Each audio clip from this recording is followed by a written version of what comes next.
We good? Are we live, Sway? Gotta cover up the Celsius because they're not sponsoring us. Damn, but that looks kind of sus. Club Vision Podcast. Turn it up, turn it up, turn it up. Yo no soy bueno, pero te tripeo. Amigo con el cara europeo. En la sección con el botelleo. Que no me entrega con este tripeo. You wanna fuck cuando tú estás tipsy. Pero estoy avanzado como Nipsey. You going crazy después de una party. Trae la verde como los Celtics. Me vuelvo tu vicio, no mercy. Bebé, dime lo que conmigo tú quieres hacer. Te hago un bebé, te traigo la plan B. No estoy pa' otra, ya me desconecté. De ese tóxico yo me enamoré. Y no sé cómo fue. De ese culito yo me enamoré. A ese tóxico adentro se le eché. Y no sé cómo fue. No sé cómo fue. Damn, my bitch, you just trying demons. Yeah, she reaching for my cock, trying to get my dick on my penis. I would never break your heart, baby, just give me a chance. Tryna run it from the top, baby, let's run it again. Let's run it again. Baby, let's run it again. Air horns, air horns, air horns. Niggas don't want me to win. We back. Push it in, she go We back. But this pussy I'ma spin. Top 5, kill that pussy, put that shit right on the news. Top 5 is that pussy, yeah, that shit never been loose. Love y'all, appreciate y'all. We back again, another episode, another week here. We are here. This is a Club Mission podcast. I am the host, Victor Baez. We are here. We are adjusting and making things a bit better in here, in the process. So, in the meantime, the main cam is a bit different. It's on the table. That's why it's so low, guys. But I'm gonna figure it out by next episode. But I'm not too mad at that angle, though. I'll see how it looks. If I love it too much after. But yeah, we are here. And I decided to switch the seats too. I told Olsen over there because why not? Let's have a little fun. Let's see, make it a little bit different. Switch some things up. Trying to break both couches. Yo, this is lower than I forgot. Than I thought. Like this is really low. No, god damn. But if I need to, I'll just let me see do a double pillow. There we go. Double pillow kind of does the job. But we are here. We got the co-host Noel in the building. Know what I'm saying? We got co-host, also producer Marloon in the background, like jazz music in the hotel lobby. And yeah, shout out to our sponsor, Mother Earth. Mother Earth, use our promo code Ambition10 for 10% off your entire purchase. Mother Earth Wellness Dispensary out of Rhode Island. Make sure to check them out. Show them support. Their delivery is booming, right? Their deliveries are through the roof right now. People keep talking about it. We're going to promote it for them as well throughout this week on social media. Shout out to Jalen that stopped by last week. But, man, let's get right to it. Not a lot of topics this week, but I doesn't give like long-winded vibes like usual. These topics, but we're going to discuss a bit of everything. We got some music news, some TV show news, some movie news, pop culture news, technically Spanish news, some local news as well, a bit of everything. You know, I got an announcement coming this week. You know, gotta put my DJ Khaled voice on. Got a little announcement coming this week. Damn, I can't say the DJ Khaled phrase because it's gonna be too much of a hint, right, Mar? That's too much of a hint. Let me not say that.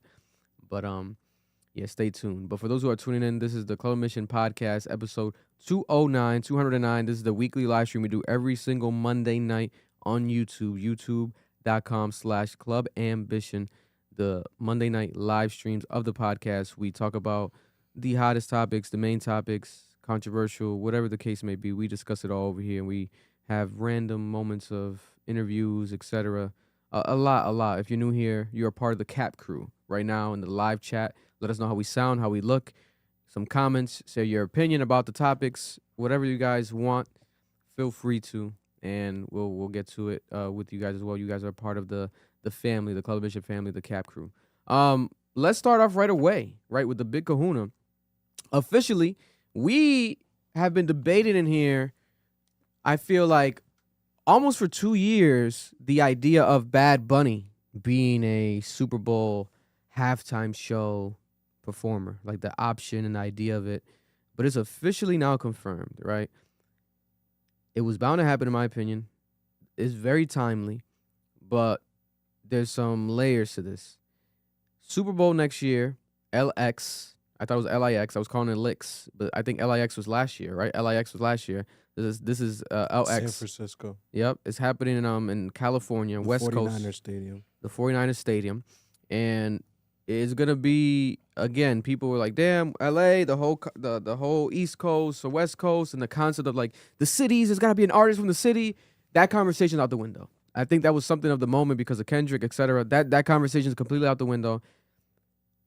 Especially now when we're talking about who was gonna be next. Adele was in question. No one, we're not doing a Super Bowl in Adele's hometown. Taylor Swift, not doing a Super Bowl in Taylor Swift's hometown. So the hometown concept was completely like, it's not, that's not what we're doing. Now, it was rumored to be Taylor Swift. We came in here, we spoke about it a couple weeks ago. Taylor Swift, in my opinion, I think the next Super Bowl performer had to be Taylor Swift. It made sense to me, like it has to be Taylor Swift. If it's not Taylor Swift, who could it be, right? Taylor Swift, reportedly, these blogs are saying this. There's no confirmed sources. I read through all the blogs, but they're saying that Taylor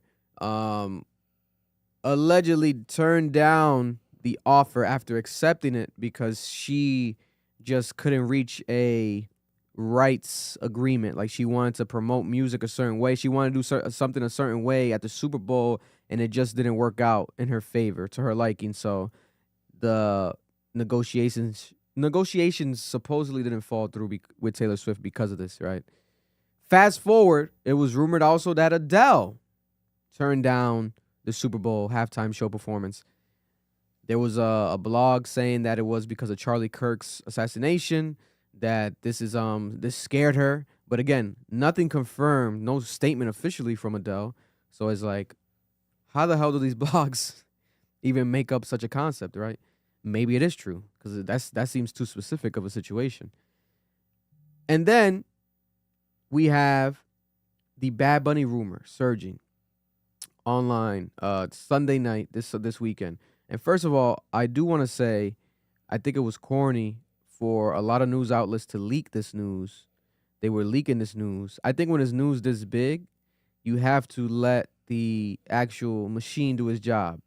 If this is going to be the case, the NFL told everybody, hey, pay attention to your TVs. They made like a post. It's Sunday night during the game. Pay attention to the TVs. We have an announcement.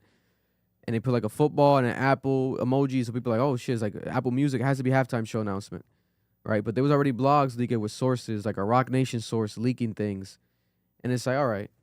So now you guys are ruining the moment. Like, let the Super Bowl, let the be announced on the NFL show. Like, what, you know, what?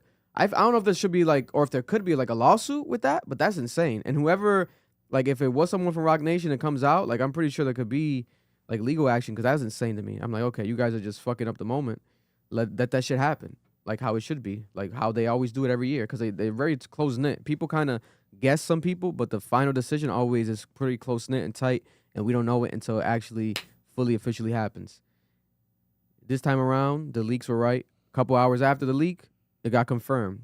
Everyone saw the commercial on the television. And Bad Bunny on top of a goalpost in the middle of the beach looked fake to me, but the feeling was real, right? Immediately, we were just talking about this last week. The timing. Bad Bunny is on a tour that's not a tour. He did a residency 30 days straight in Puerto Rico, and he did an extra day on Amazon Prime. He broke records, the highest streamed concert, the most viewed concert on Amazon Prime history, surpassing some of the biggest artists in the world. And then guess what? We can't watch it. It has to be illegally uploaded on YouTube. Why? I think now it makes sense. He made a post. Bad Bunny said, actually, I think I need to do one more performance in America, actually. I feel like I could do one more. Because he didn't want to come to America because he was worried about ICE. And he said that his lines outside and his fans, you know, he has a lot of immigrant fans. He feels like that he could be a source of targeting for ICE agents to come to his concerts and his lines outside, which people joked about. before he even announced his tour. Like when the album came out, people were like, yo, it was like a thing. Like, oh, imagine like Bad Bunny, he can't go on tour here because of ICE. You know, because he has to have an album this year, but then ICE is this year's heavy, and then Bad Bunny. And then eventually he says it in an interview, literally, like that's the reason that he didn't do the American tour.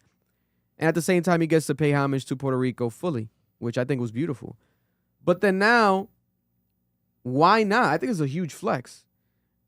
The only tour date that you do in America, I know people want to say Puerto Rico, yes, it's a U.S. territory, but we know what we're talking about here, the States. Let's come on. Now you do it at the Super Bowl. Genius. Hell yeah. Genius. Because this is like, you have the amazing performance, the Amazon performance. You still haven't watched it yet, have you? You haven't watched it yet at all? I'm not. You got to watch it. You got to watch it. That shit was crazy, bro. I rewatched it again this weekend. That shit was insane. Someone illegally uploaded on YouTube. I think it's taken down more. That link. I think so. That link was taken down. But the audio was fucked up on that shit. Yeah. So I hope it gets uploaded, like you said, with better audio. They got to refix that shit. Yeah. The audio was fucked up. But I think that it's genius to me as far as the timing, his actual being. Right now, he's like peak Bad Bunny. He's never been this big. He's the biggest artist in the world. In my opinion, he's the greatest artist alive right now. Correct. When it comes to performance, the music that he's putting out, what he stands for symbolically, everything, like his embodiment of his own culture and identity and giving people a sense of home and embracing that on a large scale. Now he's going to bring that to the biggest stage, the biggest performance, the Super Bowl, right? I think that he's going to break records. I think it's going to be the most viewed Super Bowl of all time. I'm telling you right now. I don't know if it's like a hot take or whatever, but I think it's going to be. I think so. Because aside from that, because of the ICE take that he has, they are politicizing this, right? And I made a joke on Twitter, like, imagine if Bad Bunny does take a shot or a sub at Trump on stage. Trump will probably be there at the Super Bowl. Yeah. I think he's gone to like every Super Bowl, huh? He's a big sports fan. Yeah. They're about to have the UFC on the front lawn of the White House. Yeah. They already announced it. Yeah, I think it was next year? December, I think. Or the end of this year? Something like that. Some I shit. think December of this year. Something like that. It's one of these months. But my thing is this, so like, if he does that, then let's have that conversation then. But now there's a bunch of conservatives on Twitter, and they are shitting on this idea, not just because of, first of all, he doesn't speak English, or he doesn't have English music. It's not English music, and it's America. He doesn't really speak English. And it's America's sport. So it's like, oh, how are we going to have America's sport and we're going to have Bad Bunny? He doesn't have English music. It's just in Spanish. I don't know Spanish. I can't understand this shit. Oh. Okay. And then on top of that, they're like, and he's shitting on our president, Trump, etc. Like, he's anti-ICE and all this stuff. We have Apple Music standing by this. The VP, right? They released a statement saying that they're excited for this. We have, I almost said John Cena. John Cena's probably behind it. Jay-Z. We have Jay-Z behind it. Jay-Z's excited for this. He's saying that what Bad Bunny's done for Puerto Rico is amazing. And Jay-Z's backing this, obviously. But I had a hot take as well. But we'll address this first before I get to the other take. But that concept, I think politicizing it so early becomes dangerous. Because like I said about Papa Trump, Daddy Trump, what did I say about Daddy Trump last week? The censorship shit. God forbid, knock on wood, I don't want to speak this into existence, bro. Vic, you're crazy. But nigga, he might stop the Super Bowl halftime show performance. Trump. No, he won't. Bro. He legally can't. It's not even just about that. What There's do you shit mean? that happens behind the scenes. Like, he can do other things. He can Like make what? a call to somebody like, To hey, who? hey, this, like Apple. Oh, Apple, you this and that. Like, just to kind of intimidate them behind the scenes. Vic, we can't use this platform responsibly like that. Tim Cook will sue him off the map. Then let Tim Cook go about it that way. But I'm telling you, bro, that's not. He's Because not that he's gonna. stupid, You bro. think he's not gonna shit on this? He could shit on it all he wants. You're gonna play around with the NFL. The NFL is bigger than Jesus Christ. Nah. Yes. What in America? Not bigger than Yo, Trump. chat. Not bigger than chat. Trump. The NFL Right got now- Jesus Christ off of Sundays. What are we Right- talking about? Right now, nigga, nobody's bigger than Trump. I'm Bro, telling you right the now. NFL Trump is too pulls powerful. more numbers than anyone else. No, bro. Trump is not bigger than football. Not in America, bro. I think Trump is too powerful right now. Bro, no, every corporation in this country that has more money and has all these conglomerates are more powerful than Trump. They will just sue him off the map and they'll lose. Bro, if the Associated Press beat Trump in court, you think the NFL won't beat Trump in court? Vic, the NFL? The NFL? Listen, The any National statement he Football says, League? any statement he says going forward, they have to respond to. Roger Goodell every interview. Let's say Trump says it. I don't think he said anything yet because I would have gotten notifications about it. But let's say Trump shits on this already on Truth Social again, his post that he does. He did it for Kendrick. I think after though, right? After it happened? No. Like that was the Republicans hated the fact that Kendrick performed. They were like, even before, they're like, why are we doing this?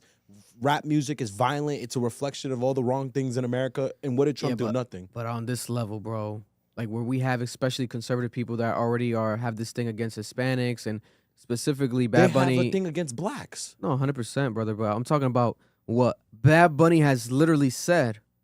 He's like, ICE, anti-ICE, and on top of that, what he said when they shitted on Puerto Rico at the Trump, was it a rally? What was it? The Trump event in New York when the comedian Tony Hinchcliffe, right, great comedian, but that day he shit the bed when he was calling Puerto Rico a big ball of garbage or a land of garbage, some shit like that, an island of garbage. Bad Bunny responded and then a lot of Puerto Rican artists responded, and they were like okay, and that was before Trump became the president, right? That was leading up to that was leading up to the election. So that energy already with Trump and Puerto Rico, and obviously the classic video of Trump throwing toilet paper when Puerto Rico, giving back to Puerto Rico, throwing toilet paper at them like it's like a basketball hoop and like joking about it like playfully. That dynamic between both of them and now this happening. Vic, you know Kendrick Lamar said black people are not cared about in America. He basically said that on the Super Bowl stage. Yeah, but this is bigger. How is this bigger? He's a bigger artist. On every level, there's a more bigger artist than Kendrick Lamar. We're being so responsible right now. No, this is a bigger artist. A bigger artist is a bigger artist. So Kendrick Lamar is bigger than Bad Bunny? Vic, you're insinuating the argument that the NFL would allow Donald Trump, 32 billionaires. It's not that crazy. It is. It's 32 billionaires. You know how many? Bro, there's 32 billionaires that own teams in the NFL. If it happens, then they'll sue him. And exactly. And they'll win. And it won't. That's not what's gonna happen. They're gonna allow the show. People have been suing each other. This is like a thing that these companies have been suing each other, etc. Like this is like, if it happens, it could happen. But my thing is, bro. If it happens, like I told you, I'm not saying it's gonna be direct. I want to stop that Super Bowl from happening. Trump's not gonna say that, but I'm saying there could be a case where behind the scenes, he finds out about it. Obviously, he knows about it. He doesn't like that idea, and he tries to do something. Maybe it's like, because, to be honest, and since you have your phone there, look it up right now. Didn't Kendrick get censored about something that he had to take something out of the Super Bowl performance? Wasn't it something Trump related? Look it up. I think it was something Trump related. Someone got censored about. Vic, they waved the Palestinian flag during that Super Bowl. No. But there was someone somewhere that had to remove something. I think it was the Super Bowl performance, so something Trump related that they had to take out. Or am I confusing that? I might be confusing that with the Kendrick Lamar clips. I think I might be confusing that with the Kendrick Lamar clips collab. There's nothing here.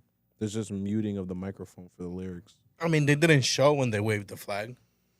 They didn't do that. This is all that happened. A performer within Lamar's production team was detained after holding up a flag that combined the Palestinian and Sudan flags.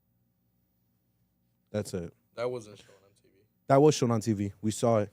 That was a whole thing. Oh, they waved the Palestinian flag. They brought it in and waved it. I remember seeing it, but from like a You think the Jews don't have more power? Nah, bro, we gotta stop.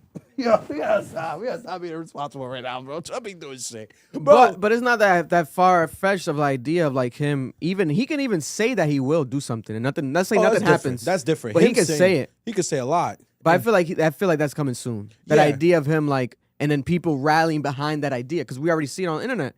There's already like a anti-Bad Bunny concert because one thing is for Kendrick too. They didn't want that shit. They were like, we don't want rap music. Level. Not to this level, bro. Hell no. Vic, I think the numbers on this, you gotta go. I don't know if you were on X yesterday. The impressions were insane. I also saw the impressions for Kendrick. Conservatives shitting on But they didn't do it when they got announced like this. Yeah, they did. They did. Hell no. Bro, Candace Owen was talking about I bet it. you $1 million that I don't have. Bro, my algorithms are for politics and On conservative camera. media. Bro, there's mad conservatives that were against the Kendrick thing. A lot of them. They're like, rap music is violent. It's the source of black problems. What? Like, nigga, this is the whole thing. So they must have been saying that shit for years because we've been getting rap and hip hop shit for a couple years. But they were going hard, Vic. And when it happened, they were heated. They were like, no one can relate to this shit. This is black people music. This is violent. This is derogatory. They're like, they gave Vic for months. I was seeing lists of white artists they could have picked instead. I swear to God. I'm not bugging here, but bro. I feel like I'm telling you. Even the chat say you Bad Bunny, the Bad Bunny backlash is bigger because Bad Bunny's brand is being himself, and so basically his brand right now is the anti-Trump. Has he Puerto Rico?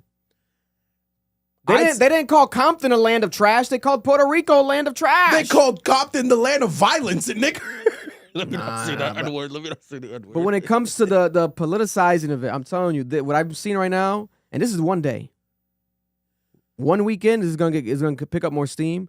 Once they start doing more commercials and everything, he starts doing interviews because they're gonna ask him. You think he's gonna say it? Does your stance on ICE? They're gonna ask him. You think he's gonna do This interviews? is gonna be very controversial. This is gonna keep getting crazier and You crazier. think he's gonna do interviews? Yeah, hell yeah. Kendrick didn't do interviews leading up to it. I mean, that's There's Kendrick. no requirement. Kendrick doesn't speak. I think Kendrick doesn't even have an asshole. I don't think he uses the bathroom. I think That's a different human being. I think Bad Bunny's smart enough to not put himself in a position where he loses the Super Bowl because he's actively saying fuck ICE. I think he'll wait until Super Bowl day to say it. And then once it happens, what is Donald Trump gonna do then? So what do you think? So is there a contractual maybe obligation? Do they make it a thing where like, hey, Bad Bunny, you can't say this, by the way, and if you do, we're gonna fine you, just to let you know. And even at that point, that's not even the worst case scenario because he'll just eat up the fine, knowing how he rolls. Yeah, and I don't makes so much think money. he will sign something that puts him Contractually in that situation because he has too much pride. That's now, my thing, bro. now let's go this route. Don't politicize it at all. He doesn't mention Trump. He doesn't mention ICE under his performance. Nah, he is. I know he will. It'll be funny. If he doesn't, though, who cares? People are just gonna watch. Bro, people would just No, he watch doesn't. it I don't 'cause think he of needs Bad to. Bunny. I don't think he needs to. I don't think he needs to. He already, But what I'm saying, I think that this is just an interesting conversation to me. The concept of it and like the irony of this happening right now, like it is crazy with the Trump situation, the way that America is right now, the way that the censorship is moving. I think there is a performance right now. They pick Bad Bunny. I love it. I love it. I personally don't think he would mention ICE. I think his focus would be Puerto Rico because the bigger thing right now is not ICE for Puerto Ricans. The bigger thing is when you look at Puerto Rican statehood, it has been a debate in Puerto Rico since its inception was should it become a state or not? Because right now, the policies that are around Puerto Rico do not favor them when it comes to trade. Things are more expensive in Puerto Rico. It's much more difficult to run businesses. Like, there is a whole thing in Puerto Rico about should we become our own country or should we become a state? There are people who recognize Puerto Rico as part of America, and then the other half is like, no, we are just being occupied by the United States military. We are not part of this country. Mm-hmm. So I could see a scenario where that's his shout out, is his stance on this topic. Because this goes up for referendum in Puerto Rico all the time. They have voted, I think, like 4 times in the last 30 years. Should Puerto Rico be a state? If I might be wrong here. I know they wrote it recently. But this has been a constant debate in Puerto Rico. So I could see him being vocal about that, or the fact that multi-billion-dollar corporations are going to Puerto Rico buying up the fucking beaches.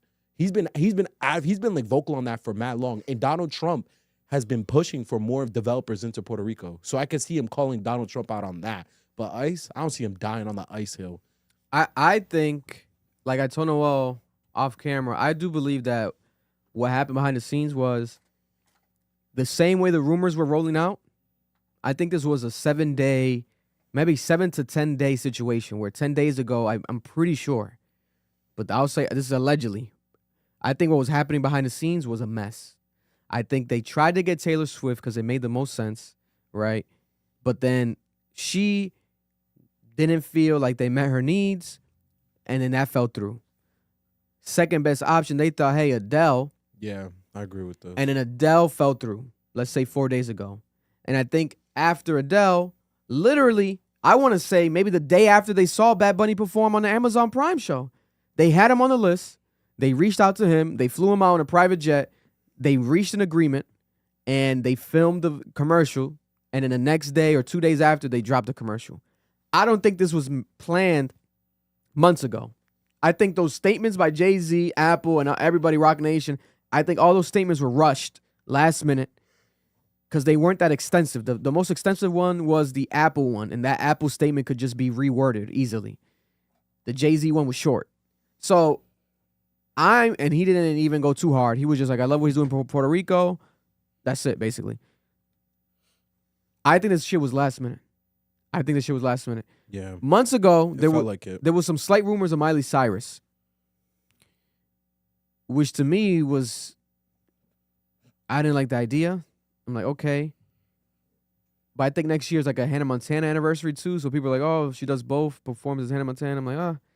And I guess she could bring out Lil Nas X, do Old Town Road remix. Like she has recent hits, right? Wrecking Ball and her recent album. But I don't know. I wasn't satisfied with that. It didn't feel right because we're coming from Kendrick to jump straight to pop, country. The only one that could make more sense would be Taylor Swift. And I could see a world where Taylor Swift performs, and if she wants to bring Kendrick out for Bad Blood, she could do it real quick, right? Also, at the same time, guys, this is not Bad Bunny's only time. This is not his first time at the Super Bowl. He performed with J-Lo. J-Lo brought out Bad Bunny. I don't even remember that. Yeah, Bad Bunny came out to the Super Bowl. Look, I'll pull it up behind us. Dude, Bad Bunny already performed at the Super Bowl. Oh, that was the photo This is she not his posted. first time at the Super Bowl. That makes sense. Yeah, Bad Bunny already performed. I don't know what at that time. That was so early in his career. So it's like, Nah, he looked like a little kid in that photo she posted. it's pretty insane when we look back at it, but he did this shit already. Look it was Bad Bunny and Shakira, Well, that's the COVID one. 2020. Jesus Christ, and J-Lo. Wow. So this is not his first time technically at the Super Bowl. So he performed already at the Super Bowl with J-Lo. Right? And we have the biggest artists in the world are backing this and supporting this. Bruno Mars said, go get him. Like, let's go. Go at it. Go get him. Right? J-Lo made a post saying, it's your turn now. It's your time now. Artists are very excited about this. Supporting this. You think he's gonna bring out people? That'd be wavy. So now that's the last thing. Let's break down what would be the set list. Karol G has done the NFL before, so I could see her doing it. He might bring her out. But if he's doing people he had songs with, Charge your laptop real quick. I think it's Oh, on my one. No, you're good. We could just swap it back whenever. Arcángel probably be up there because he has so many Arcángel. songs with him. Yeah. Yo, bring out Daddy Yankee, bro. Fuck all this shit, bro. What are we talking about? Oh, let's look at it right What are now. we talking about? Bring out Daddy Yankee has to go out with you, bro. What are we talking about? You gotta, for me, bro. You have to bring out like the OGs. Yeah, That's what I was saying. I would hope that he bring out the OGs, but at the same time, I didn't know if he was gonna try to just bring out people that he obviously has music with. yeah. You know what I'm saying? That's also why I don't see a scenario where he would do anything to jeopardize this because Bad Bunny is so big on like doing things for others and creating opportunities for others. He would probably like want to create a space where he could highlight like Puerto Rican artists, like the OGs and the ones right now. So I could definitely see like Daddy Yankee, Windell, and this other nigga. What the fuck did you just call him? I don't know. Oh my I don't God. know. Yandel. Yandel. God bless. I think he's definitely gonna perform. Titi me preguntó. I'll give you that one. That's a dembow. I think he has to perform. Debí tirar más foto. Debí tirar más foto. You think so? He has Yes. to. You think he's gonna perform? Super Bowl is typically like 17 minutes, halftime show. Isn't it 12? I feel like it's 17 minutes, no? And it's I totality. think Usher. I think that for Bad Bunny, they should extend it, to be honest. This nigga's crazy. Bro, he might be lucky to get 8 minutes with Trump. Trump might be like, you could do it, but just do 8 minutes. I'm telling you, bro. This nigga swears, bro. I'm telling you, some shit gonna happen. Or they're gonna run a Trump ad during the like that's something. Watch, I'm predicting that shit now, niggas. That's not that crazy of a take. Some shit's gonna happen. We're just gonna be shocked. Like, oh, what? Bro, I really think you like giving this nigga Trump way too much Nah, I'm credit, telling you, bro. I am telling you. This is when we become part of the problem, low-key. No, I'm We telling you, it's just gonna gassing happen. this nigga, bro. This nigga's not him like that, bro. He's gonna post. You know what, Victor? On his what was the media? On his on the Truth media. Social. You know what, Victor? You gave me a good idea. Yeah. Let me go fuck this nigga Let in me the go ass. Fuck him. So, Super Bowl halftime show performances typically last 12 to 14 minutes. He's not bringing out Drake. Stop it, guys. Yeah, people wild. Usher's performance was 13 minutes. Rihanna was 13 minutes, 51 seconds. Dr. Dre was 14 minutes and 41 seconds, almost 15 minutes. I think Bad Bunny's going to get He should 12 get 20. minutes. Nah, I think he's going to get 12 minutes. I think they're going to cut him down a bit. I think he's going to get 12 minutes. I think he's going to do that. Titi me preguntó. Definitely. He's going to do Baile Inolvidable. A little bit of that. Debí tirar más foto. A little bit of that. I think he's going to do Vete. Vete is so big. But then now it gets to the other people. Who is he going to bring people out? I think he does bring out Drake. I think he does Mia with Drake. They could do a 30-second medley. He's Only not- 'cause he's- it's English. He won't bring out Drake though. No, I will. think he would just because it's I think English. he's gonna bring out Drake. won't come out. He's also going to bring out Cardi B. I like it like that. Yeah, Cardi B's telling you. going out there. That's the I am case. telling if you. that's the case, J Balvin got to be in there too. Then Jay got beef. No, they got beef, bro. They fell out. J Balvin, this is the worst point. Listen, J Balvin, if there's any time in life where you got to call your ex back, check on your ex, how's your ex doing? Hey, big head. You got to hit up Bad Bunny. You got to text Bad Bunny, hey, big head. You got to hit him up because, brother, I know you could have been, Y'all crazy. you could have Yeah, been no, him and I going at the Super Bowl. But didn't J Balvin already perform at the Super Bowl? Maybe I don't know. No, I think he performed with with someone. I feel Carol like G in the halftime Carol. show in something else. one of the games they had overseas. Yeah, Ozuna Osuna. bringing Is he bringing out Osuna? Osuna? Yeah, probably. I doubt it. I think he's gonna do a lot of the mega hits. How about Te Boté? That's right, yeah, Te Boté. He's doing the mega hits, bro. Mami. Baby, la vida un ciclón. Man, there's so many angles he could go about it. Is he gonna bring out El Alfa from Dominican Republic? La Romana. They do have a song. I don't know if that's a big one. That's a big one. They'll do it because it's a big Could they one. do that one? Right? I think that's as much as he's gonna go. I don't think he's gonna go. He's not gonna bring out Eladio. I think he brings out Daddy Yankee. At Daddy least. Yankee would be Daddy dope. Yankee. They had- What's they the do- song again? It's on Daddy Yankee's album. I forgot what it's called. They're gonna do a song together. It's good as fuck though. La Santa. This is gonna be like I think they do La Santa together. I think it's gonna be a whole like Bad Bunny and Daddy Yankee. Puerto Rican performance. Like he's It been should doing be. this entire That's what it's time. gonna be. It's gonna be Puerto Rican flags everywhere. Yeah, and it's gonna be a whole like thing about Puerto Rico. I And mean, honestly, bro, that's what he said. He's like bringing Puerto Rico to America or Yeah. to the concert. and I'm gonna be real with you, Vic. I could see a scenario where Trump dick rides this for votes and support. He's always supported like you. But what votes does he need again? No, yo, Puerto Rico has representation. So you mean like for They have a state for their conservative voters? Yeah, they have conservative voters. They're part of they don't vote for the presidential like the between Democrat or Republican, but they vote for the primary. So they vote who gets to represent which party. And they have representation. So I could definitely like see a scenario where Donald Trump is like, because he's dick ridden Puerto Rico before. He be dick riding Puerto Rico all the time, bro. He be on Truth when he was running. He was like, I love my Puerto Rican people, and they love me too.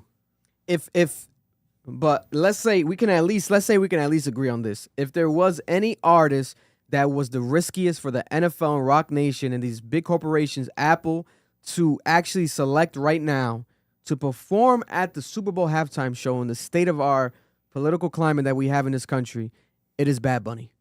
There's nobody else. Because we already had the Beyonce, we already had everybody else. What Bad Bunny stands for right now, his brand and everything he's doing, he's standing by the immigrants and he's not on some Trump. He's not fucking with Trump at all. And already, the Puerto Ricans don't fuck with Trump. They didn't fuck with him before the election, and they're not going to fuck with him now because of how he is. He's going about this immigration situation. But Vic, So I think that the irony in that is insane. Like, I think this is going to be something that's going to clash, and we're going to see some sort of intent of attempt of censoring in some level. If the fucking Super Bowl still happens, and I'm God willing that it does happen. I don't want this to happen. Also, I'm not saying that, but I just know how shit works and what we've been seeing. People want to shake hands and people want to, scratch your back. You scratch my back, and and companies want to all dance kumbaya. So it's like, oh, if he's mad enough, he can be like, hey, this and that. Something's gonna, it's very possible. My thing is, bro, like, there's this assumption that Puerto Rico's Democrat. No, they're not. They're very like conservative. Like, there's a lot of conservatives in Puerto Rico. Like, that's a strong voting block for. But my thing is this: there's always being anti-Trump is not just being anti-conservative. Niggas just don't fuck with the man. No, Trump won Puerto Rico when he ran. But in right now, I'm 2016. telling you, I don't think that niggas is gonna be. I mean, there was a big. Don't get me wrong. But they've now there's a lot of them campaigning against him now. But there was a big Latinos for Trump. We all remember those. Yeah, that was a big thing. God bless. I voted for. No, how's it go? For Donald Trump. Let's play it. I'll play a little bit of it because it actually was a banger. I'm not gonna lie. I'm like, damn, this song actually sounds amazing. Trump, Spanish. We vote Canción de Trump. Is this one?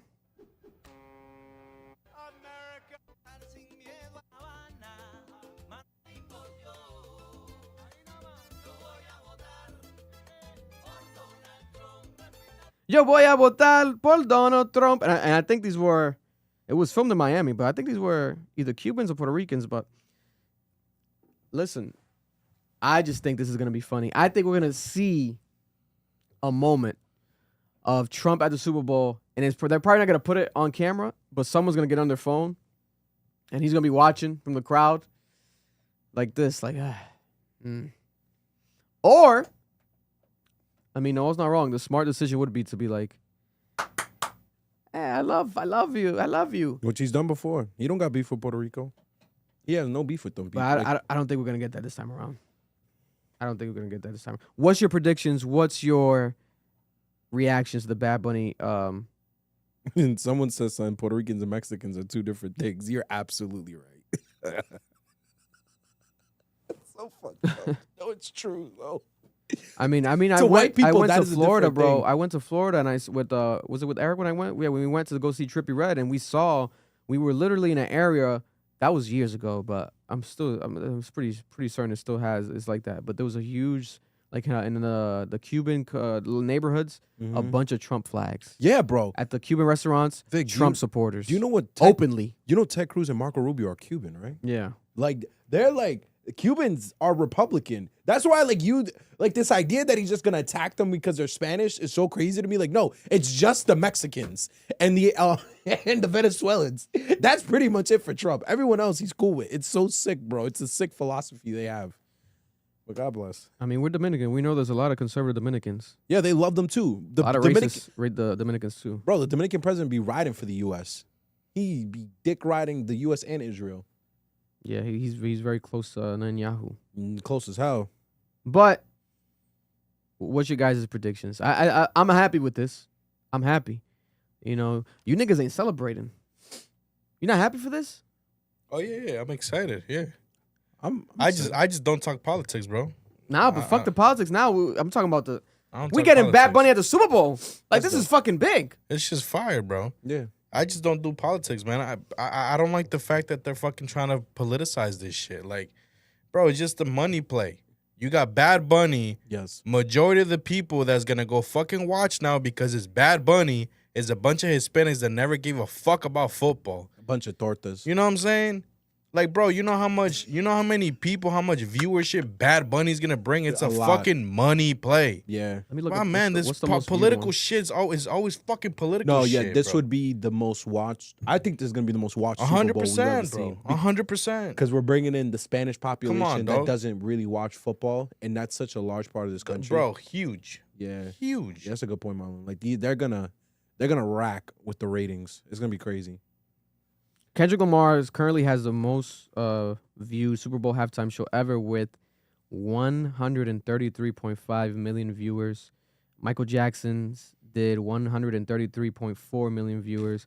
I think Bad Bunny cracks 150 million viewers like there's no tomorrow. No, yeah. He's cracking that.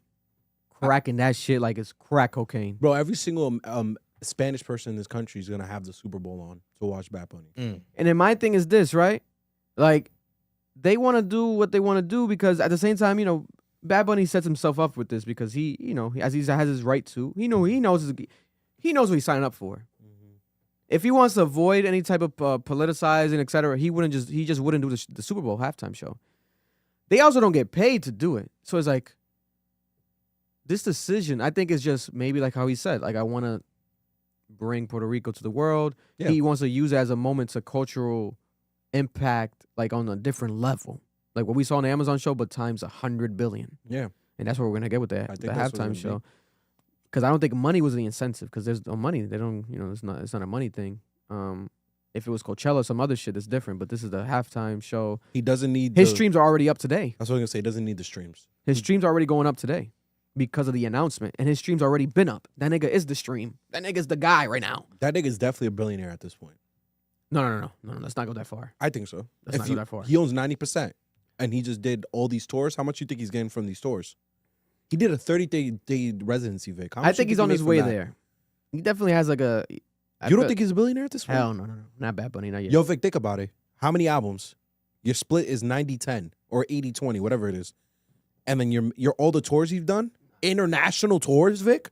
We got to be responsible with this platform. Nah, we do have to be responsible. You know for a fact, there is a world where he is a billionaire at this point. He's streaming more than Taylor. That's the only other artist. I think Taylor Swift would break the record too. Don't get me wrong. Oh, hell yeah. Taylor Swift, because she already now is aligned with the branding of the NFL, with everything. And her husband now. No, yeah, that would be the craziest thing ever. And he didn't retire. I think that's what he might retire next year. And they're going to do a retirement tour, and it's going to be the Super Bowl. The retirement tour aligns with the Super Bowl halftime show performance with his wife. The Chiefs he comes out. Yeah, but the Chiefs are never going back to a Super Bowl for a few years. God bless. That team is terrible. But yeah, this is exciting, man. This is gonna be crazy. I think Drake's definitely coming out. It's gonna be a movie. It's gonna be a movie. I think it shifts culture. It definitely shows you like it's happening. America's becoming Hispanic, and we already knew that. We were already being told like by 2050 we'd be the majority. So it's definitely just dope to see, especially because if there was any Spanish country that should be given their moment, which they already did with J-Lo, because J-Lo's Puerto Rican. But to be given it in this climate with everything going on, it's Puerto Rico. With what the U.S. has done to Puerto Rico, they deserve this moment, and he's gonna do it better than J-Lo did because J-Lo's American. She's not really Puerto Rican. He's going to actually exemplify what She's Jenny from the block, though. God bless. He's going to exemplify what it means to be Puerto Rican, and he's going to truly put it on the map for America to see. This shit gonna be crazy, bro. Yeah, I can't wait to hear Fat Joe's reaction to this. I can't wait, man. Like, I can't wait to hear just people just, like, what is going to happen? Because he has to bring, that's another thing with the Super Bowl shit. The halftime shows, they low-key always feels like they got to bring someone out. Yeah. Like, even Kendrick, I thought he was going to do himself. It's like, oh, no, SZA. Like, and that helped. It helps. You're like supposed to do that. It's like a thing, man. Like, I think only Michael and Prince and a few other people never brought anyone else out. I mean, did The Weeknd bring anyone out? Did he? All right. I didn't watch that one. Drake, no. No, no. What of his big features songs? Did he bring out Playboy Cardi? No. Stop it. I'm just joking. Stop, bro. That was pre-Playboy Cardi. But, yeah, no. I don't know. I'm excited as fuck, though. Did Rihanna bring someone out? No. I don't think so. She just sat on that stage with her pregnant stomach singing. She didn't bring nobody out? No. But those are... Even Beyonce brought out Bruno and Maroon 5. Yeah, no, this is going to be insane. This is going to be insane. Leave a comment below. What's your favorite Bad Bunny song? What song should Bad Bunny definitely perform at the Super Bowl halftime show? We're going to be there. I'm saying it right now on camera. We're going to be there at the Super Bowl halftime show. I don't know how. I don't know why. Like, we're going to be there. You know what I'm saying? If we have to be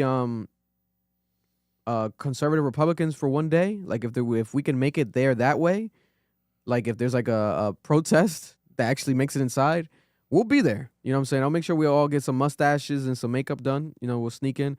But we're going to be there some way, one way or another. You know, we got to see this shit live in person because this is going to be historical. Like, this is insane. At the same time, I'm not sure, like, halftime show performances also are very enjoyable from home because they're designed for TV, Yeah, they're not designed for being for in person. They're terrible in person. You know, so maybe I don't know. Super Bowl, Maybe football we'll- games in general are terrible in person. Yeah, we'll actually be at home. We'll actually be at home, guys. I think. I don't know. No, it's like a real thing. Like Unless we could get in. if you ever watch a football game in person, it's so bad. I- Depending where you sit. Yeah. I love you, Bad Bunny. If you're watching, I love you. Young Thug dropped his album over the weekend, and people are saying that it's flopping. They're not liking the album.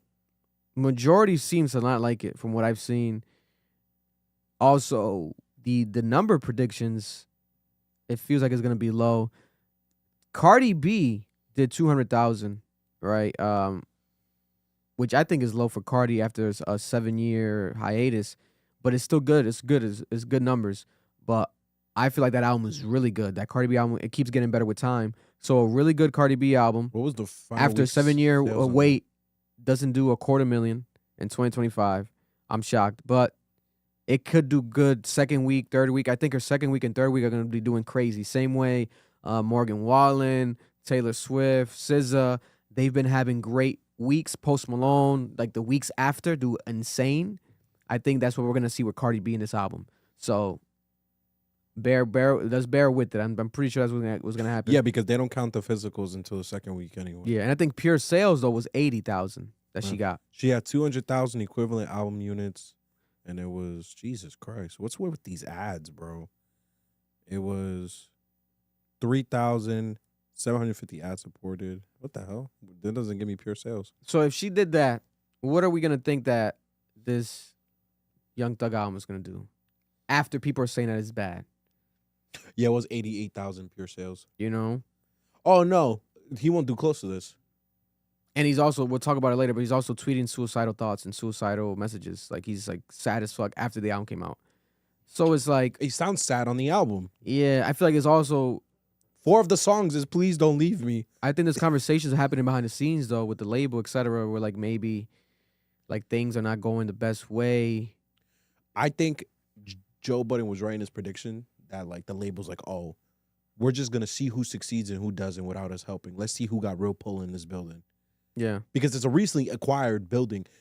And that's what happens a lot with corporations. When they're trying to cut off operation cost, they will see who's good and who's not. Like that always happens when a company gets bought out. I think they're trying to find out like who in this building can actually like pull numbers and pull fans. But bro, I'm gonna be real with you. Thug don't do more than 70. I don't give him more than 70, bro. This was bad. You know what? I'll say this much. First reaction, I was like, 6.5 out of 10. I like some songs on here a lot, but I'm gonna be honest. The more I play the Young Thug album, the worse it gets. The songs that I didn't like, I like even less. Yeah, I'm telling you, bro. The songs that I liked already, I like just as much. But I liked them a lot already in the beginning. The song with Travis Scott, You like that song? fire. You think so? Are you kidding me? You don't think that sounds generic? Hell no, bro. That hook is hard. That beat is hard. I'm not That mad at it. shit's hard. Are you crazy? I'm also on the bandwagon that Travis Scott fell off. I think that's the best song probably on the album. The Travis Scott song. The 21 Savage song, hard. 21 Savage has one of the best feature verses this year with that verse on that album. Insane. He went insane. Take that off. What do you think of the song? Without 21? Mm-hmm. Oh, it needed it. It needed it. He 'Cause gave it it another energy. It was hot mid until he started talking. Now it felt like a build up to something, and it was to the 21 Yeah. Savage verse, which was insane.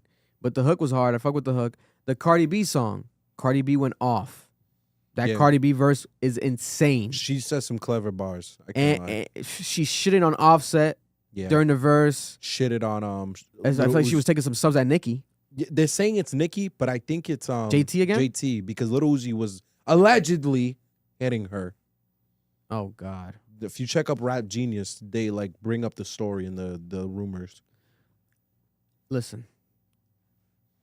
Let me just look at the album. Mar, you heard it? No. Well, you didn't hear it, right? Young yet? Thug? The Young Thug. No, No, not yet, right? no. So on this Young Thug album, I like that Future one, man. track 1 in the beginning, right? It's good until he starts saying the N-word. It's good until he starts saying the N-word. And to me, I get the concept of it for shock value. Of course. But Not everything needs to be shock value. no, it's not even just that. The timing. Now is not the time for you to do some shit like that.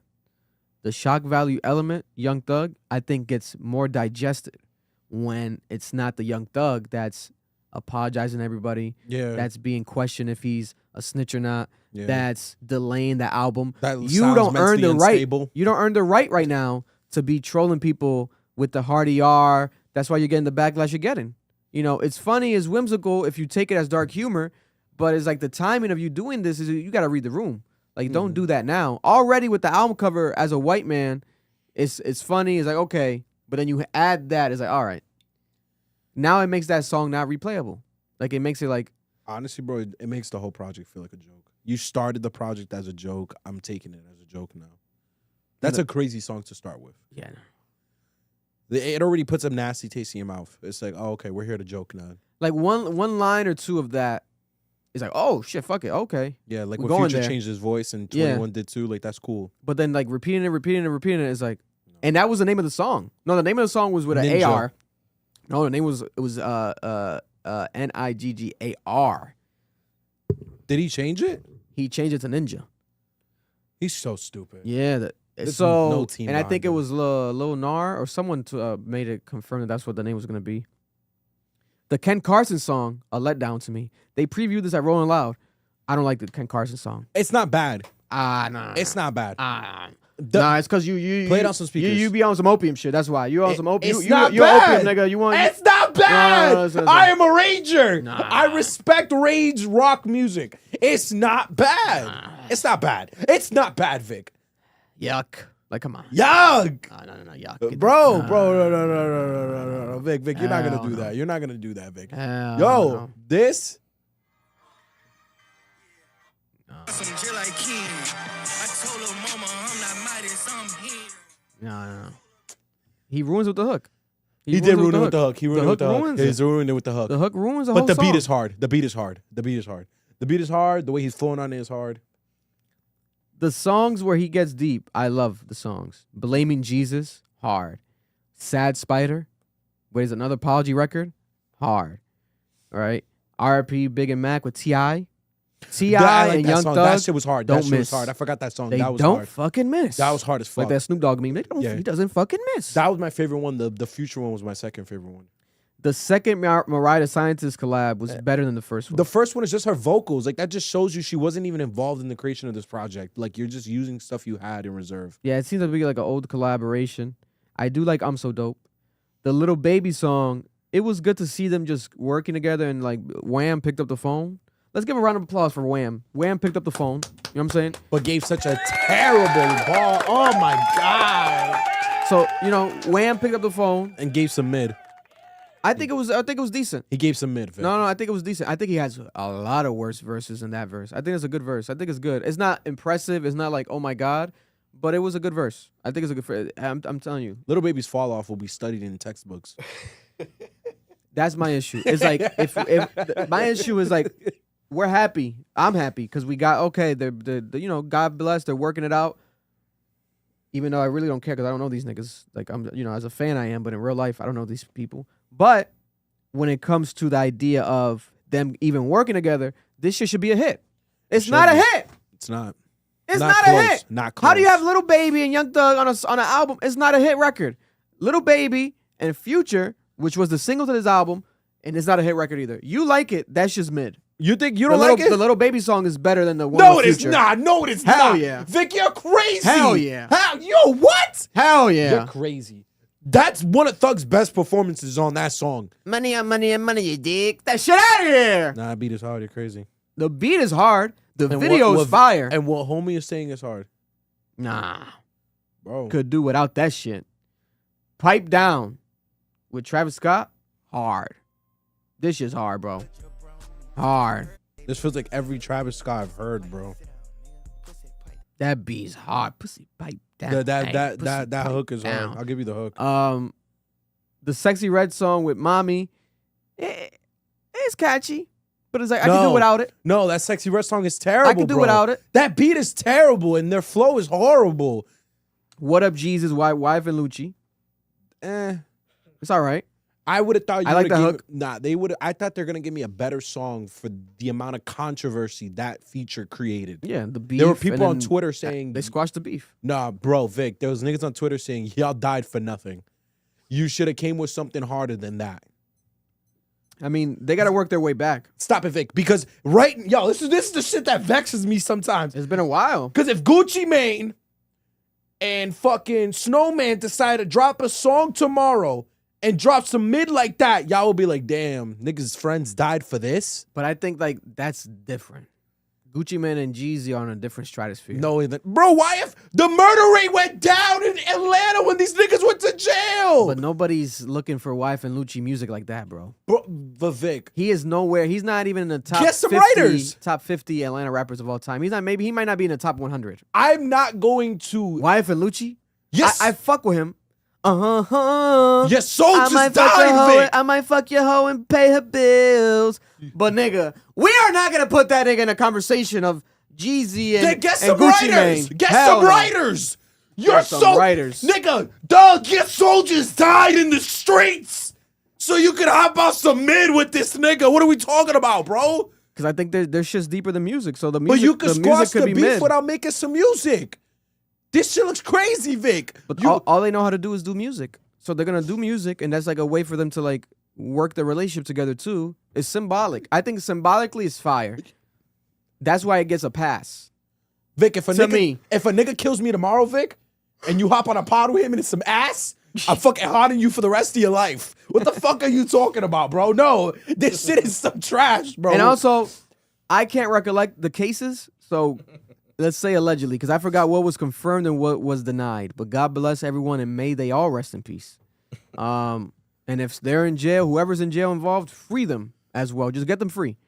The revenge song, that shit didn't even need to exist on this album. I don't know what happened with that. that shit was some ass. Miss My Dogs, fire. Oh no, yeah, that was fire. That's the one he previewed. Fire. Though. What I tell you, Fire. he leaked that song and never claimed ownership of the first one he dropped, where he's calling everyone a snitch. He was never gonna put that on his album. Yeah, it is not on here. Told you, bro. Someone told me that he added a bonus song, etc. I'll check it out eventually. Let me see what's the name of it. At least I'll say it on here. What's the name of the bonus song? Damn, I can't see it. Where the hell is it? Did they delete it again? Oh, Spider or Jeffrey with Quavo. I'll check it out. But is it gonna save the album? I don't think so. A No. bonus song. No. Listen, this is better than business on business though. This is better than business is business. The second version, where Metro fixed it, you think it's better than that? I mean, what did Metro do? He just sequenced it, though. And it sounded better when you sequenced it.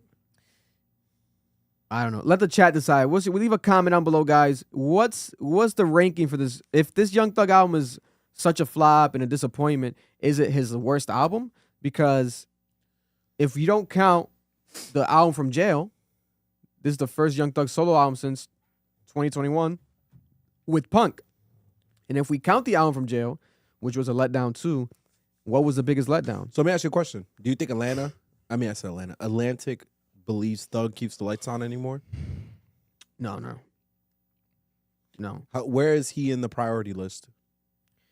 I think he's still a high value artist because Young Thug could do tours, sell out. He's a part of the topic of conversation no matter what. Like the street conversations and the interviews and the moments that he creates is still a valuable thing. Like they want that act in their corner no matter what. And he still has an incredible discography and like of records that, bro, Young Thug has hits for days that he could just, he doesn't even need to drop really more music. Like he has so much older music that's still timeless. Go back to Lifestyle, Rich Gang era alone, and he could have stopped then. And it's like, damn, what he did then. But then fast forward and the newer hits he has, the Chris Brown shit, the fucking Gunna shit, that is so much. If this doesn't sell well, does he lose power in the building? Does he lose budget money? I think that we're getting another Young Thug album before the year ends. I think we're gonna get a whole nother album. Will he properly promote it? Will he have a team this time? I mean, I think it's gonna be promoted. I mean, this one was promoted. The only thing was it kept getting delayed. Because we've known about this album for months. It just kept getting delayed.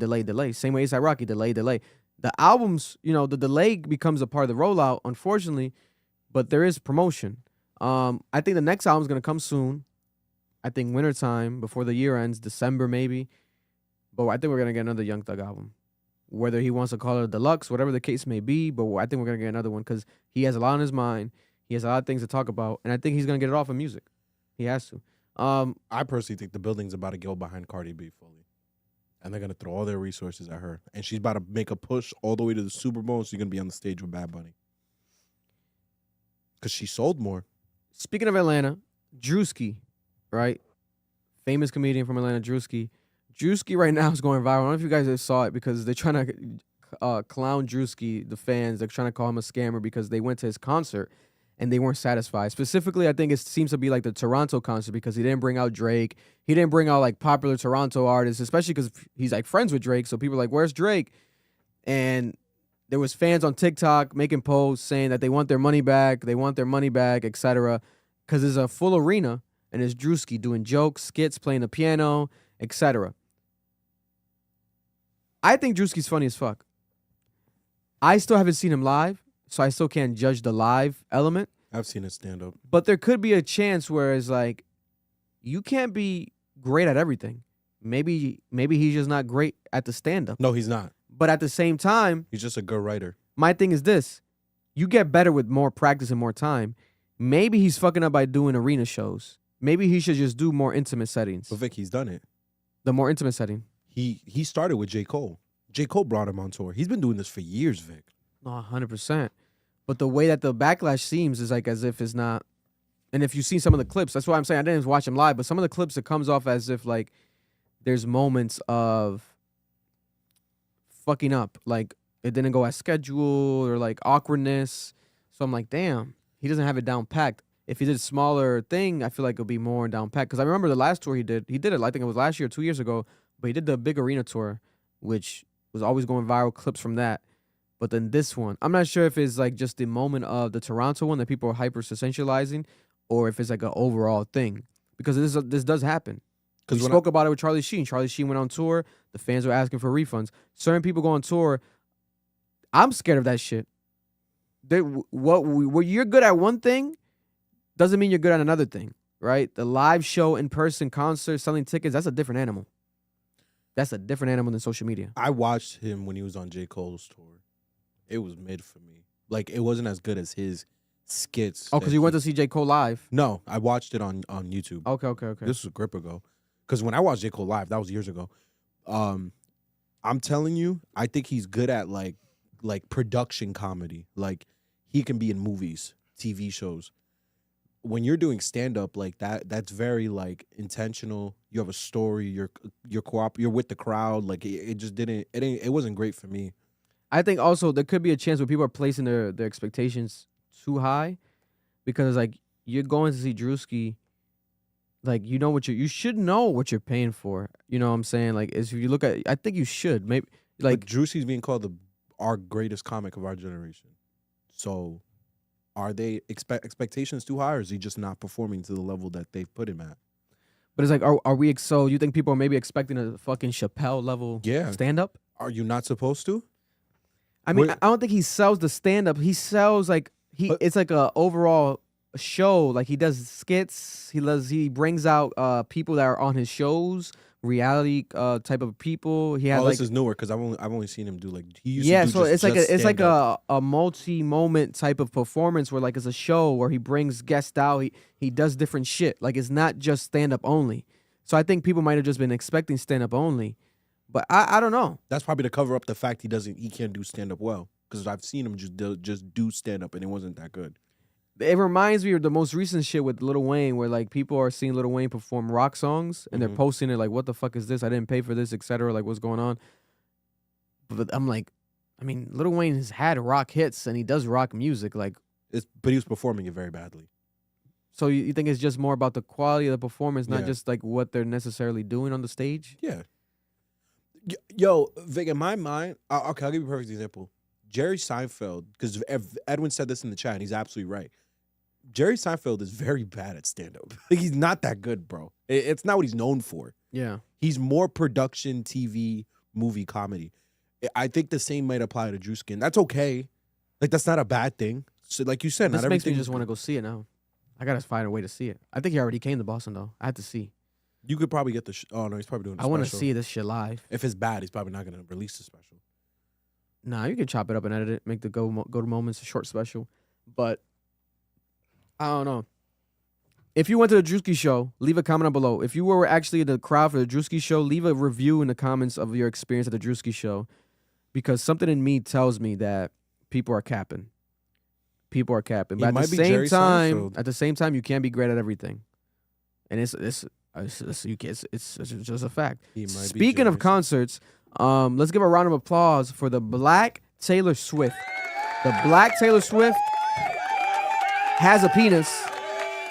The Black Taylor Swift has a penis. He has tattoos on his face, and he goes by the name of NBA Youngboy. NBA Youngboy right now is the Black Taylor Swift. What NBA Youngboy is doing at these concerts, where he has these YNs. You know how much energy you have to invoke in someone to make, like, his music made a fucking 14-year-old beat up a security guard, an elderly security guard in the crowd. I saw that. The 14-year-old beat up an old man. Crazy. This reminds me of, like, when they used to say, like, Nori and Mobb Deep and these artists in their music back then would make niggas, like, commit robberies. And I did a drill. I think Styles P said, someone told to his face, like, I went to, like, commit a crime to your music. I went to do a robbery to your song. Like, you know, it's like the energy that it's insane, bro. He also hasn't done a tour in years. Because he's been in jail and he's been on home confinement. Yeah. So the expectation, the anticipation is there. But I am highly impressed, right? In the midst of all the violence, I don't condone all that shit. God bless. That's just fucking dumb. But it's also 14-year-old dumb kids. Honestly, bro, it's like you have all 8 shows. This type of shit's gonna happen. Even though that is extreme. Punching that old man, that shit was that's insane. He's our Chief Keef. He's that generation's Chief Keef. Chief Keef could never do tours because he never correctly toured and he never knew how to get away from the beef. Youngboy has been able to effectively do that, and what we're watching is that. Like, this is just like, if this is as if Chief Keef had been able to go on tour during that prime, like when Kobe was out. That's all this is. You don't think niggas, yo, Vic, when Kobe was out, you know there was a shooting? The song. Yeah. Sing the song. I shoot like I'm Kobe, swish. Let's go like that. I think that I'm Kobe, swish. That's how it goes. I think I'm balling so damn hard that I think that I'm Kobe. Nigga, that shit was a banger, bro. Macaroni time? Nigga, the problem was niggas kept getting shot. Vic, there was a shooter here. You don't remember that when we were in high school? Bro, I vividly remember in high school, Chief Keef came. Everyone in high school was like, yo, I gotta go watch him. Everyone was souped. Bro, a nigga got shot when he was getting to the venue, bro. Yeah. The door's unlocked, right? Yeah. Okay. I think that we have a guy coming in soon. I'm telling you, bro, it's just NBA Youngboy has been able to actually tour his music. So we're seeing, like, degeneracy. I'm highly impressed. My thing is this, right? Seeing all these black young men, there's definitely a lot of black girls too, right? But seeing all these black young men happy and the way that they're celebrating, like, we gotta like applaud this. What this man is doing right now, this is insane, bro. And bringing them all together, especially that age group and demographic, who else is doing this right now to this level? NBA Youngboy's the only one doing this. Like, I love the way that they're, like, dancing and happy. Like, this is insane. Taking off the shirts, like it's insane. I don't condone the bullshit. The fucking knocking out a security guard, leave grandpa alone, and allegedly they've been pushing people out of their sections and, like, going into sections that they didn't pay for, and security's like, it's out of control, right? It's like, okay, at that point, right? But there's something about NBA Youngboy, bro. Even the way he moves like Prince. Like, he doesn't have any emotion. Like, he takes photos. He took a photo with who was it? Krishan Rock, and, like, he was stiff as a rock. Like, he does not, like, he has this energy to him, like almost as if, I don't know if he or maybe he does know that he's, like, how big he is. Maybe that's what it is. Like, I don't know, there's something weird about it. Like, I don't know if you remember that interview he did with, I think it was Complex. Phenomenal interview. Powerful interview. When he was at his crib in Utah. Oh, I remember that, yeah. Like, that interview has so many quotables, and the energy he had, there's something about that guy that's just special. Like, I don't know. Like, me personally, I don't listen to his music. I'm not the biggest NBA YoungBoy fan. I can't keep up with this shit. There's so much music he drops. But I respect the fuck out of it. Like, I just respect the fact someone that makes that type of music is able to tour without having any issues. I mean, he did have an issue. They did have to cancel the Chicago show. Yeah, I saw that. But he Bless called you. out Chicago and said they're bussy. Yeah, they canceled the Chicago show because of I think what's it called? Because the real beef violence. with OTF, yeah. Or like what's it called? The term when they cancel something for safety reasons. Yeah. For safety precautions. Because he has beef with Chicago niggas. Yeah. That make perfect sense. They were about to slide for Vaughn. Yeah, literally. But no, it was something where it's like, if we're gonna get that, we gotta applaud this. Like, it's a catch-22 because the shit is getting crazy, right? But we have to also applaud it. Like, it's like no one's been able to do this where they unify these kids right now. Like currently, I can't see nobody doing this. And like there's a theme, like the green, and people waving the green flags. Like my uncle was there last night. Shout out to John. Jada's dad was there last night to go see him. Yeah, he went to go see him. That's crazy. Like, it was insane, bro. Like, it's phenomenal what this guy's doing right now. And in the midst of what he does, right, where he like shouts out, even like he has controversial moments, and like he's NBA YoungBoy, so it's like, were you gonna cancel him? No one's gonna cancel him. Or, he's gonna keep doing what he wants, right? And people are gonna have their opinion, but they're not gonna go against him to the point that they're not gonna go to the show. Because during the show, he performs a song where he's talking about Trump. And he performed, you know what I'm saying? Like, he does all this stuff. Like, it's called Massa. It's a play on MAGA. The tour is called Massa. A play on MAGA is called Make America Slime Again. Like, it's purposely that with an American flag as, like, the flyer. Like, you know what I'm saying? Like, even though I think, like, that might not have been his decision, I feel like that might have been, like, a team or what's it called, label decision. Because Trump pardoned him. It's marketing. And Trump did pardon him. So it's like, that's something I feel like, he probably supports Trump, bro. It don't matter. It is what it is.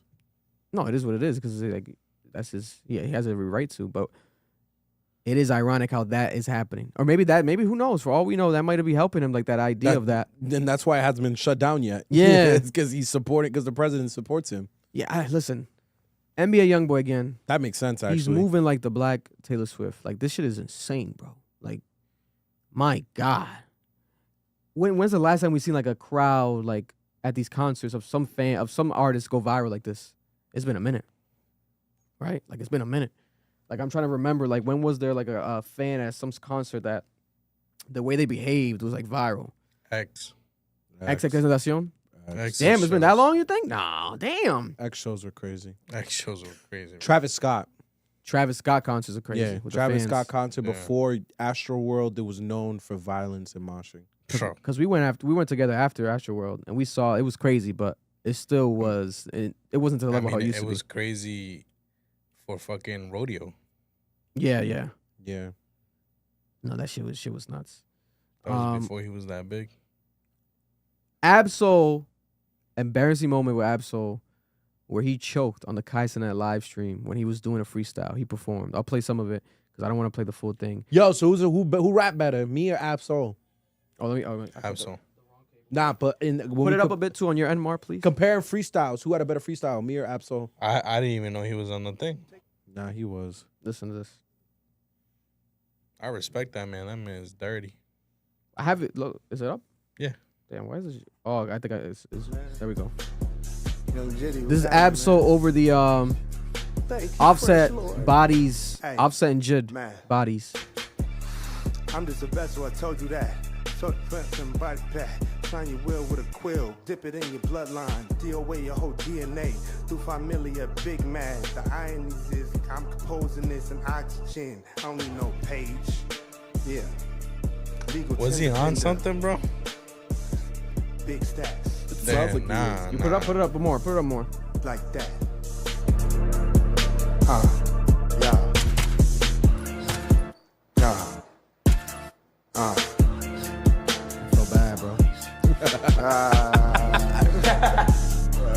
I said that was so shocked. I can't get it. Does that ever? Can I get a run? Can I run it back? Run it back. Has that? You know what the thing is, bro? That beat don't go with what the fuck he's spitting. Yeah, he can't get his punchlines in. Yeah, it's happened. Oh, okay. All right. Yeah. I wanted to be at first too. All right, here we go. Yeah. He choked again. See what I got now. Yeah. the best, so I told you that. Body bags, write your will with a quill, dip it in your bloodline. Tu familia, big mad. The irony is, He's trying to catch the beat, and he just can't figure it out. It's No, but listen. the beat's not for what the fuck he's trying to say. So this happened to Absol. Absol, there was fans online, a lot of fans online immediately. Oh my God, no, Absol. Don't worry, guys. He was just trolling Cenat. He's trolling the Cenat platform on purpose. He's just trolling. You know how bad your freestyle and the expectations you have to have as a rapper for someone to say like what you did was just like, nah, it's trolling. Like it's unbelievable. Bro, He went on Instagram Live and he confirmed. He's like, no, it wasn't trolling. Like I fucked up. I choked. He admitted I choked. It happens. Yeah. At least he's admitting it. And that's a moment. You have Punch, you have TDE. People are tweeting about it. Yeah, like laughing at him. To his defense, no, they were laughing at him. No, but I seen the Punch. Laughing with him. He followed up and said, "It happens. Like it's not that serious, guys. Hip hop needs funny moments." Yeah, I think it's such a shocker because when you have Kendrick Lamar telling you on his last album that Absol was the best rapper of all of them.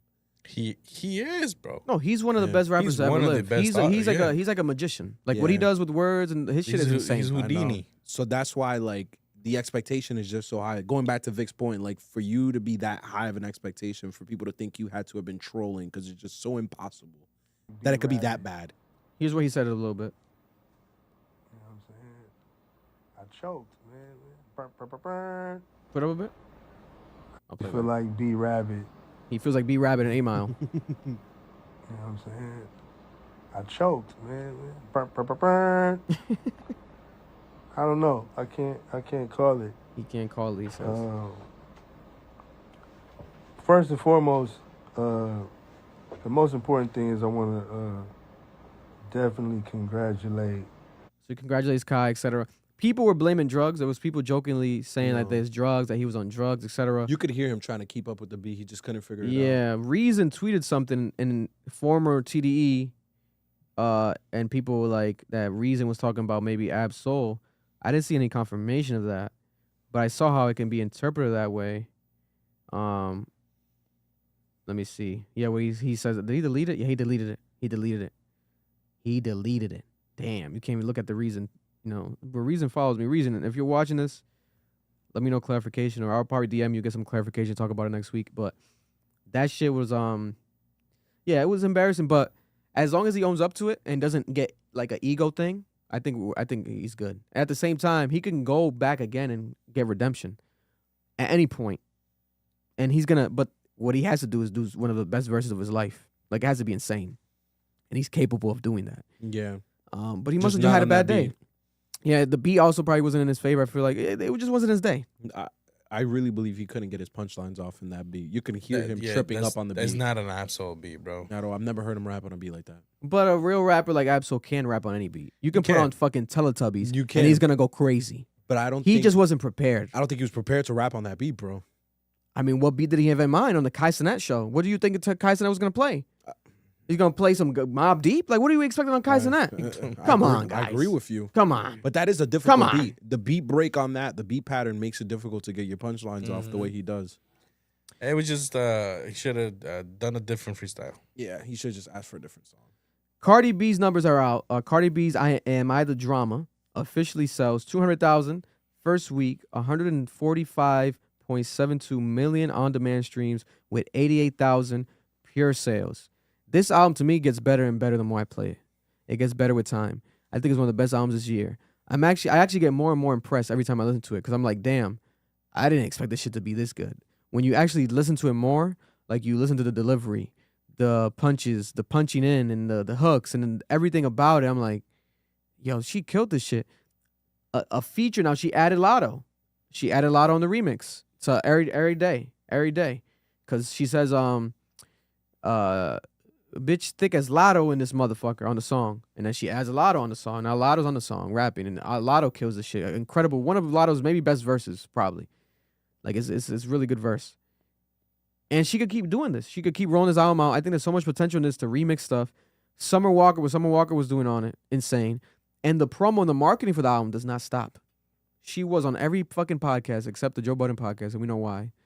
She's not going to go on that podcast. She says, she's like, why would I go on podcasts that don't fuck with me, etc.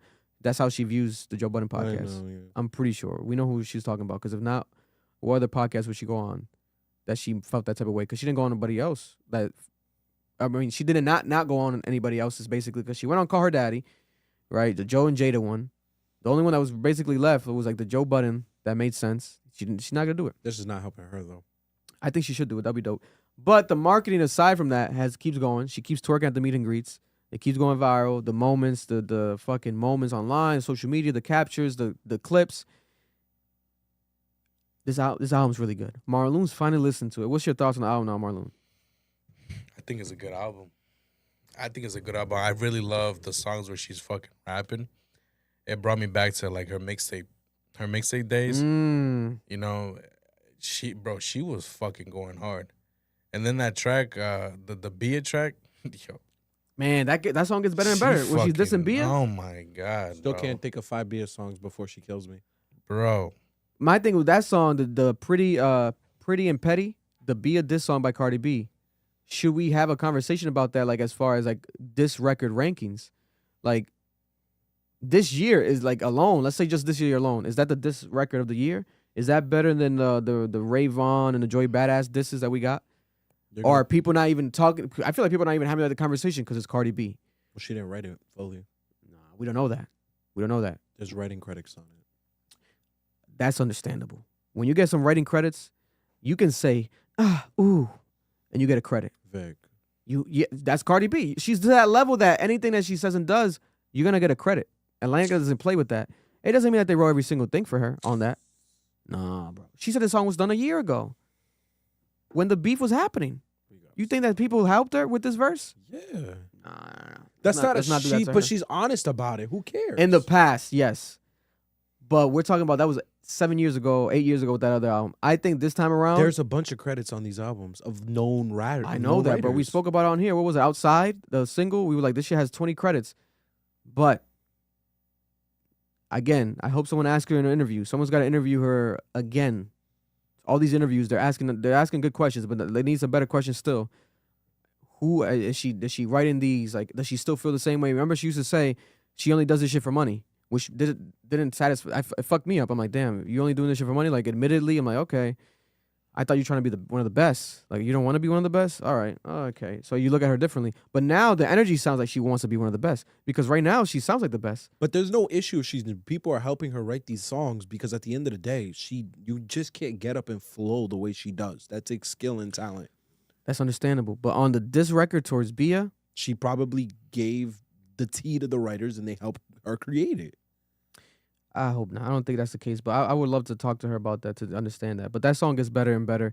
But I do think The album was good. That song I would rank it higher than the Joey Badass. The Joey Badass shit and the Ray Vaughn shit was insane. Don't get me wrong, but this shit, bro, this is probably the best diss song since like that. I mean, not like that. God bless. Not Like Us. No, I got no comment. what's it? But name one. If we're not gonna name one, then the conversation's done. Joey Badass. Part of a diss song is you were able to write it yourself. But we don't know if she did it or not. All the diss songs that we've seen do not have other people's writing credits on it. I don't know. I heard that Jack Antonoff wrote that second verse for Not Like Us. Nah, just kidding. Shout out to Jack and Kendrick. Imagine. That'd be crazy. You're crazy. Nah, that'd be You're crazy. crazy. Just trolling. Side quest with the 5. Trash, dumpster, goose wet. God bless you, brother. Thank you for the for donation the and the $5. random words. The But question is, why won't she say Nicki's name? Yo, it's coming. nah. Say Candyman.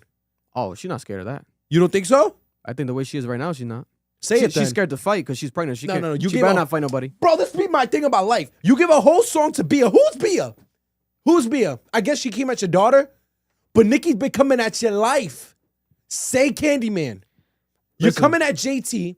You're coming at all of these girls. Say Candyman. But my thing is this. Because Nicki will get up and write her shit and body her to death. No, but that's coming too. What did Nicki Minaj just do? She says she's coming at her on an album. Now, I don't know if she said that, but I do know that she already announced an album for March. She's going to come Nicki at her. Minaj already announced an album for March 6 months ahead. Like, she's announcing album release dates months ahead. Who else did that? Cardi B did that months ahead.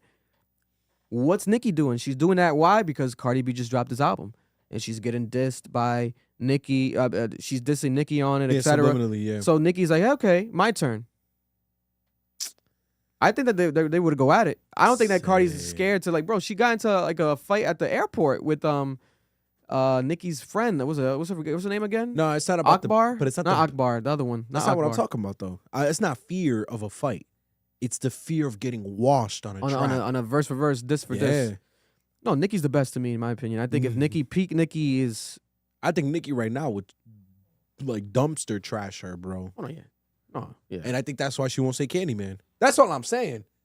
Let's say Candyman. We could get to that, though. It could happen. You're coming at the city girls? Bro, the city girls? Who are the city girls?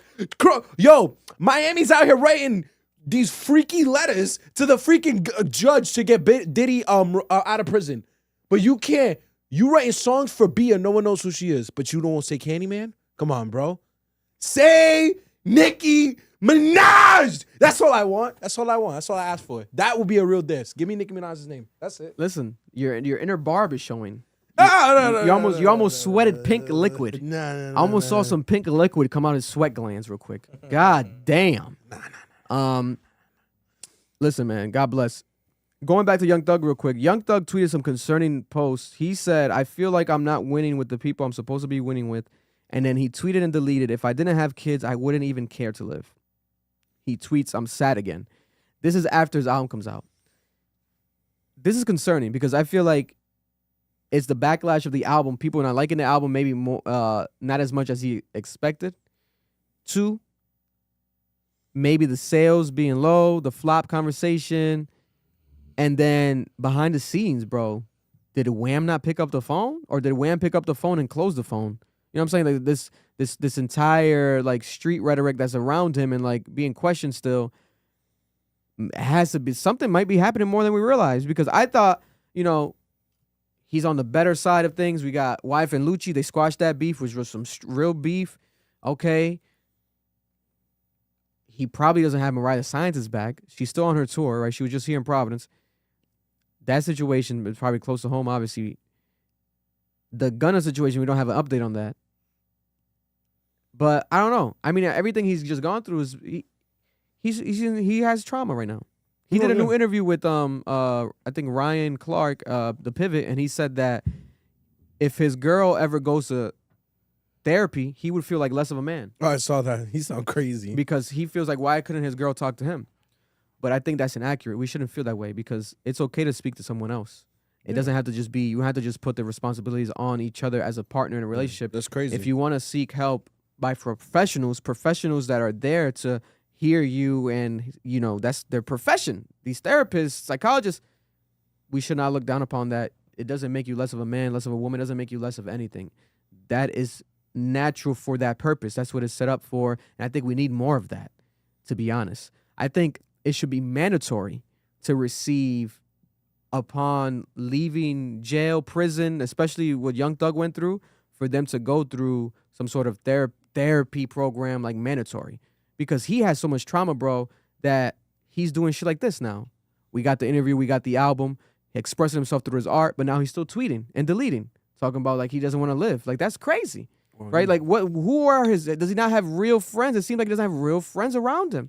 His support system, I wouldn't say he that. has none. I'm never going to assume the way people handle mental illness, because he could be saying all that and they could be in his ear saying, bro, let's get you some help. And he's like, no. I think at the end of the day, prison is not a system of rehabilitation, so there's never going to be the requirements Vic is talking about. At the end of the day, it's sad to say, but it's going to be up to Thug to be willing to go out and get that help, because no one can force him. He also says, I did a lot of talking up for people all over the world, and so far I've yet to see someone take up for me. Good, though. And he says, I feel like I'm not winning with the people I'm supposed to be winning. I said that. Then he says, sad again. He also says, lost so many people I loved, some to betrayal. He says, a therapist can't heal this shit. I need real love in my face. Peace and blessings on my face. Let my love spread. This ain't a phase. Blaming Jesus for my faith. That's lyrics off his album.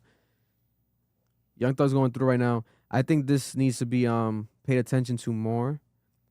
This conversation of his actual mental state of mind and his health, I think, should be the actual news more than his album and everything. But obviously, we're gonna get everything else, so people are gonna pay attention to that. But it is concerning, man, because Young Thug is someone that I really think is a pillar as far as an artist and what he does. I think he's very important. But right now, his back's against the wall to a different level.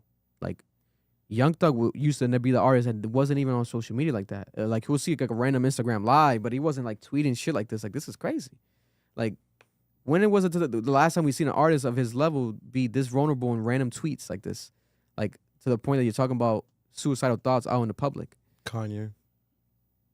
Oh, yeah, no, he's bigger. He's bigger than, Kanye's bigger. Last Kanye rant, he was talking about how he wanted to end his life after his mom died. Yeah, he literally, you're right. He did literally say that. Yeah. That was the last time I God seen bless. it. Yeah. But prayers for Thugger. I saw that shit. I'm like, nah, this is I hope he gets the help he needs. It's up to him though. He needs that shit because this is getting crazy, bro. This is getting crazy. Earlier we were speaking about some numbers, and real quick, I did want to mention more than 1.7 million people canceled their streaming services from Disney, the Disney Plus, Hulu, ESPN, when Jimmy Kimmel got suspended. So this was, in my opinion, something that led to them also bringing him back, the money. And this is a number that now is confirming that potential idea, because 1.7 million, let's times that by, go to Disney Plus right now. 16. How much does it cost? It's $16? 16. Damn. That's how much I pay for the bundle. Oh my God. It's like $16.99 for the bundle. Damn. So that's with ads. Without ads, it's like $32. So let's say, I'm gonna just say 16. If you times that subscription if you times that number of people by the subscription number price of $16, that's over $27 million. And that's only for 1 month. No, if they cancel it for 1 month. But and that means the next month too, because they're probably not gonna rejoin. Yeah, a lot, not all of them. So the number that came out, the $4 billion, was in value as a company. So I'm assuming when they saw the $27 million in value loss in profit, they probably also considered it down the line. Like, that person probably would have kept their subscription for a year. So it's not real. Like, the way they do evaluation is very interesting. So they probably looked at it as, we just lost $27 million every month for an entire year over this situation. You know what's fucking, nigga, that's like almost $2 billion. Yeah, no, because it's not just Jimmy Kimmel fans. It became obviously the representation of the messaging of the idea of censorship and the cause for concern and what it could symbolically mean. I think that's what was the main issue overall. So I think that's what people got to do, because I know a lot of people are shitting on Kimmel and shitting on everything. Like, he sucks, his ratings suck, and he's not funny, etc. And it's like, while that's the conversation for you, it's like, this was bigger than Kimmel. This was bigger than Kimmel himself. It's not just about Kimmel. There's people that don't like Kimmel that were just, standing up for this, and like they didn't want this to happen to him, and they felt like it was a fucked up situation. All right. But yeah, that number, I was like, damn, they might have lost a couple billion. Because even though the people are reporting that, it's not technically confirmed, that number of like 3.4. And also, Disney right now, like, there's other things that people are not fucking with. So to tie it directly to Kimmel is like, you would have to break it down more statistically, because it could be other things, right? They were already losing subscribers, etc. And they went up in price. Anytime people go up in price in these subscription models, I think Netflix is going up again. Like, it's crazy. People start going down, And then since people go down, they raise the price up again and again and again. Basically going back to cable. That's what's going to happen. Yo, and I called this in 2017. I'm like, they're just going to bundle the services together and drop it as cable subscription. But my beef was, then why didn't you guys just move cable to streaming, which DirecTV already did? Yeah. Like, just create a catalog. Like, I didn't understand this. I don't know why we had to go through this process. It's so stupid. But whatever. And last but not least, before we walk one of our guests into the podcast, I wanted to highlight and give him a round of applause. Cenat. Cenat has hit 1 million subscribers on Twitch, breaking the record. He did it in under 30 days. Bless you. Thank you. Hello. What do you have to say now? I apologize. I hate it. Yeah. No, because his numbers were off. Hey, listen, but you were heavy. No, I was heavy. You was heavy on that. He's not going to do it. It's not going to happen. He got 103 in one day, Vic. 103K. And a lot of it was his sponsors who were giving him subs.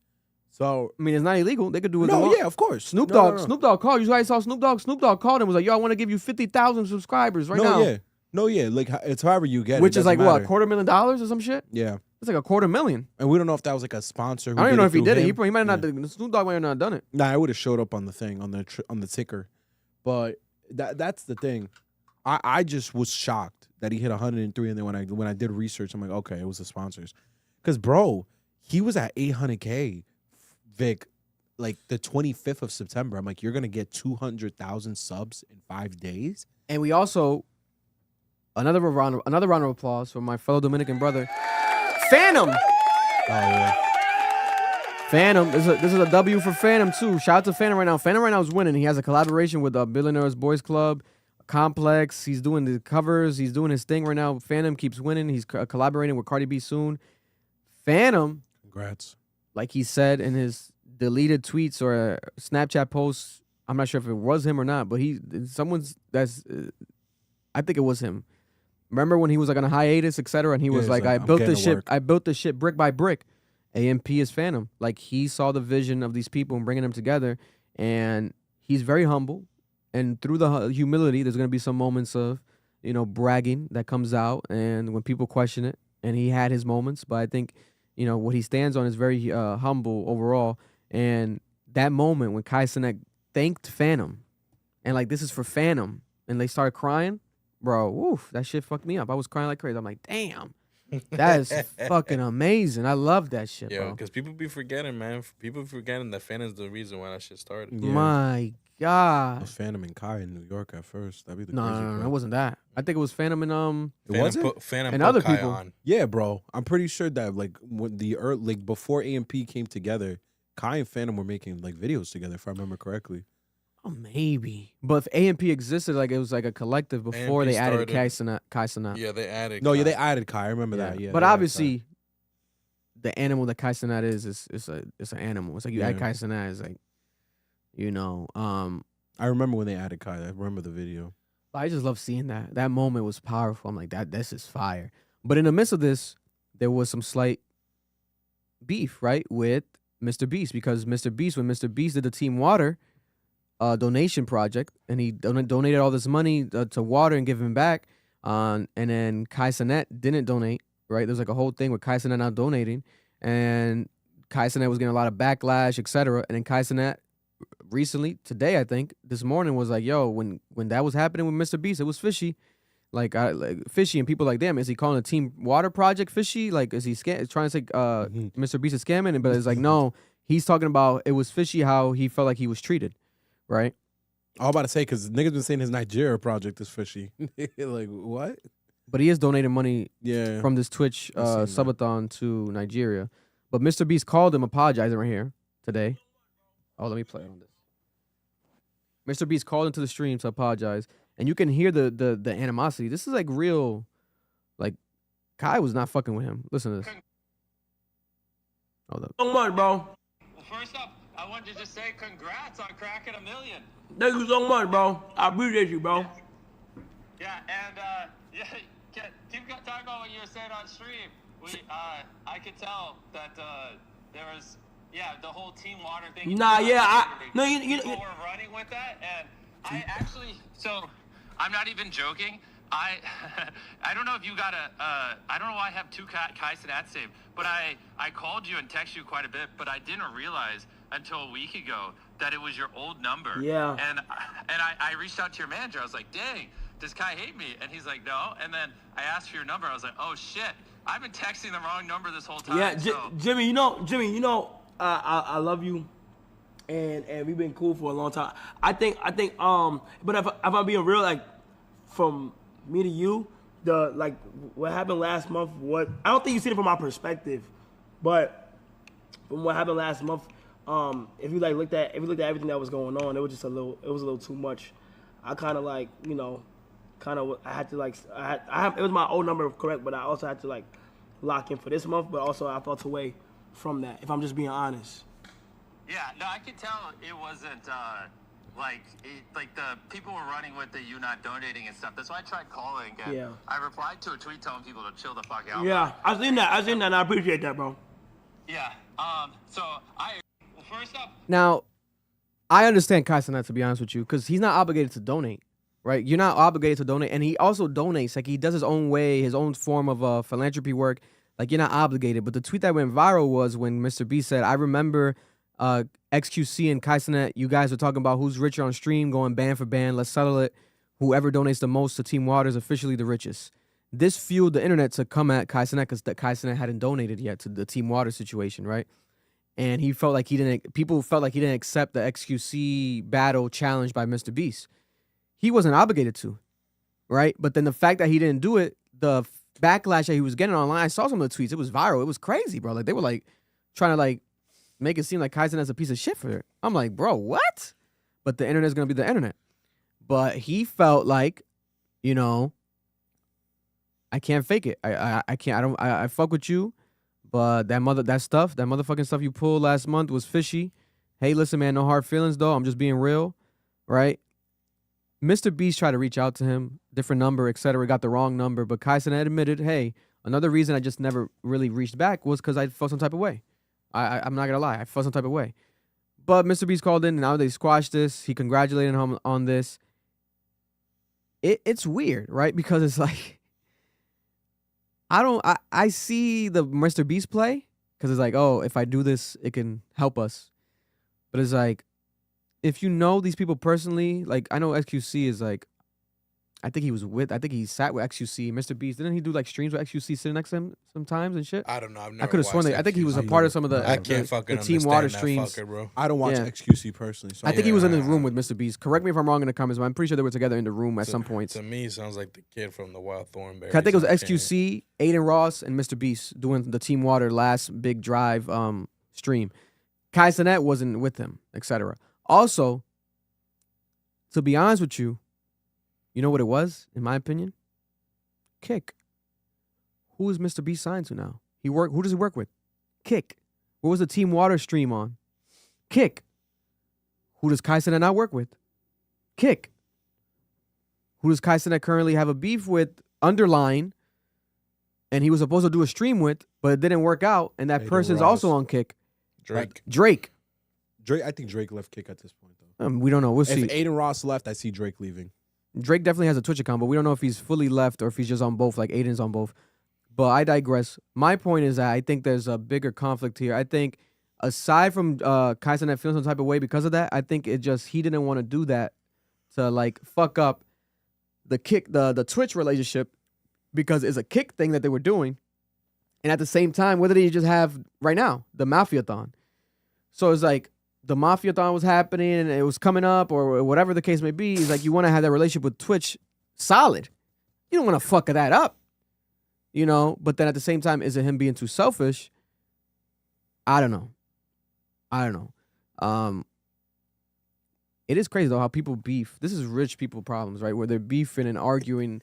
That's why I don't care. About donating or not donating, etc. Like, who gives a fuck, bro? Just give the money and shut up. And they've both given a lot of money. They've both done much more than everyone in this fucking. Then who cares? Like, you know, watching this combined. So it's like, bro, I'm never gonna go by the opinions of 11-year-olds who are on Twitter communities telling me that Kai Cenat's a piece of shit because he didn't donate when they never donated. You think any of them clicked that link and gave money? No.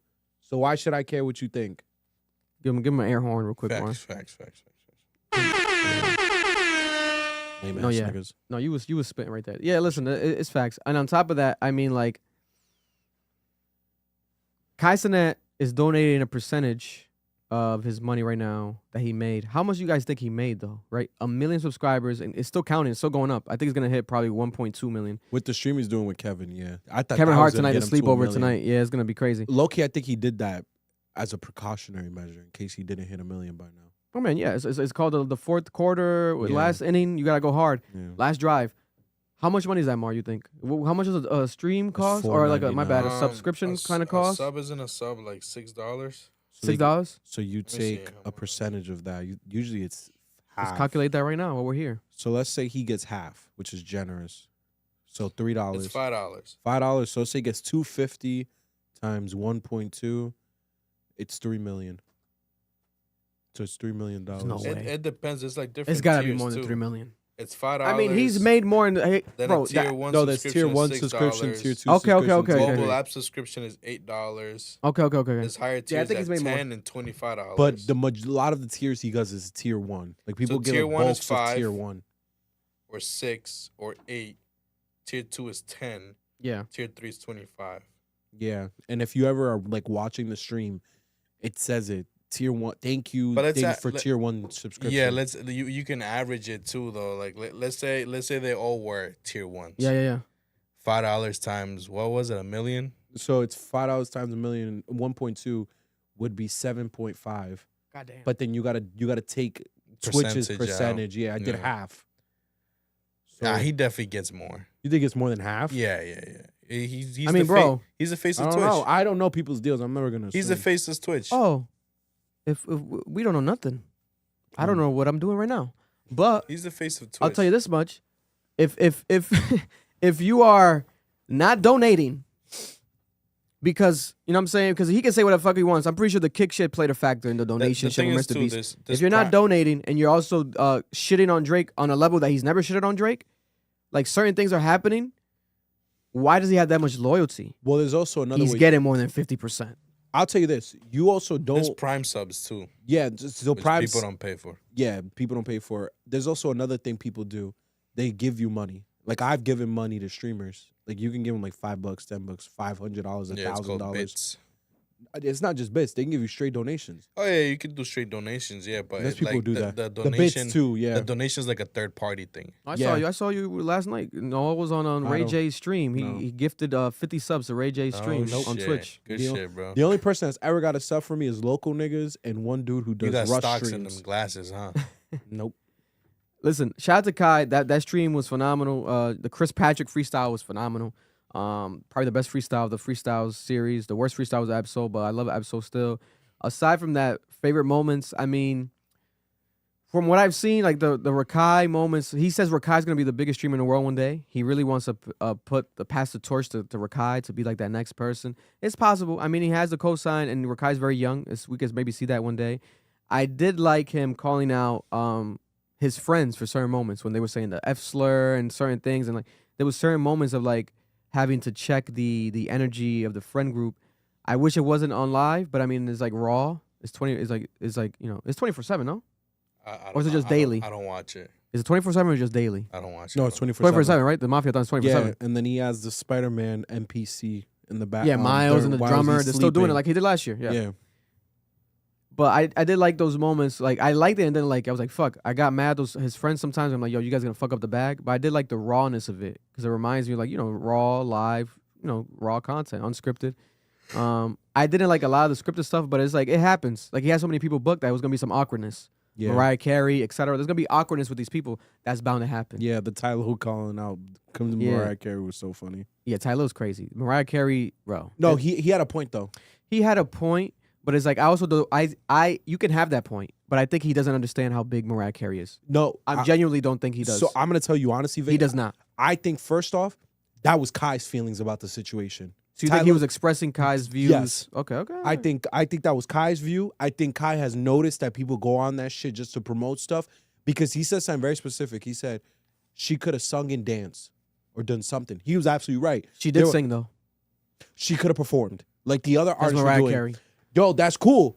But Mariah Carey just dropped the album and moved nothing. Nick Cannon. I think Mariah Nick Carey- Cannon said one time, I think you got to pay Mariah Carey like That's cool. you got to pay her like $100,000 to Then just step wha- outside So why are you going on a Kai Cenat stream? because she has a brand new album. and no one streamed it because she doesn't move anything anymore. Pitchfork gave it a 7 out of 10. She doesn't move stuff no It more. might be good. Mariah Carey's sole presence does not move people like it used to. But if she had performed, that would have been a moment. And I think That Mariah would've got people Carey's. to the I think app. Mariah Carey's kids are fans of Kai, and because I've seen Mariah Carey around they Kai are. before. Her son streams. She's been on his stream. So that's why I think Tyler was wrong because it wasn't like Mariah Carey came out of fucking nowhere. Mariah Carey's been around Kai but before. that's not what he said. What he said was she went on there and didn't contribute anything. She didn't. It felt one-sided, the business deal, and it was because Mariah does not bring people Listen. to Twitch. Who is going on Twitch My to see presence Mariah is a Carey? presence. Kiss my ass. No, that's not how that works. Some of y'all have to My understand. presence is my presence. Kiss my ass. Just like because Kanye you says. were great before does not mean you hold that same weight later on in life. No, she does, brother. No, she That's doesn't. Mariah Carey. She would have to sing for that weight to exist. She'd have to perform. Why? What adult is gonna go on Kai Cenat stream to look at Mariah Carey? Be for real, Vic. We talking business. Mariah Carey's performance is worth more than her sitting there with these 21-year-olds. Mariah Carey chewing bubblegum next to Kai Cenat That's not true. is extremely valuable in itself. I'm The telling you Ice right now, Spice her and presence. Lotto moment had more interactions and impressions than the Mariah Carey thing. Had way more. And but all it's they were doing different. was shaking It's ass different. and getting It's a different upset. significance, brother. They're not legendary women. Mariah Carey's a legendary person. So why is Lotto and Ice Spice bringing more people? Why were there more? Because they're viewers? showing butt crack and cleavage. They're making the young kids hard. That's what we're gonna be honest. Come on. Mariah Carey should have performed. They were gooning. It was goon central. You know how many classic artists performed during this last 30 days? Oh, a lot She of could have legends. done it. She could have done it did too. though. There's a clip of her singing with them, so he was No. lying. Nah, she could have performed for real like the others did.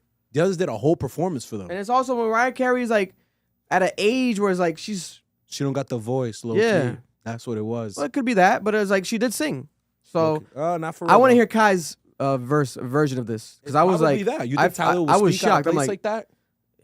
I don't know. They do I be don't- speaking out of place all the time, and they do a lot of out of pocket shit. And they've kind of fucked up like Kai's image, and he has to like fucking reconstruct it sometimes whenever they do. Some I think dumb a lot shit. of that is part of the bit. I don't think that's stupid. Because Tyler does his own stream, Vic. Tyler, out of He's all them, popping as fuck. is the bigger streamer. But besides Kai, of that little group, or Ray Kai and all them, it's Tyler. Tyler has mad streamers on. He's always doing mad shit. I love him. He's at his own controversies with other people doing wild shit on the stream, and he's checked I'm friends them. with him. He knows how to do I this text shit. him all the time. This nigga. My point is, He's bro, my cousin. I know for a fact he said that because Kai gave him the green light. And I know for a fact Kai has felt that for a lot of people. Because you can see it, bro.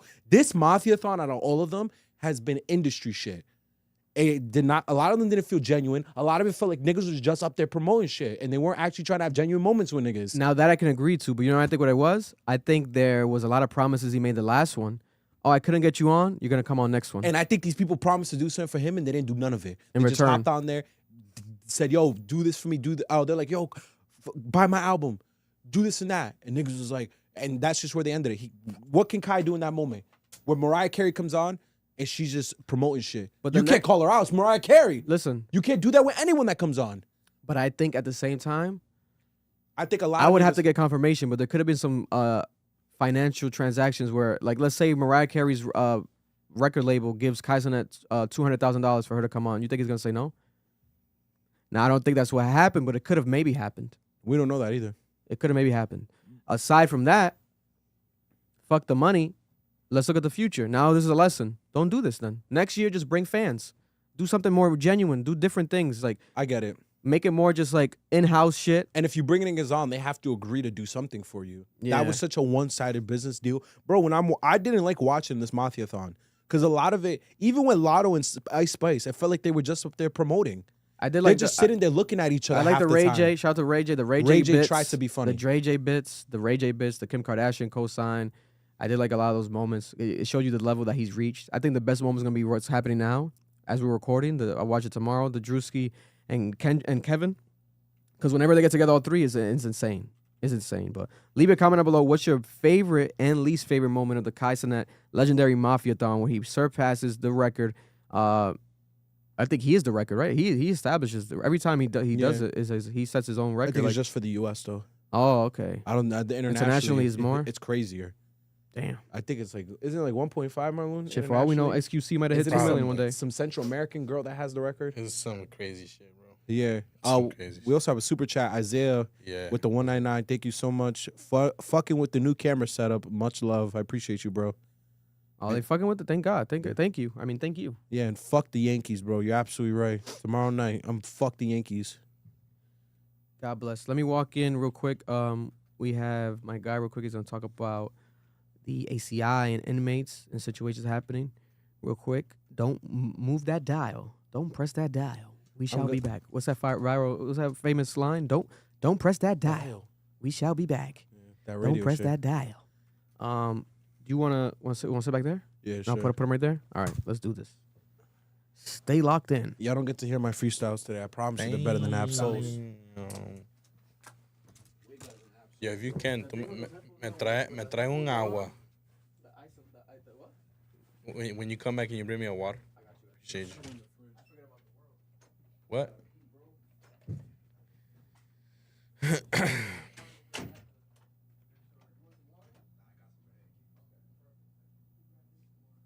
Time for Noel to practice his bars.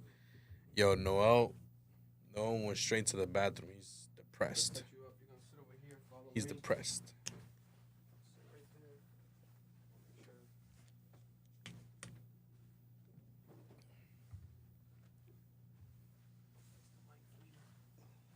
Yeah, if you want to sit on the pillow, you gotta. If you want, or you can put it behind your back, whatever you want. But definitely trying to get as close to the Close corner. to mic. All right. Yep.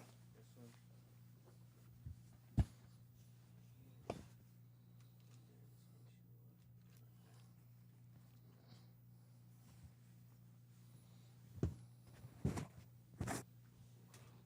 Woo!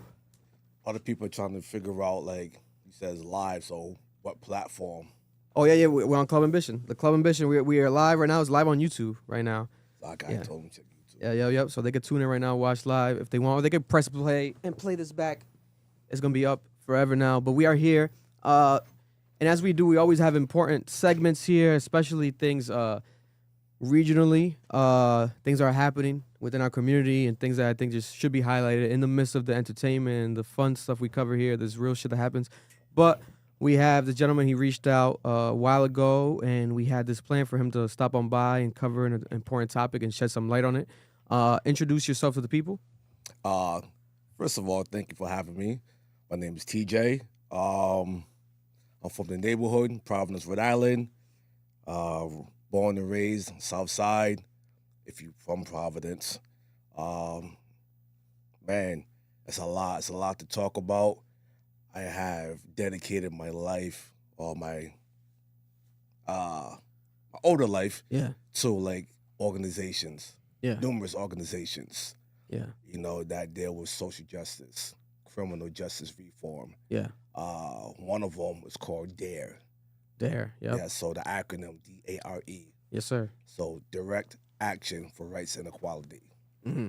All right. There's another organization. It's called Black and Pink of Providence, Mm-hmm. and that basically primarily deals with the LGBTQ plus community. Yeah. So we help the people while they're inside, or when they come out, to readjust to society. We give them, stipends to readjust and stuff like that. Try to give them connections to social services, things of that nature. Yeah. There's another organization called Clean Slate, Mm-hmm. which is very important, very important. That's going around the country. So what that does is what it entails, the name Clean Slate. So when the returned citizens, I don't like to use the word felon, because felon carries a stigma and it turns people away. Mm-hmm. People who sometimes are ignorant to the fact where they think everybody behind the wall is guilty. They think everybody behind the wall is bad. It's so far from the truth. Especially in the state of Rhode Island. The state of Rhode Island forces numerous people to take deals. So when the people are taking deals, it's because of inadequate financial, so they don't have the proper defense, or they want to go home because they have their kids, their job, their housing. They don't want that to be in jeopardy. So any way to get home shorter, they're going to take that route. Yeah. So that doesn't mean they're necessarily guilty of the crime that they're being accused of. Yeah. So the reason why I came here, I seen the episode that you had with the councilman Goncalves. Yes, sir. Talking about the assaults on the inmates from the guards. So I seen that. Let me fix your mic. Keep going, though. Keep going. You All good. right, so when I seen that, so I was like, okay, all right. I don't want to down the gentleman, but the gentleman really doesn't have that type of real life experience. He's going on from what people have told him and the complaints. And he came on your show and he was speaking about it.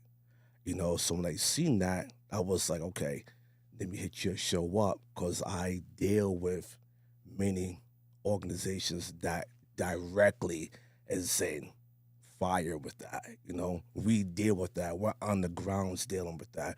We do actions about that. We stand up. We have voices for the voiceless. So we do that, you know. Yeah. My man, you know, he's more on the political side, you know, when we're standing in the fire with everybody. So give people some background knowledge. What got into it? Or what got you into this actual work? What's your actual experience yourself with incarceration and being? Have you ever been in the system as well yourself, if anything? Yes, sir. Share that to the people for some context as well. Yes, sir. Yeah. Throughout my life, I've been in and out the system. You know, I'm not proud of all the things that, you know, I've been accused of. It's like karma. You know, the things I have done, I have not got caught for. You know, karma hit me up for other things that I was accused of. You know, it's very ugly and nasty.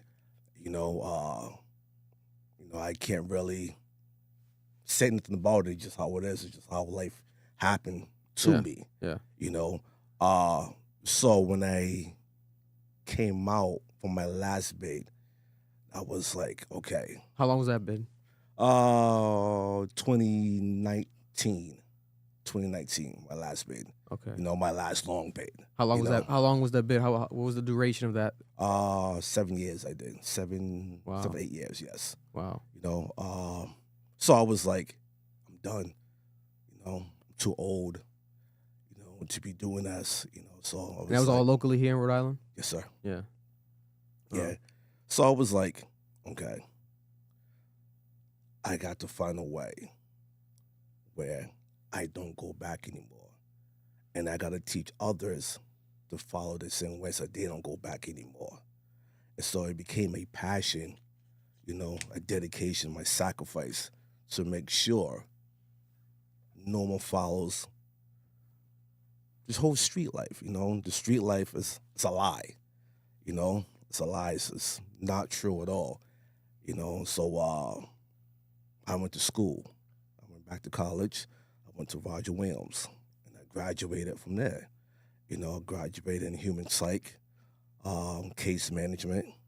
You know, then I did a whole bunch of other stuff that came in tails with that: suicide prevention, trauma-informed care, and things of that nature. You know, so from there. It was like, okay, I've been volunteering for numerous organizations for 4 to 5 years. And this one organization wanted me to do a podcast, like, you know, how you're doing, sir. And I said yes. And they wanted me to do, like, a business plan. Yeah. Yes, so I did all that. You know, when you do a business plan, you know, all parties have to agree. You know, when you're doing a podcast, there's a lot of stuff that comes entailed with it. You know, it's a lot of your time. Yeah. You know, so with your time, that's money. You know, for this, you know, this is not free. Yeah. You know, so, you know, the ED and I didn't see eye to eye on that. You know, so the program didn't have the money, you know, to pay me, you know, for my time and dedication and sacrifice and everything else, you know. So we didn't see eye to eye. And I was okay, it was cool, it was whatever, because I've been with that organization for numerous years. So I was like, no skin on my back, you know. Then at the bottom, so when you do your business plan, you know, at the bottom, you have your licensing on it because it's your intellectual property. You know what I'm saying? And he didn't see eye to eye with me on that, and I couldn't understand that. You know, I wasn't cool, you know what I mean? Because it's not personal, it's business. Yeah. You know what I'm saying? And can you share what the company was? That's I mean, I don't want to throw it, you know, my man under the bus like that, you know, because this is going out, you know what I'm saying? Yeah. And I don't want to give the organization a bad rap. You know what I'm saying? So I rather not do that. Okay. You know what I mean? Because just like I was saying, I mean, the organization does great, wonderful things for the community. Wonderful things. It's just, you know, the ED and I just didn't see eye to eye on certain things. That's all. You know what I mean? Then with the name, and I call it No More Handcuffs. No more handcuffs. Yes. He didn't see the vision in that. He kept saying that people wouldn't understand that. People wouldn't like that. And I was okay. So one morning, I just woke up and I had an epiphany. I was like, TJ, it's time you invest in yourself. So I took everything back, name, my likeness, all that. Yeah. And I reached out to my own contacts. Like my cousin's ex-wife, she's an accountant. My friend Maisha, she does very well on social media. So I reached out to many of my other contacts, and that's how I birthed No More Handcuffs. So it's my company now. You know, and it caught fire, man. You know, streets, the neighborhoods, they're loving it. They love everything what it stands for. Yeah. You know, so it's just not standing for what the name says. You know, when you think about it, you think about handcuffs, you know, incarcerated. No, it stands for much more. You know, it stands basically for anything that encapsulates you into your personal struggle, your personal trauma that you want to transform out of, that you want to break free of. Rather, it's streets, prison, mental illness. Figurative cuffs. Doesn't have to be literal cuffs. Exactly. Yeah. Exactly. That's beautiful. You know what I mean? That's dope. I like that. Exactly. So anybody that's marginalized for their sexual orientation, you know, so you want to break free of that and you transform into something that's beautiful now that you currently are, and you've been doing things for your community, I reach out to you and I interview you and I have videos and I showcase individuals on that, you know, so people are loving it, man.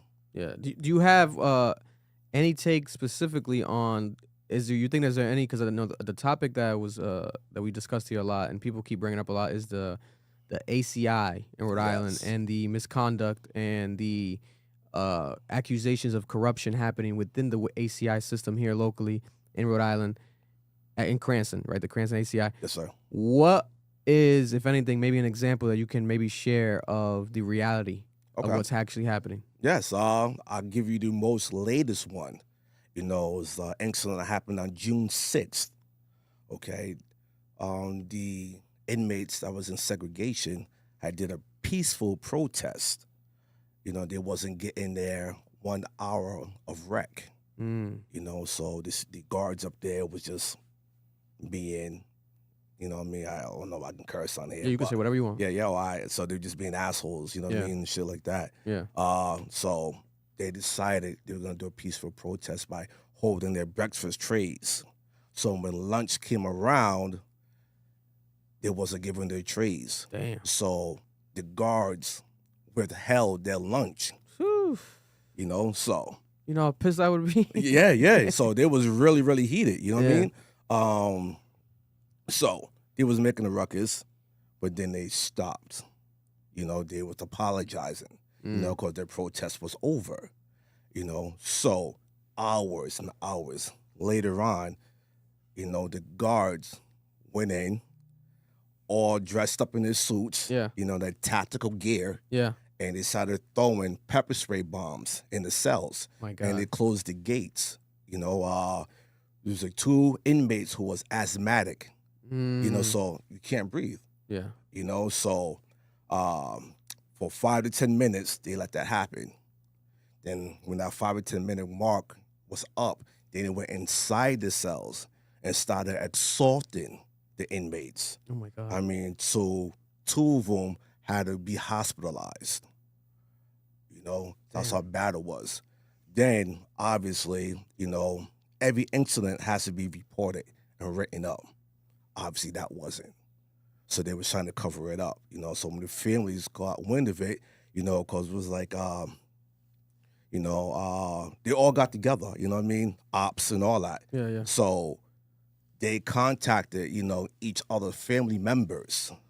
You know, so that's how the news of what happened inside got outside. Yeah, because of unity. Unity happened Yes, sir. outside as well within the families and the associates of the people inside that were going through this this senseless act of just, you know, mistreatment, misconduct by the people that's supposed to be there protecting them, you know, and taking care of them.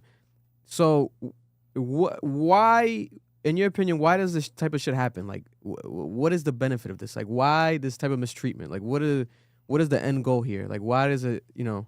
All right, so it's different from because the ACI has, you know, which is intake, which is basically the county jail. You know, then you have the other securities, minimum, medium, max, you know, and high side. Okay, so an intake, you know, is a high turnaround, you know, but the guards that's there, they feel like they're protected. They feel like they can disrespect anybody. You know, they don't do that in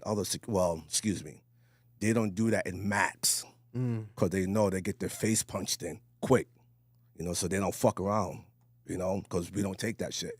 Yeah. You know, so in lower securities, they feel like they're more protected and to do disrespectful shit to people. Yeah. You know, and treat them like garbage when they shouldn't. Yeah. You know, so it's the end goal is just because they feel like they have the power to do whatever they have to do, and there's no punishment behind it.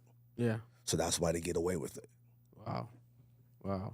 And speaking of this, actually, you want to say something? Yeah, Noel? Yeah, I got a question. So is there a lawsuit in place? Like, is someone investigating this? Are there any violations that have been reported to the Attorney General's office? Yes.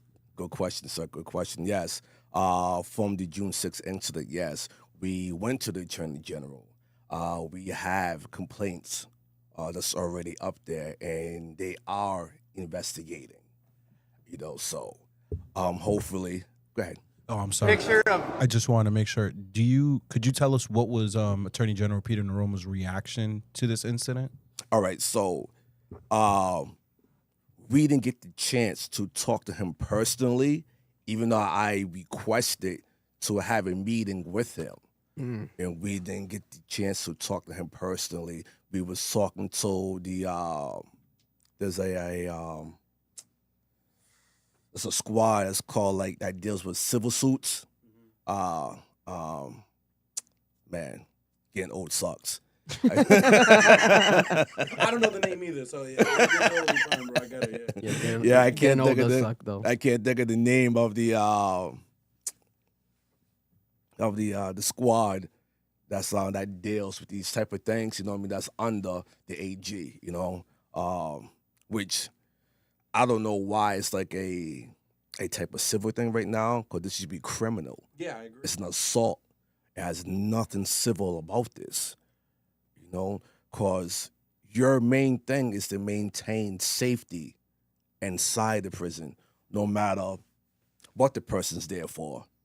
You know what I mean? It's not your job to discriminate against anybody from what they're there for. You know what I mean? Fuck it, it's not. Your job is to keep everybody safe.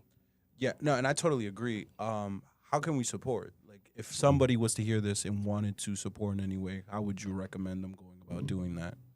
Well, many roads. Good question, sir. You can go to DARE. Wednesday nights, they have 2 subcommittees, but on Wednesday nights, 6 to 8, there's primarily where people behind the walls. That's what the committee is called, Behind the Walls Committee. Matter of fact, maybe I wore their shirt today. So y'all can see it. And let's do it. I can't take this. Shit. Yeah, you're good. Just take the headphones off and just stay and do it. Just take take the headphones off and then stand around. Yep, we got you.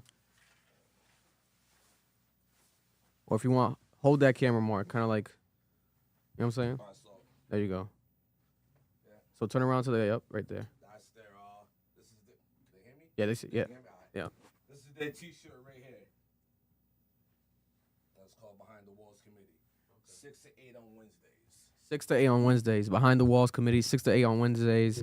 And where's their office? 340 Lockwood, it says right there, right? Okay. 340 Lockwood Street, Providence, Rhode Island. Right there. You know. Right behind Burger King on Broad Street. Right behind Burger King on Broad Street. But, no, this is something that is significant. And, you know, TJ, you know, you're more than welcome to come on the platform again multiple times in the future because we rather have someone, you know, who has experience with this directly and, you know, is connected, tied to these type of organizations directly because people always mention that to us when we cover this. They're like, oh, what can we do? What can we do? What can we do? What are the resources? You know, what is this? And you just gave beautiful examples, you know, so people need to listen and do that. I want to get your take on this. There's a viral clip that just went viral recently, and on point with the topic of conversation right now, I want to get TJ's reaction to this, right? This was a prison owner's decision that went viral, right? Yeah, try to, if you want more, just hold it up for it. It's a quick clip. Dog food, and then you see this after a couple bites, it's like wet dog food. You know what they feed the pigs out on a farm? That's what it looks like. I don't know, it's nasty. It's nasty stuff. I don't know, I wouldn't feed my dog it. If they don't like the food, too bad. Don't come to jail. What did I run can I have Chinese one week, Italian the next? What is this, a hotel? I'm gonna take away their butter now. Save another $100,000. Fucking crazy, right? Yeah. Like it sounds satirical. Like when he says it almost sounds like a stand-up comedy sketch. Like the idea of the prison owner, like literally just saying like, "Oh, I'll take their butter and I'll save another $100,000." Like that's crazy, right? I said that to Noel. I'm like, what the hell? Because one thing is like for an owner to believe that and think that way, but to just publicly say it and not care that he's being on camera and just like saying it proudly. I'm like, damn. Like they really don't give a fuck. What's your thoughts when you see something like this? So by me watching that, it's true. It's true. I mean, the food that they get there obviously isn't grade A food. So it's not like that. What's some of the meals that you remember that you can recall to give people like the? So it's like it's on a rotational schedule. So on Saturday mornings you have pancakes. Saturday afternoons you have hot dogs and beans. Sunday mornings you have fried eggs. There it just goes on and on and on throughout the weekdays. Yeah. You're always getting fruit. I mean, their trays that they try to give you, is on like a nutritional type of thing, by the portions they give you, wheat, fruit, milk, and shit like that. Yeah. But the state of Rhode Island, the food that they give their inmates is better than other institutions in the country. Okay. So I can't sit up here and say, give you all bullshit. That's not my forte. Yeah. So but it's not slob like we've seen like that type of slob where you see like it's kind of like shit put together, random stuff just smashed together. Yeah, nah. It's not. I mean, it changed, from the years. It was some good changes, some bad changes. Okay. But it's not slop that you would see like on the movies, the dude behind it slapping shit on your tray. Nah, it's not like that. Yeah. So that's all. And what's a story, TJ, that you have that you might want to highlight? Like what's something like maybe one of the craziest things or like an example, real life example that people can hear to understand the sense of, just corruption and, malpractice that happens in these type of environments or when people are being mistreated that you can recall? Do you have one, even if specifically even in Rhode Island that you can recall? Okay. The health system in ACI is horrible. We have so many deaths that happen, because of the medical neglect. When you go to the nursing station, they want to push aspirin on everybody. Like aspirin heals everything, every ailment. That's what they do. Awful.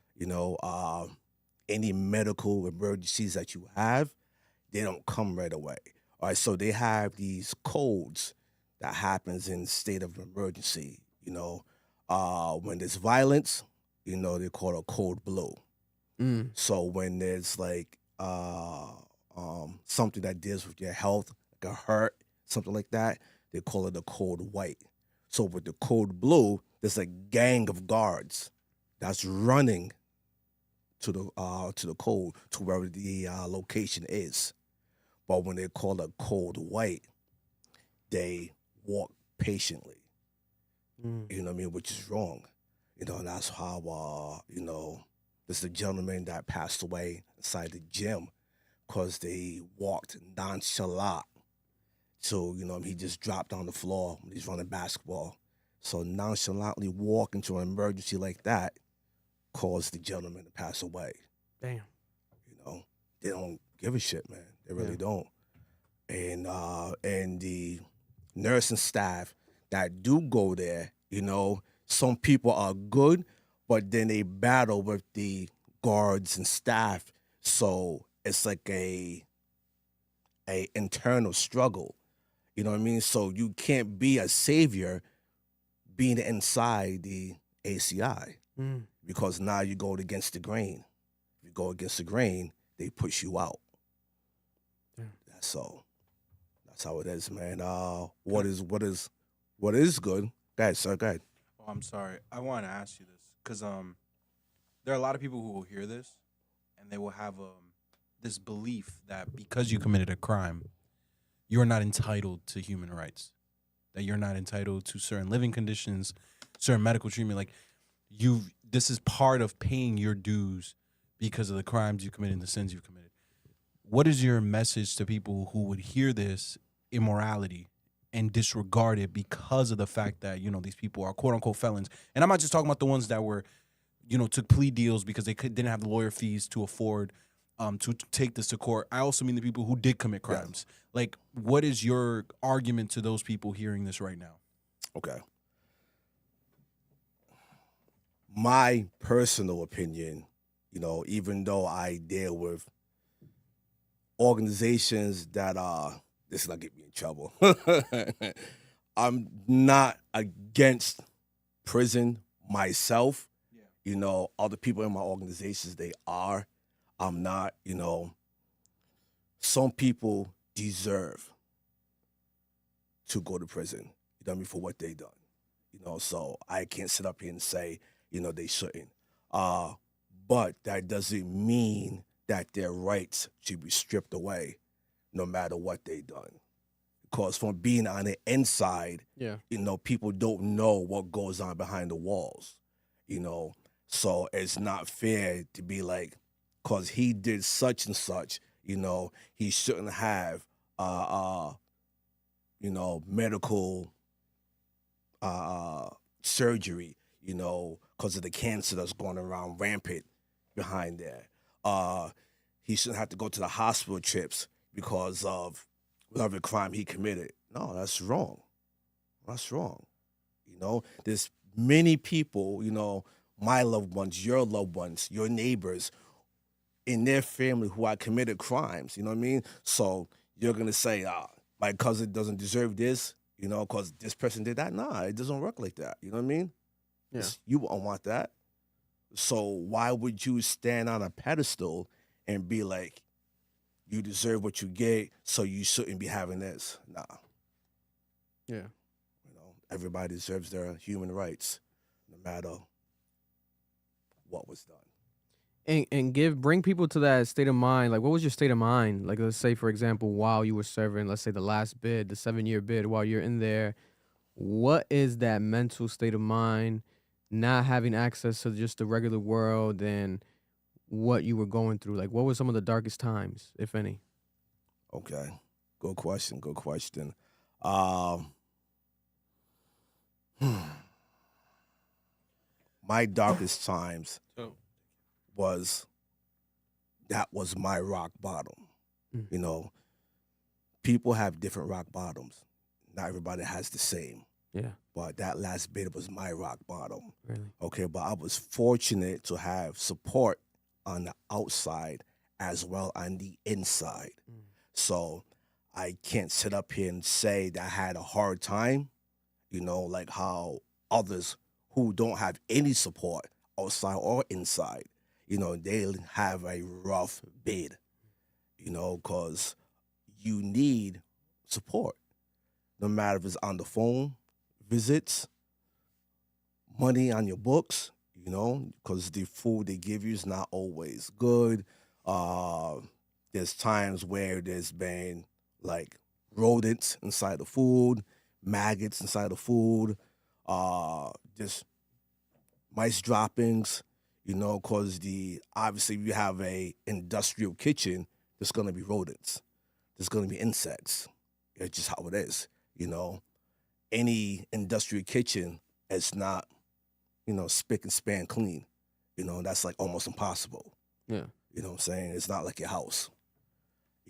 So it's in that nature is I can just go on and on and on, man. Yeah.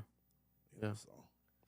No, listen, man. Like we said, definitely want you to come back. Is there anything you wanted to also, say to the people while you're here? Anything you want to highlight or add as well? Even if it's regionally, specifically Rhode Island, because I know a lot of people are gonna be watching this, especially surrounding this topic. People who have maybe family members in the ACI or just are going through something like this. Maybe they're former prisoners themselves, former inmates or former. What's your term? I like your term. What was your term? Returned citizens. Returned citizens. Yes. I like that. So there's other returned citizens out here that are watching this. What's something that you want to end it on and share to them as well?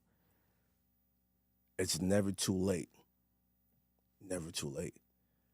Never give up on yourselves.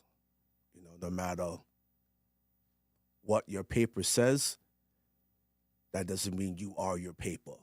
I had to stare at the cameras to make sure you understand exactly what I'm saying. You know what I mean? Don't let people decide who you are. You know what I mean? You are not the paper version. You are your current version, and show them who you are.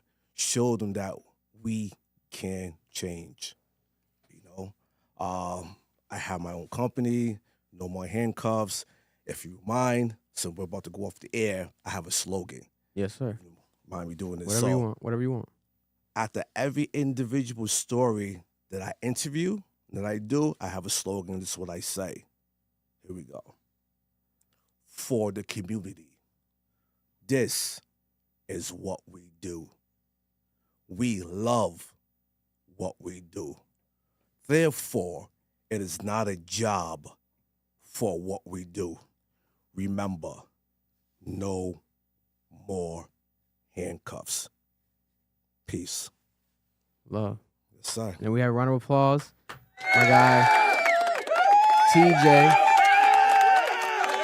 You know what I'm saying? TJ coming through a very, very, very important subject and topic that, we highlight here. So we wanted to have, first eye, experience from the bird's mouth himself, someone that's experienced this directly and is actually working right now to help those who have gone through it and are currently going through it, even if it's through relatives or family members or friends right now, especially what's happening locally. There's a lot of people who hit me up all the time about the ACI stuff. So listen, if the ACI is watching, again, open invite to them. Anybody that wants to represent the ACI, guard, former guard, anybody from that world as well who wants to come in here and share their viewpoint, etc., explanation of any. I've been saying it for months, so you're more than welcome to come on in here as well. But appreciate you, brother. Thank you for coming through. Thank you for your time. Appreciate you for being vulnerable, and thank you for the work that you're doing right now, because people, we need more of it. We need more of it. So hopefully you can be an influence for those to carry on the tradition and do it. Years later when we're all said and gone, this type of work still needs to continue to happen, because I think it's not going to be something that's, changes overnight. But with small, increments, we can do something in the long run. I think that can and will eventually change. So appreciate your work, and thank you, man. Thank you for having me, man. I appreciate this, really. No problem, brother. Appreciate it. No Thank problem, you, brother. No More Handcuffs. Yes, sir. Subscribe. Check them out. You're everywhere. Is it on YouTube everywhere? Can people find you? It's on Apple Podcasts, or no, it's on TikTok. TikTok. Okay. TikTok, yes. No More Handcuffs. That I'll be doing on YouTube sooner or later. Oh yes, sir. Yes, sir. Check him out. No More Handcuffs, from Rhode Island to the world. Another legendary podcaster right here. Appreciate you, brother. But I'll walk him out real quick and we'll continue the show. All right. Whew. Thank you, brother. Thank you, man. I appreciate this, man. That slogan sends some chills down my spine. Yeah, people say when I say that, I sound real stern. When I do it, you know. Thank you, brother. Thank you. Thank you. Yo. Appreciate you, All boss. right, thank you, sir. Nice meeting you. Yes, sir. Yes, sir. So that's my boy Marlon. That's Noel. Marlon Noel. Sir. What's happened? Email me your number.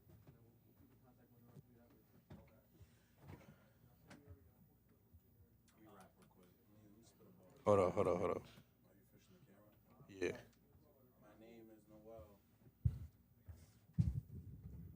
I'm about to give you a bar better than Absol. All right, people are here. Never mind. You got lucky. That's good, buddy. Now go ahead, spit. Give him 2 lines. I'm out here chilling, breathing, drilling. Listen, man, this is better than Jimmy Kimmel right here, guy. What we got going on over here? Talk about a balanced diet. Is the Club Admission podcast? My God, shit got real. You know what I'm saying? Listen, we can't be consuming. You know, we can't be consuming all this type of content, all this stuff, and we talk about this, and we enjoy the entertainment, but then we don't, spotlight and highlight the real shit that's happening, or the people that actually put in some actual progress towards, rehabilitation and reform work. This is very significant. So, yeah, that had to happen. But shout out to TJ for coming through. Appreciate you. No More Handcuffs. And we have another friend of the show, family member, the Club Ambition Cap Crew. He's been on here multiple times now. Shout out to my guy Travis right here from Millenial RI. Round of applause for my guy Travis coming through real quick. You know what I'm saying? Man, talk to the people, man. Talk about what's happening. What is happening? What's going on right now for the three? Not the three. They get three. No, what's happening right now with the 10-year anniversary? What is there? Tell the people of Rhode Island. There's a 10-year anniversary of what? What's going on? Yeah, so I'm over here representing Millennial Rhode Island. 10 years. Started in 2015. Millennial Rhode Island. It's a community organization. Built on really just connecting primarily young professionals, but really just anyone in the state of Rhode Island. Yeah. Folks will be able to come in and we started this in 2015. The goal was we had this premise, choose Rhode Island, because, being born and raised in the city, being born and raised in the state, you would hear a lot of negativity, be like, oh, I just can't wait to just leave Rhode Island, right? I just want to be somewhere else. And I don't know about you, but like sort of like growing up, for me, the concept of like, how do you build in this state, right? How do you be successful in the state? So in 2015, there was a lot of negativity around just millennials, just like you see negativity around Gen Z, right? Yeah. And just this whole like conceptions of just generational aspects. And we just started the premise of we're going to bring young professionals together. We're going to bring younger generations together. We're going to make sure folks know each other. We're going to have a voice. And it's been 10 years. That's crazy. 10 years of that. That's crazy. So really proud about that, to be able to sort of continue that, build community, especially, during these times when people are more connected via on the phone and, as opposed to like going out and actually meeting people and talking with each other. So No, 100%, man. Everyone's tapped in with, on social media, but, connecting in person and the type of events that you guys keep throwing and keep doing, I think it's, it's necessary for that real life, real human type of, bond and connection that, social media can't get you. It's something that's real and actually can build actual change in person. When it comes to Rhode Island itself, right, and you representing Rhode Island with everything you guys have been doing for so long now, what would you say makes Rhode Island a place worth choosing? Like, if you are a young person out there in America or in the world, why Rhode Island? Why come to Rhode Island? Why invest time or money into Rhode Island? Yeah, so I mean, Rhode Island is one of those interesting aspects where I feel like we were a secret that wasn't really told until recently, right? Yeah. Like you go around to a lot of our events, people have like moved here from different areas of the country Hell and yeah. are kind of figuring out and kind of deciding like, oh wow, like Rhode Island is great. You know, if you look at Providence, we have some of the some of the most best reviewed restaurants, right, and bars and even the conversation of sort of like nightlife, right? Like nightlife, we got a good nightlife compared to, you get folks in Boston, they'll come here. You get folks from New England, they'll come here. They'll have yeah. a fun time here. I know we both listen to Joe Budden podcast. How many times did Joe Budden like joke about Providence and Providence girls all the time. you know what I mean? All the time. And Rhode Island, we're also so close. We're close to New York, we're close to Boston, especially with the aspects of remote jobs. But if you're talking about quality of life, right, being able to commute places, being able to be 40 minutes between the city and the ocean, Yeah. right? If you want a little bit of a suburban area, we got a suburban. If you want a little bit of the woods, we got the woods. Right? Rhode Island, in this small state, has everything, that you need, right? And we're just so connected everywhere else between the Ivy League schools, the colleges, the universities, and again, just being within New England, close to New York. I think we're still underrated compared to what Rhode Island actually is. Yeah. But I do feel that secret is kind of being discovered, and people are starting to sort of like understand that and move there. I mean, look, Taylor Swift got a house here. We got other Matt Rife. Matt Rife got. No, the tides, the coin's flipping. Like everyone's realizing it more and more, and it's not changing anytime soon. I mean, we have the FIFA World Cup coming to New England next year. It's gonna be, I think 2 soccer games in Rhode Island at least, right? Something like that, or soccer practices. What was the number, Mar? I don't remember the number exactly. But something's definitely happening in Rhode I think Island. 2 to 3 games, something like that. I don't remember the exact number, but regardless, we're having one At least. at least. Yeah. Well, with the FIFA World Cup, right? Like they're going to be playing in Foxborough, but it's also going to be branded as sort of like Boston. Mm. Where are most of the people going to be residing in to get to Foxborough? Rhode Island. They're going to be in Rhode Island.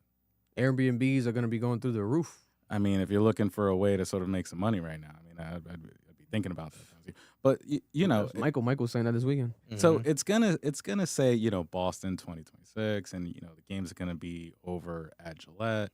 But really, people are coming from Rhode Island. People are living in Rhode Island to get to Foxborough. Foxborough is less than a 30-minute drive. It's not the same case if you actually live and reside in Boston.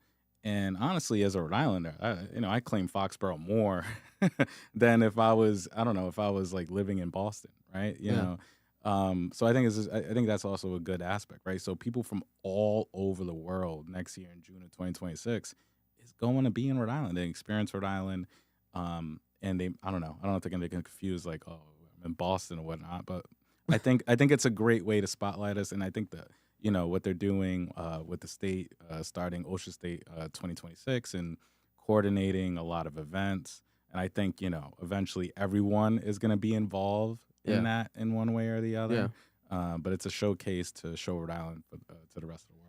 I don't mean at this point it's hard to miss, especially if you're on the highway and you see that big ass sign that says Rhode Island. You know what I'm saying? I love those new signs. I'm a fan of them. I like that they did it both sides of the I-95 when you're driving on the highway. I think it's genius. If someone is watching right now and they feel like they're disconnected and they want to maybe do something of the level of maybe what you're doing, where you're building communities with your events, especially young people watching, what would be some advice for them to build a community? Because I think it's very important, community building within, especially I feel like our youth, especially the sooner you get to it, I think the better. I always look back and kind of regret like my URI days where I would kind of just head in and out of class and just go back home. It's like if I would have, look back at it now, I feel like I would have and should have like walked around more, kind of marketed myself more, connected with people more, and just pass things out more. But what's some advice that you can give, especially with what you're doing with Millennial Rhode Island? Well, I would say go to a Millennial Rhode Island event. And one of the things I want to say is like it says millennial, but post-COVID, especially as we enter into our year 10, we've seen obviously a lot more folks that are Gen Z, right? And I've actually had a couple of conversations with with folks that of the Gen Z generation are like millennial, right? Like like a millennial is a bad term now, which I just find funny now. Just same way how people would joke about Gen X, or people I would obviously joke about Boomer. But I would say go out to these networking spaces, and this is why we keep continuing what we're doing, because we're unique. I think we're one of the few really true diverse networking spaces that exist that are really low cost for you to go out and meet people, ask questions, and that was why we started Millennial Rhode Island. I was going out into the networking spaces. I just graduated college. I had about $50 in my bank account. I spent, 25 of that, I think, on 500 business cards at Vistaprint. Just said Travis Escobar, 2013, Rhode Island college graduate, political science. I was passing that everywhere, going to all these events. I didn't find events or programming that sort of fit the type of folks that I was looking to get in contact with.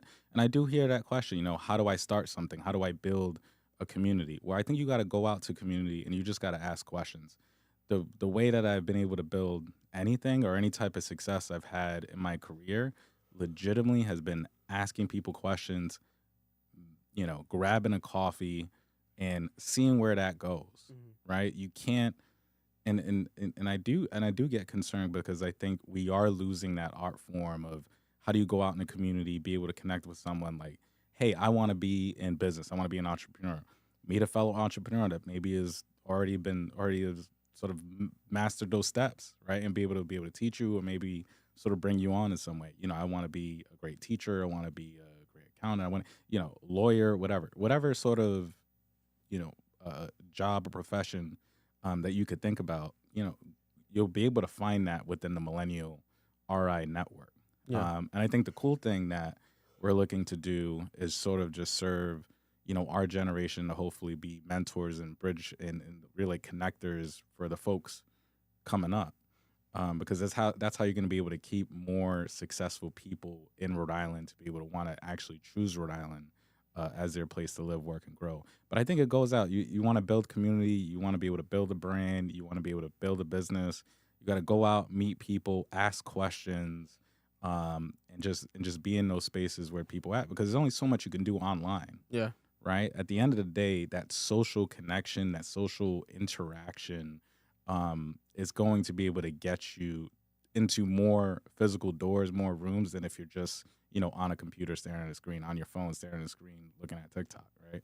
Yeah, that's very true. I feel like it's very effective. I feel like, especially here, I love that about Rhode Island, where we see that community aspect of these type of events happening. Like, there's so many different types of styles and people out there happening. The biggest complaint I only get is like whenever it happens, people afterwards be like, oh, I didn't know about it. I didn't know that. But that's why we're here, to highlight them, and also, do our part in the actual spreading of the word of them actually occurring. But people, that's the main thing I get in my DMs or in the comments, like, when did this happen? I didn't know about it before. It was like, okay, well, you got to tap in properly and stay up to date with us. Watch the show, actually follow us on social media, see the posts, and you'll be able to see it. And, do some Facebook searches. There's a bunch of shit happening on Facebook all the time locally. There's so many events that people throw. I feel like damn near every day, it feels like. Specifically, talk about the 10-year anniversary event for Millennial RI Rhode Island and what's going on and when it's happening and the location and everything. Yeah, so 10 years of Millennial Rhode Island. It's going to be happening on October 30th, 5:30 to 9 o'clock at Farm Fresh Rhode Island. Farm Fresh Rhode Island, also another community organization. We're going to be looking to bring hundreds of young professionals, or I just say like folks within the community. We're going to have Fogo de Chao as our lead catering sponsor, so folks are going to be well fed. Making me fucking hungry right now. Damn, Fogo de Chao. Folks are going to be well fed that day. We're going to have, every Millennial Eye event, we're going to have some music, DJ, maybe some live performances. Yeah.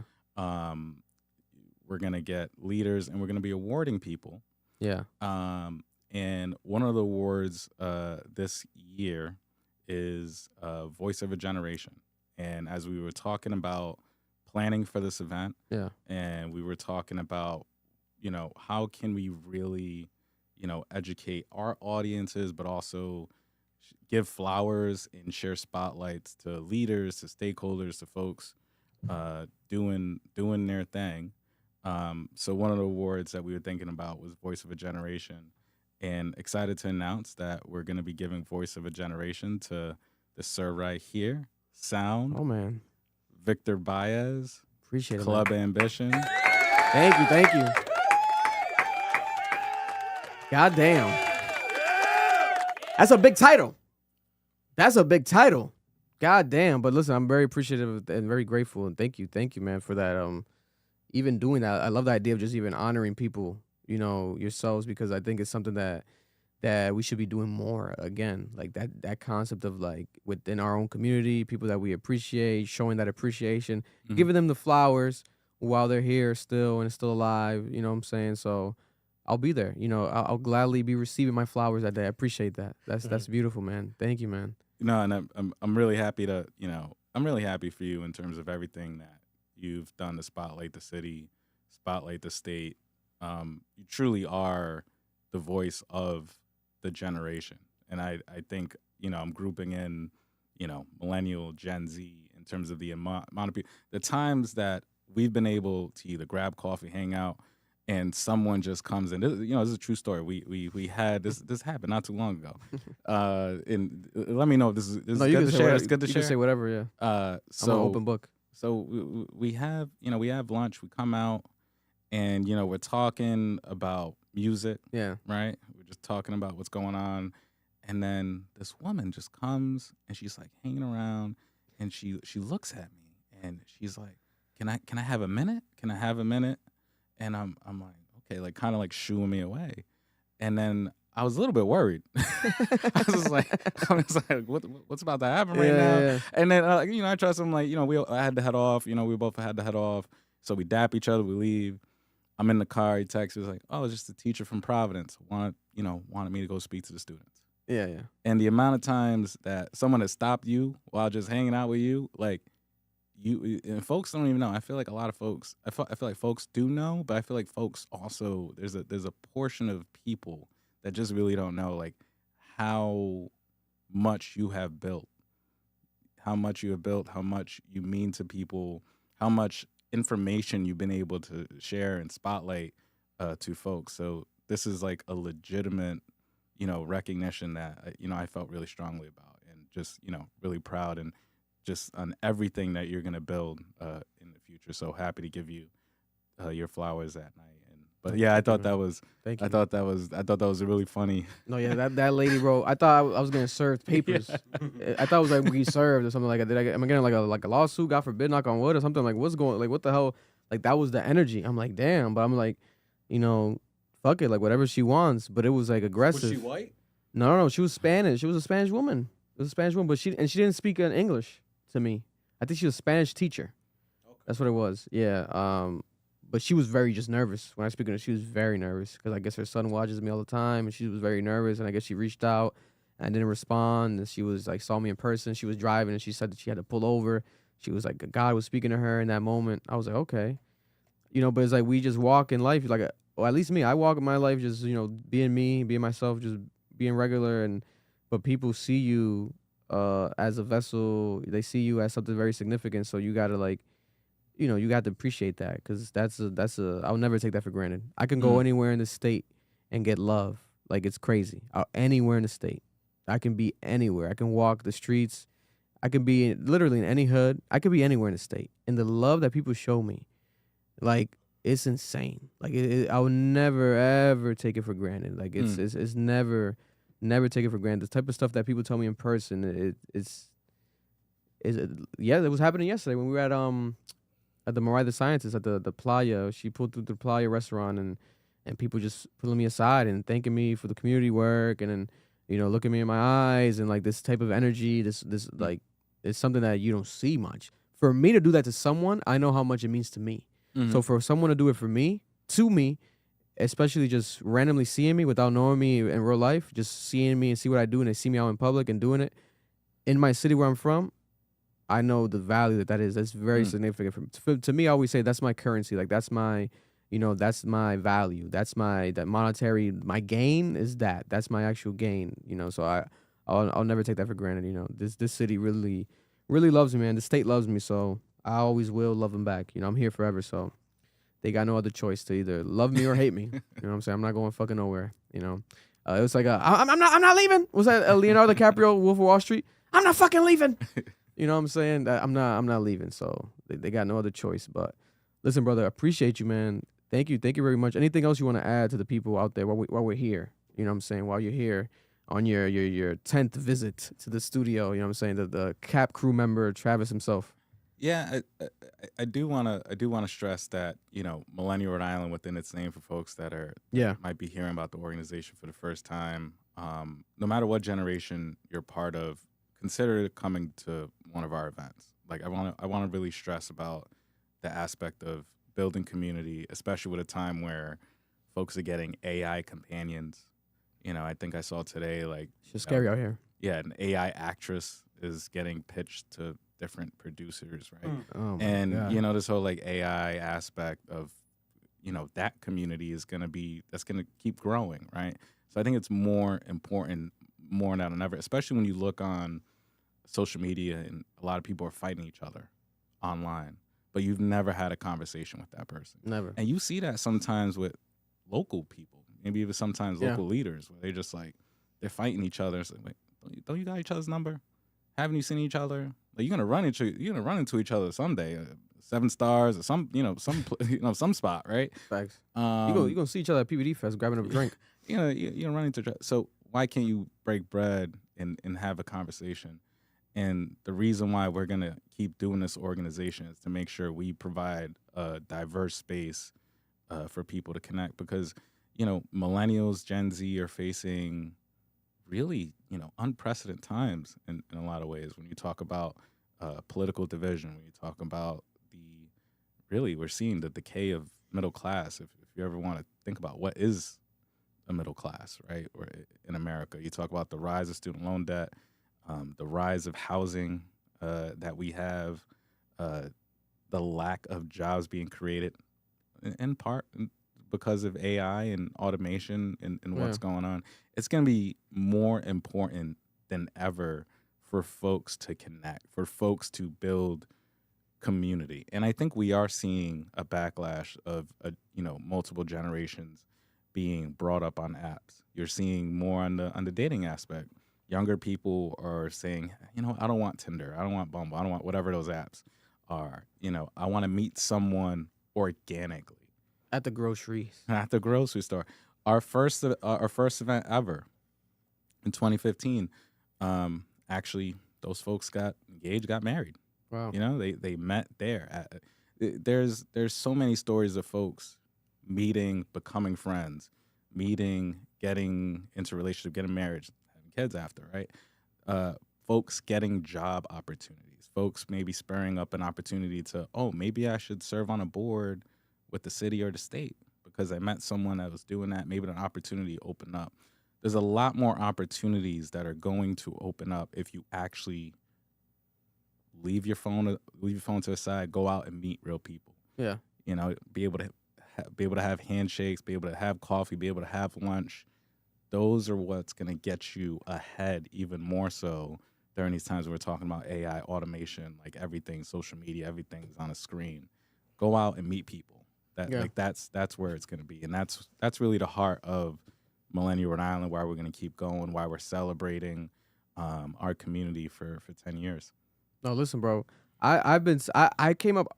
Someone might have made this phrase, but in my eyes, I invented it. God bless. But I was thinking about it today. I'm like, yo, everything right now, I feel like we're kind of going through like a reset generation where just like with anything in life, you can apply it to anything. It could be a rapper, where they kind of stray away and they do experimenting music, right? But then it doesn't work and the fans don't fuck with it. It's like, you got to reset. You got to get back to basics, right? People always get back to the basics. I feel like that's with everything, right? With fashion right now, people were clowning for years, right? People who would wear baggy jeans and all this shit. Like, what the hell? You look crazy. Now all that shit's back again. Mm-hmm. Like everything kind of comes back. And I think right now we're going to see that where AI and technology is pushing so far in one way that people are like, hold up. This doesn't feel natural. Let's actually go back to this. And we're going to see people you know, with like you're saying, in person more, wanting to go to events more, want to partake in these type of things more, go to church, go to grocery. This stereotypical thing when grandma says, "Oh, go meet a woman at church. Busca una mujer de la iglesia." You know what I'm saying? People are really gonna start doing that more than ever. I feel like we're going through that reset period, even if it's not right now fully. We're definitely at the top of it right now. I feel like that's what's happening. The reset generation. So if someone else says it, you heard it here first. The reset generation. I'm gonna have to fucking trademark that or something. But I feel like that's really that's a perfect way to break it down. It's like a reset. Like you have to hit a reset. You playing a video game, you playing it too much, you go too hard, the shit starts glitching. It's like press that reset button on it, and you start all over again. That's what's happening. Yeah, I like that a lot, and I think I'm just seeing it with folks, right? Like, especially when something becomes so popular, when social media and sort of an online presence, and now like the AI aspect, which I'm saying, and by the way, I'm probably look like I'm dissing AI a lot. Yeah. AI can be very beneficial, right, for folks that are entrepreneurs, yada yada, right? Definitely learn these skills the same way when folks were coming up in schools and learning how to do Microsoft Excel, Microsoft Word. So I don't want to take it to that far extreme of completely ignoring it, but we just can't forget that you can have conversations with people outside of your house, like at some place, and be able to meet new people and be able to build community.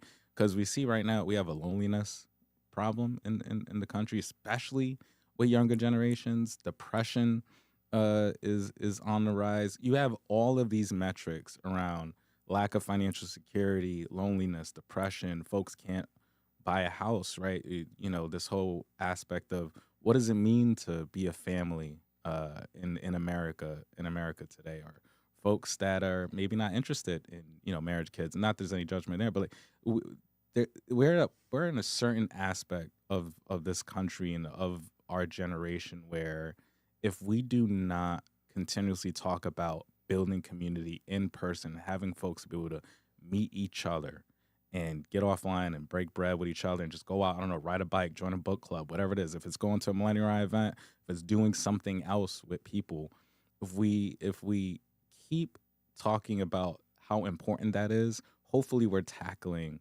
some of the other mental health issues that are going on, especially with younger generations, which I think has a lot to do with social media and the algorithms and other tech aspects that I don't think we talk a lot about in society. So Millennial Rhode Island is a small piece to be able to give folks 2 to 3 hours where they're not, you know, doom scrolling on TikTok, and you might go out and meet somebody new and you don't know where that's going to take you.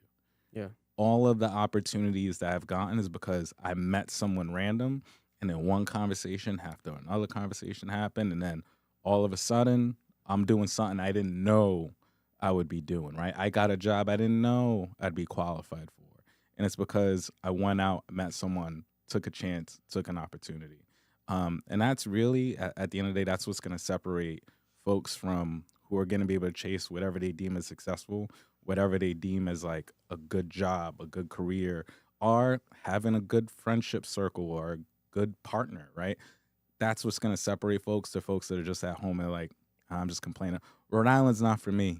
Rhode Island's terrible, right? Like, I got to move somewhere else. Sometimes it's not where you're at. It's just what you're doing 100%. physically in the person, right? It could be that. So 100%. Millennial Rhode Island, we're gonna keep sort of like educating that aspect of like bringing people in person, doing professional development events, doing financial education, which we've done since, you know, day one. Our second event, I believe, was like, how do you, you know, trying to help people like buy a home, right? And try to like provide that information to folks. And just in general, like, you know, when we have an event, grab a DJ, grab music, grab drinks, grab food, and meet someone new. Well, listen, man, all that stuff, again, like I said, is the reset generation, because I see that, we see it all the time. Everyone's running. Everyone's running. Oh, yeah, I keep saying it. Noel keeps talking about it. Everyone keeps running. Like, people keep running. Like, people, there's run clubs everywhere. There's book clubs happening everywhere. Weren't you going to start a book club or something like that, Noel? Like, book clubs keep happening right now. I think Joe Budden was talking about a book club recently. Nah, yeah, Joe Budden started one, bro. But that running shit just took over all the summer, bro. It was crazy. Everyone's just running, bro. And I'm like, you're running because you have no friends. Then that's what this is. Like, there's people meeting people in these runs. I know people who go to runs to meet girls, bro. Like, it's a whole thing. Like that's how bad it is. Niggas is exercising to meet people. You know what I'm saying? Hey, Eric, YI. You know what I'm saying? I mean, I'll take it. Whether it's joining a run club, joining a book club. I mean, there's a large run club right now. Wave Runner, shout out to them. Yeah. I don't know if you tapped in the network. Huge in Central Falls. I got a lot of friends in there. Those are the homies. And I get excited. I get excited, honestly, when I see them post pictures and I see them have like 30 to 50 people just post up, hey, we did 2 miles and we were able to talk to one another, right? Maybe they had a coffee after. Yeah. Maybe they partied after, right? Like, like, even if it's not, you know, because, right, I'm doing the networking, which kind of caters. I want it to cater to everyone. I want it to be able to be a place where if you want to meet someone new and have a conversation, we'll set that up for you. But I love seeing that shit. I love when community gets built. I don't really care who it is because I do worry. I do worry sometimes that we are losing that.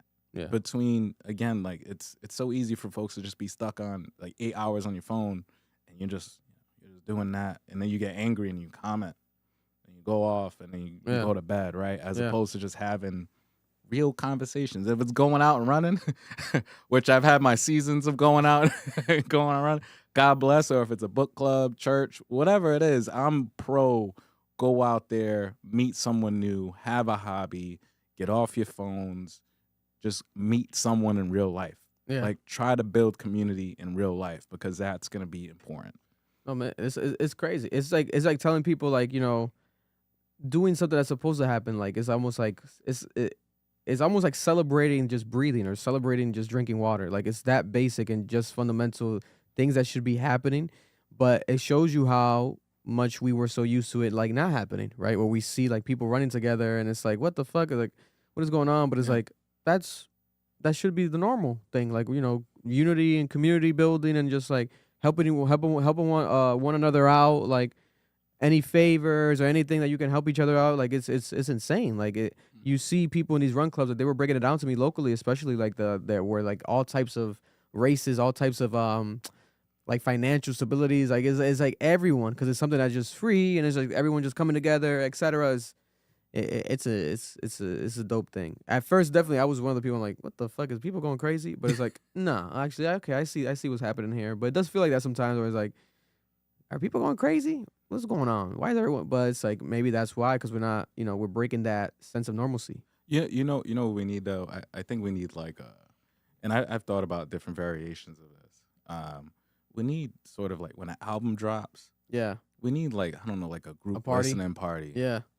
You know? I was thinking about that, but the only issue is that these albums, for example, right? Let's say we had set it up like a Young Thug album release party at Crib Friday, or Friday, because the album comes out Thursday night. Boom.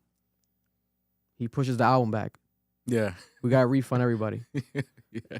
This is not like back then, where like these days were confirmed. Yeah. It could be the biggest artist in the world. Because CDs existed back then. Nicki Minaj just announced her album. It's coming March 26th, I think.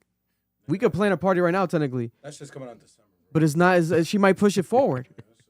So it's like it sucks. So it would have been perfect back then when everything was solid and locked in.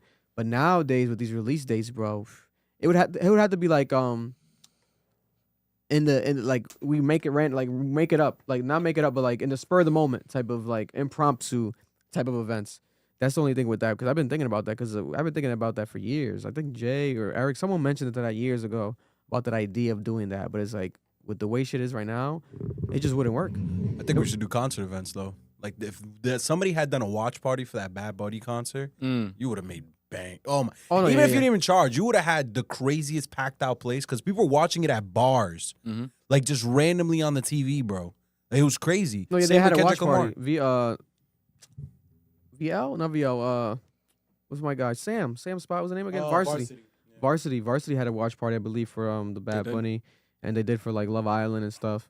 That shit works. That's the wave right now, and I feel like that's the type of shit that we gotta do, because you know you meet people there. It's community building as well in that same aspect. But no, I always thought about that idea of like those type of events, like, and it would be so on brand for someone like us doing them. Whereas like, oh yeah, what the hell, like, you know what I'm saying? Like, the same way we would do it when we would go to Noel's house and shit and chill together in Marloon's car, like everything. We would just meet up when albums would come out or music would drop. but we knew it was gonna drop. I think on Wednesday at that point or Tuesday nights, but that was like a confirmed thing. Drake was always, you know, consistently in his drops on SoundCloud and shit. We knew when it was gonna drop.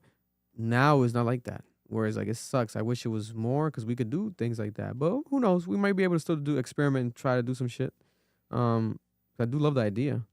And I love it, and it'll help people get again outside in person. Yeah, talking with each other. And it could be like leading up to it. Like it could be the same. Let's say Thursday night, a party, Young Thug album. We play Young Thug music from 11. I mean from 10. Let's say from 10 all the way to 12. And at 12, the new album debuts. We play the new album back to back twice at least, because you got to be out of there by 2 a.m. I can't lie. This is kind of a Rhode Island issue because when you go to like other bigger states, a lot of like buildings, public spaces are used to have like public things. Like right now, the New York Film Festival is happening. That joint's happening outside. Like they're in parks watching these movies. Some of them. So it's free. Yeah. Like the city has to at some point realize like you have so many nonprofits. Open your doors. Have an event.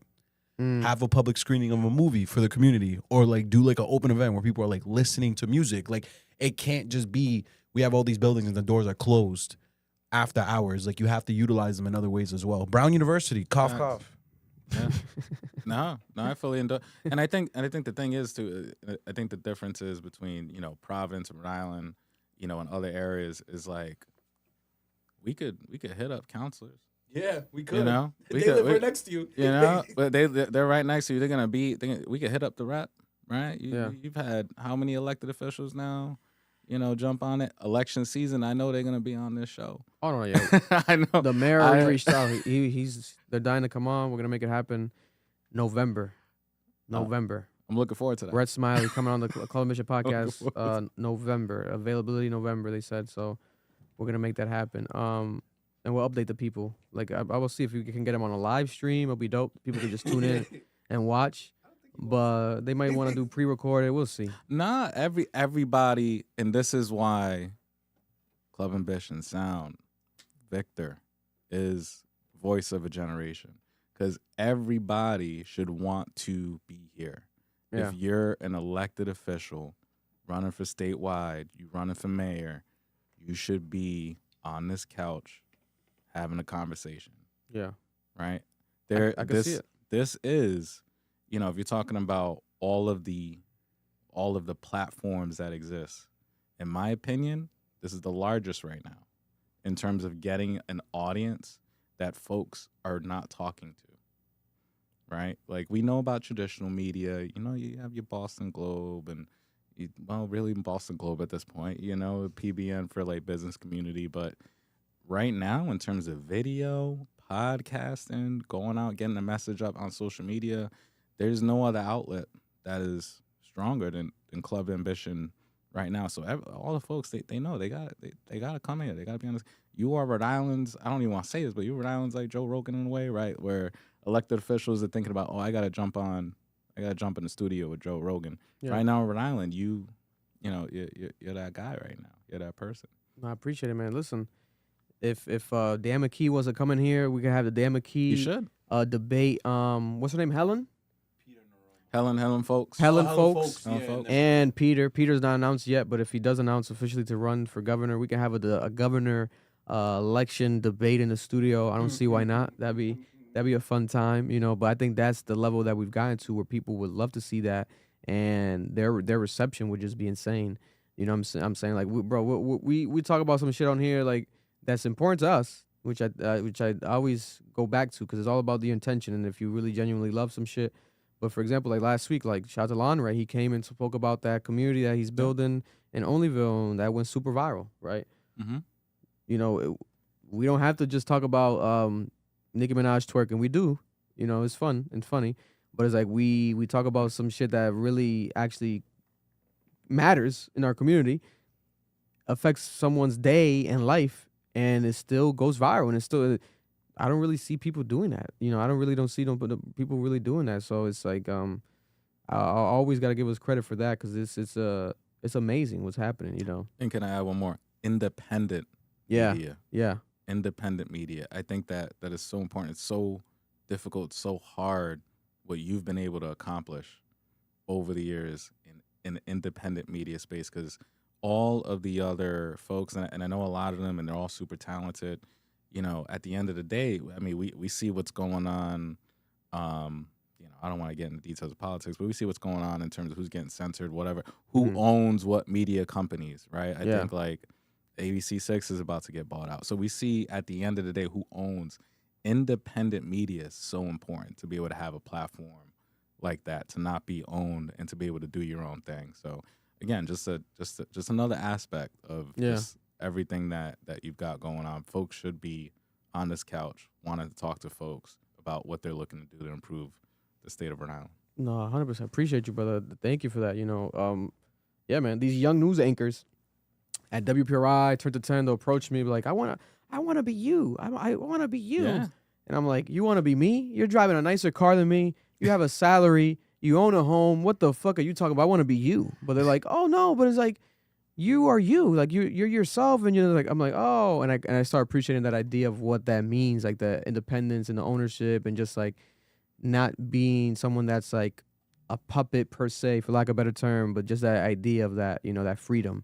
But you guys can be me. You could be bigger than me. I want to see more platforms growing and keep building out here. You know, I would love to keep just seeing that happen. Because it seems like we're in our lane of our own right now, and it's fine. But I would love more other lanes to be created, and I'm always here to provide some advice and help for people. But you got to be consistent, and you got to be built for it. A lot of people aren't built for this shit. People quit things all the time, start things, quit them all the time. You have to be consistent. You have to be persistent. You have to see it all the way through. You know, if not, then what the fuck are you doing, right? You never saw the end result possibility, and people love a journey, so you got to give them that journey and allow them the time to join that journey. You know, shit. So far with us, it's been 10 years on YouTube, 3 years on the podcast, but the journey continues. The journey continues, man. But appreciate you, love you, man, love you, Travis. Love you too, bro. Thank you for coming by. Round of applause, Millenial, Rhode Island, the 10-year anniversary. 10-year anniversary, Rhode Island to the world. And again, Club Admission member right here, my guy Travis, a part of the cab crew, friend of the show, like Joe Budden loves to say. I feel like someone said that shit before him, but I forgot who. Someone said it before him. Friend of the show, that comes from somewhere. That's like a classic term, but he Probably can late night. Late night. Someone used to say friend of the show, but friend of the show, Travis Escobar dropping by. Yeah, Letterman or someone. But appreciate you, man. Thank you, man. Thank you for coming by. I appreciate you, man. I appreciate you. Yes, sir. And now, Marloon with the freestyle. It's me. Relax. Y'all fucking with the new those Rode mic covers are hard. I like those. They're by Rode.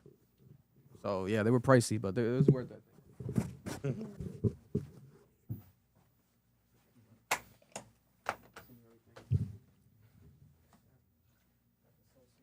No, you're gonna need this.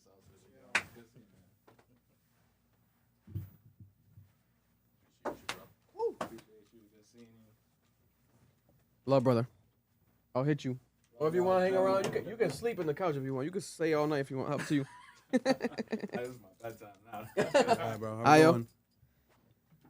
Yes, sir. That was Travis right there, Millenial, Rhode Island, stopping by. And also shout out to TJ, who also stopped by. No more handcuffs.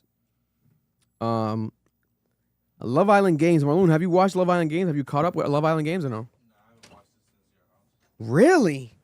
Love Island Games right now is on fire. Love Island has a show spinoff. It's called Love Island Games, the second season of Love Island Games. And this week, bro, this guy Johnny, who won, I think, season 4, the last season that was before the Peacock deal, when they were just on, I think, USA or a different network. You can watch it, I think, now on Paramount Plus. Okay. So I was watching that season. It was viral couple, Johnny and Selly. But it's people from the past other seasons and from UK, France versions of Love Island. They come together and they compete. And it's not just for love. It's not love anymore, because now it's not just based on the fans. It's the people competing. You have to win these competitions. So it's almost like Wipeout type shit, like those crazy games and shit. And it's for $250,000. It's for $250,000. That's a lot. I think Love Island, I think, is only $100,000. Yeah. It's crazy. I'm like, what the fuck? All this money. I think they raised it from season 1. They raised the money. Bro, and there's this guy, Johnny, right? Johnny screwed over Andreina, the Dominican bombshell. Bro, you know why? This shit's hilarious. He basically called her bimbo because they were like the most attractive people there, and they had, bless you, they kissed and stuff. I guess they had like a thing before the show, like recently during her break from the last season and just off season technically. Yeah. And she, I guess, was with Johnny, went on dates with Johnny. And then when Johnny came on Love Island Games, I think he was a bombshell. Correct me if I'm wrong in the comments. But the idea was just like they got together on the show. And they were like, yo, let's team up. Let's win this because this is for the money. And we know each other. But then there was like feelings at the same time. Feelings don't matter because it's not Love Island. It's Love Island Games. But if you want to have feelings, you know, God bless. She had feelings for Johnny.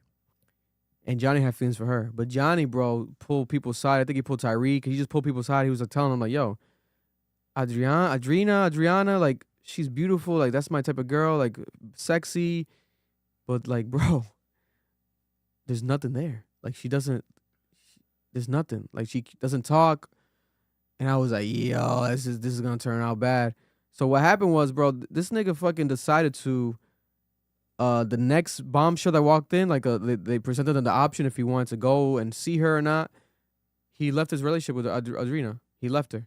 He was like, I want to do it. And she started crying, going crazy, bro. And then they make him do a duel. She became vulnerable, they call it. And she had a duel where she had to fight, not fight physically, but just like battle the other girl, Garby, who's with Kendall from last season. And Andreina went home. Last night, she went home. She got sent home. She lost. And it's crazy, the show, but it shows you, like, this show is not Love Island. Like, it's not about love. This shit's about competition. These motherfuckers are in there like Wipeout, like trying to win the money, trying to win like they're going hard. Bro, she sucks.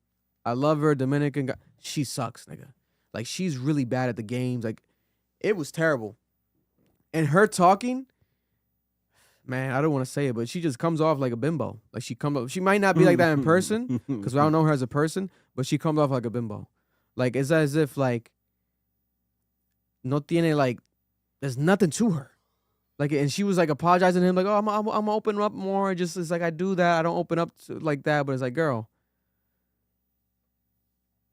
what are you doing? Like, you say you have feelings with this guy. Like, you wanna stay with him to win this game, right? Because he's buff, and the buffer people tend to kind of win because it's kind of a lot of physical games.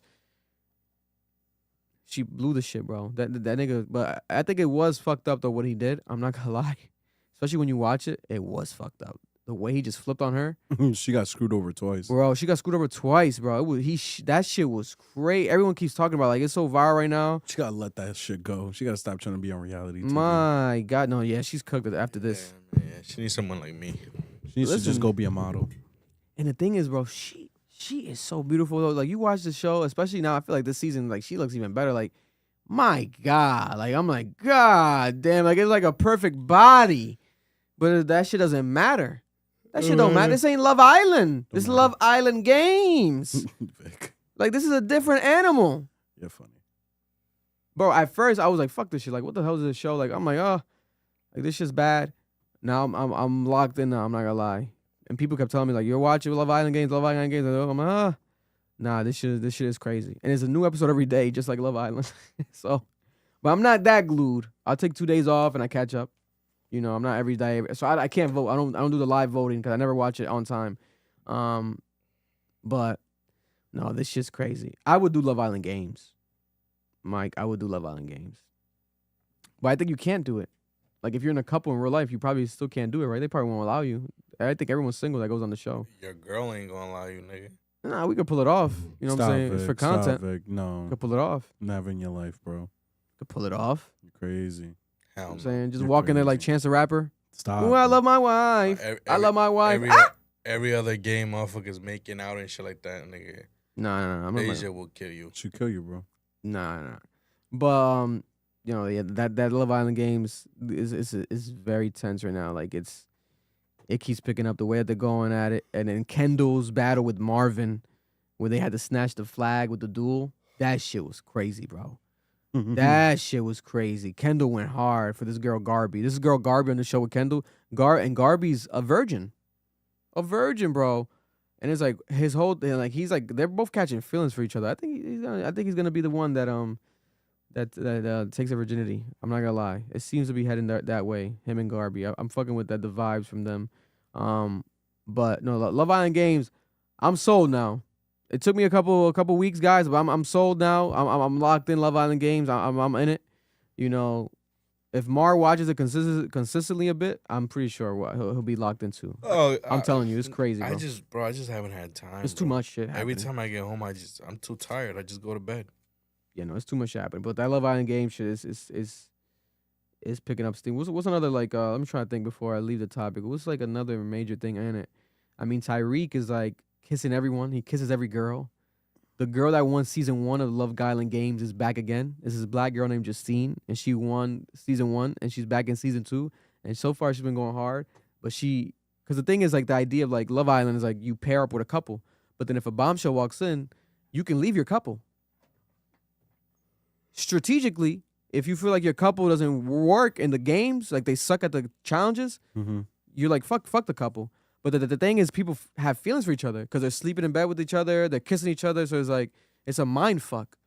Literally, when you're watching the show, it's like a mind. It's almost more of a mind fuck than the original Love Island. This is just niggas hooking up and doing exercise. Bro, it's crazy. And then the way that they emotionally get tied to shit is crazy. They start crying. I'm like, you don't fucking know this person. But it's like the money. I feel like the money fucks them up. Like they get so mad when they get kicked off now, more than last season, more than regular Love Island. Like, they be pissed the fuck off because they're like, yo, $250,000. $250,000. Yo, Marlon. Never in my life have I seen a nigga so excited to witness people's mental health deteriorate on TV, bro. This nigga Vic is a sociopath. Is a motherfucker that watches baddies, bro. Bro, this nigga's crazy. I gotta catch up on baddies. I'm like a season behind on baddies. I'll catch up on baddies because I think I'm behind on Jocelyn's Cabaret too. Fuck, I'm disappointed in myself. But there's too many shows right now.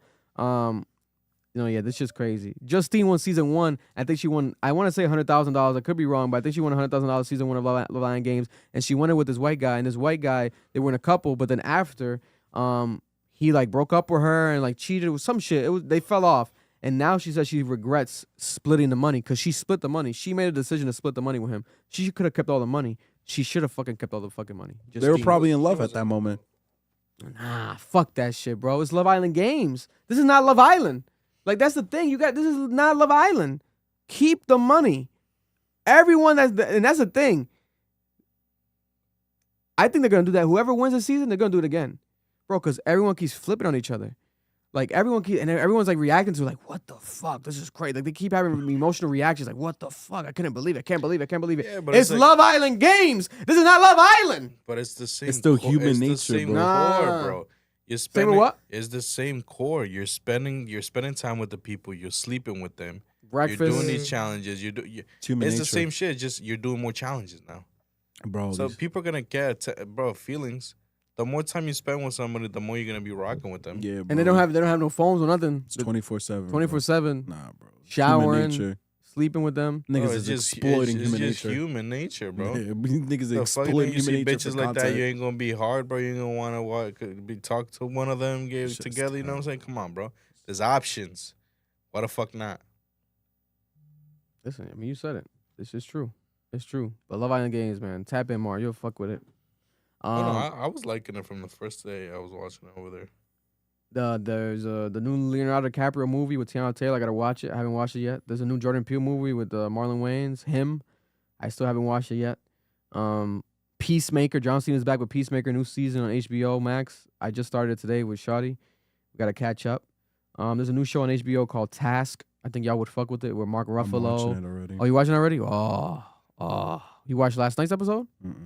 I'm watching like 10 different shows right now. Yeah, no, Task is going crazy. I'm fucking with it.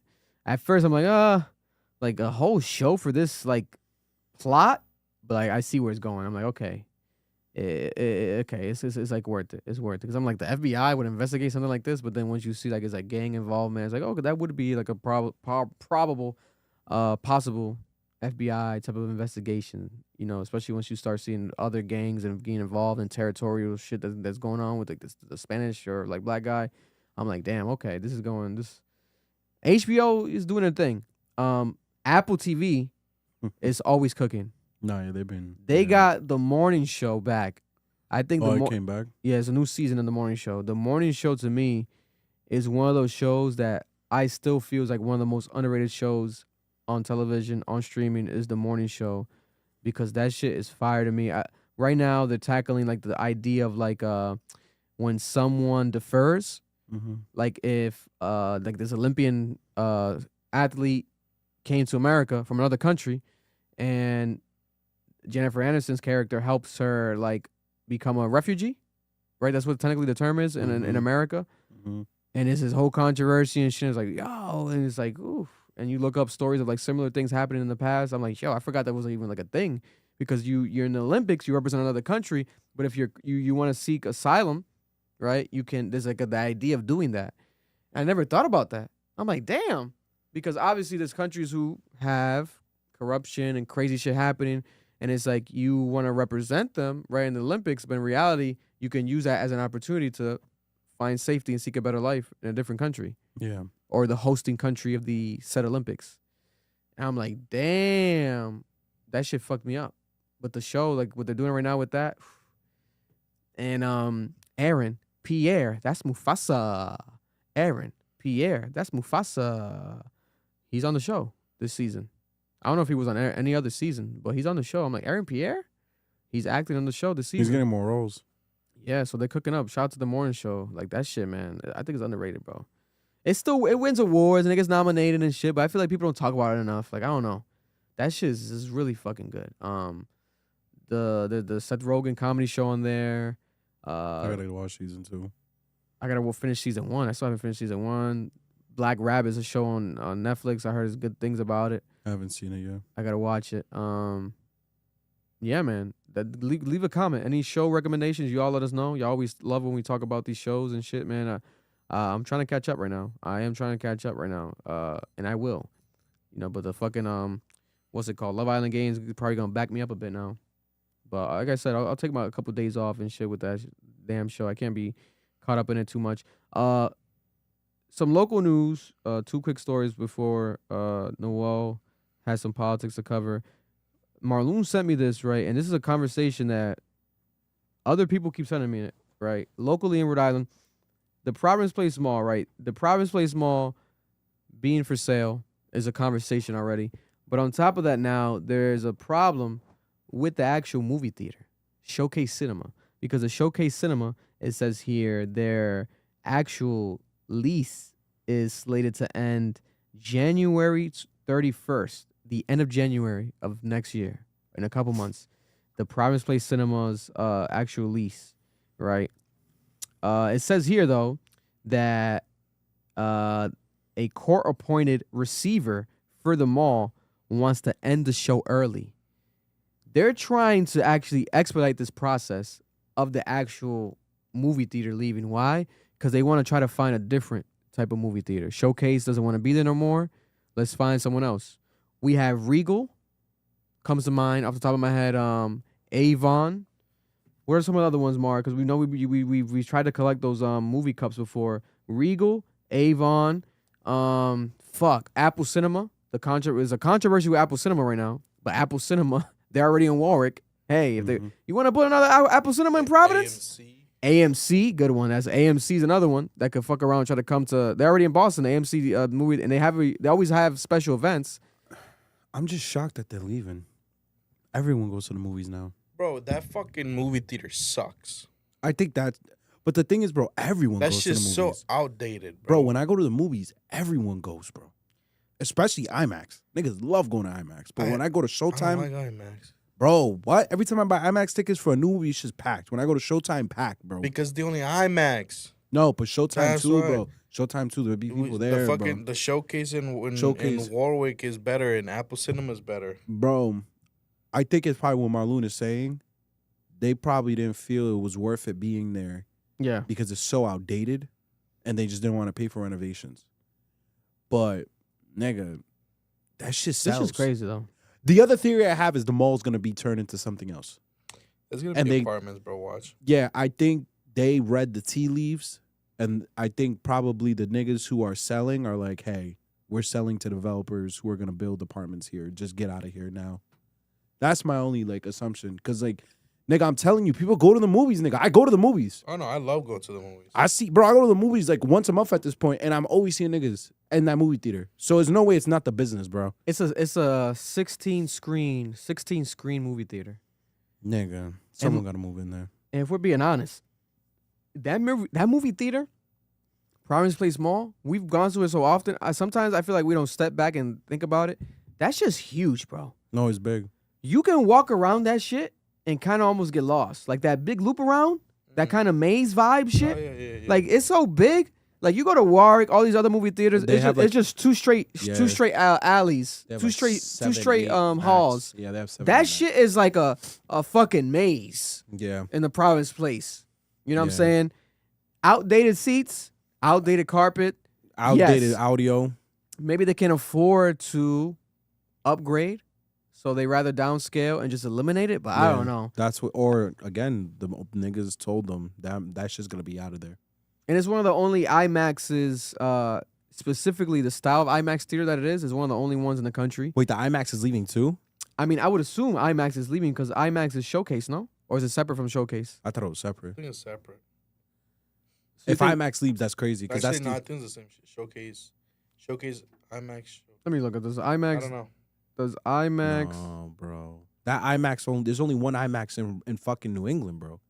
You know how far you have to drive to go to another IMAX? And we're the only IMAX that has a certain projector. When Oppenheimer dropped, there was a certain version we only got. Like what? Nah, bro. Niggas hate movies. Okay, so You better IMAX is start separate. going It to says movies more, bro.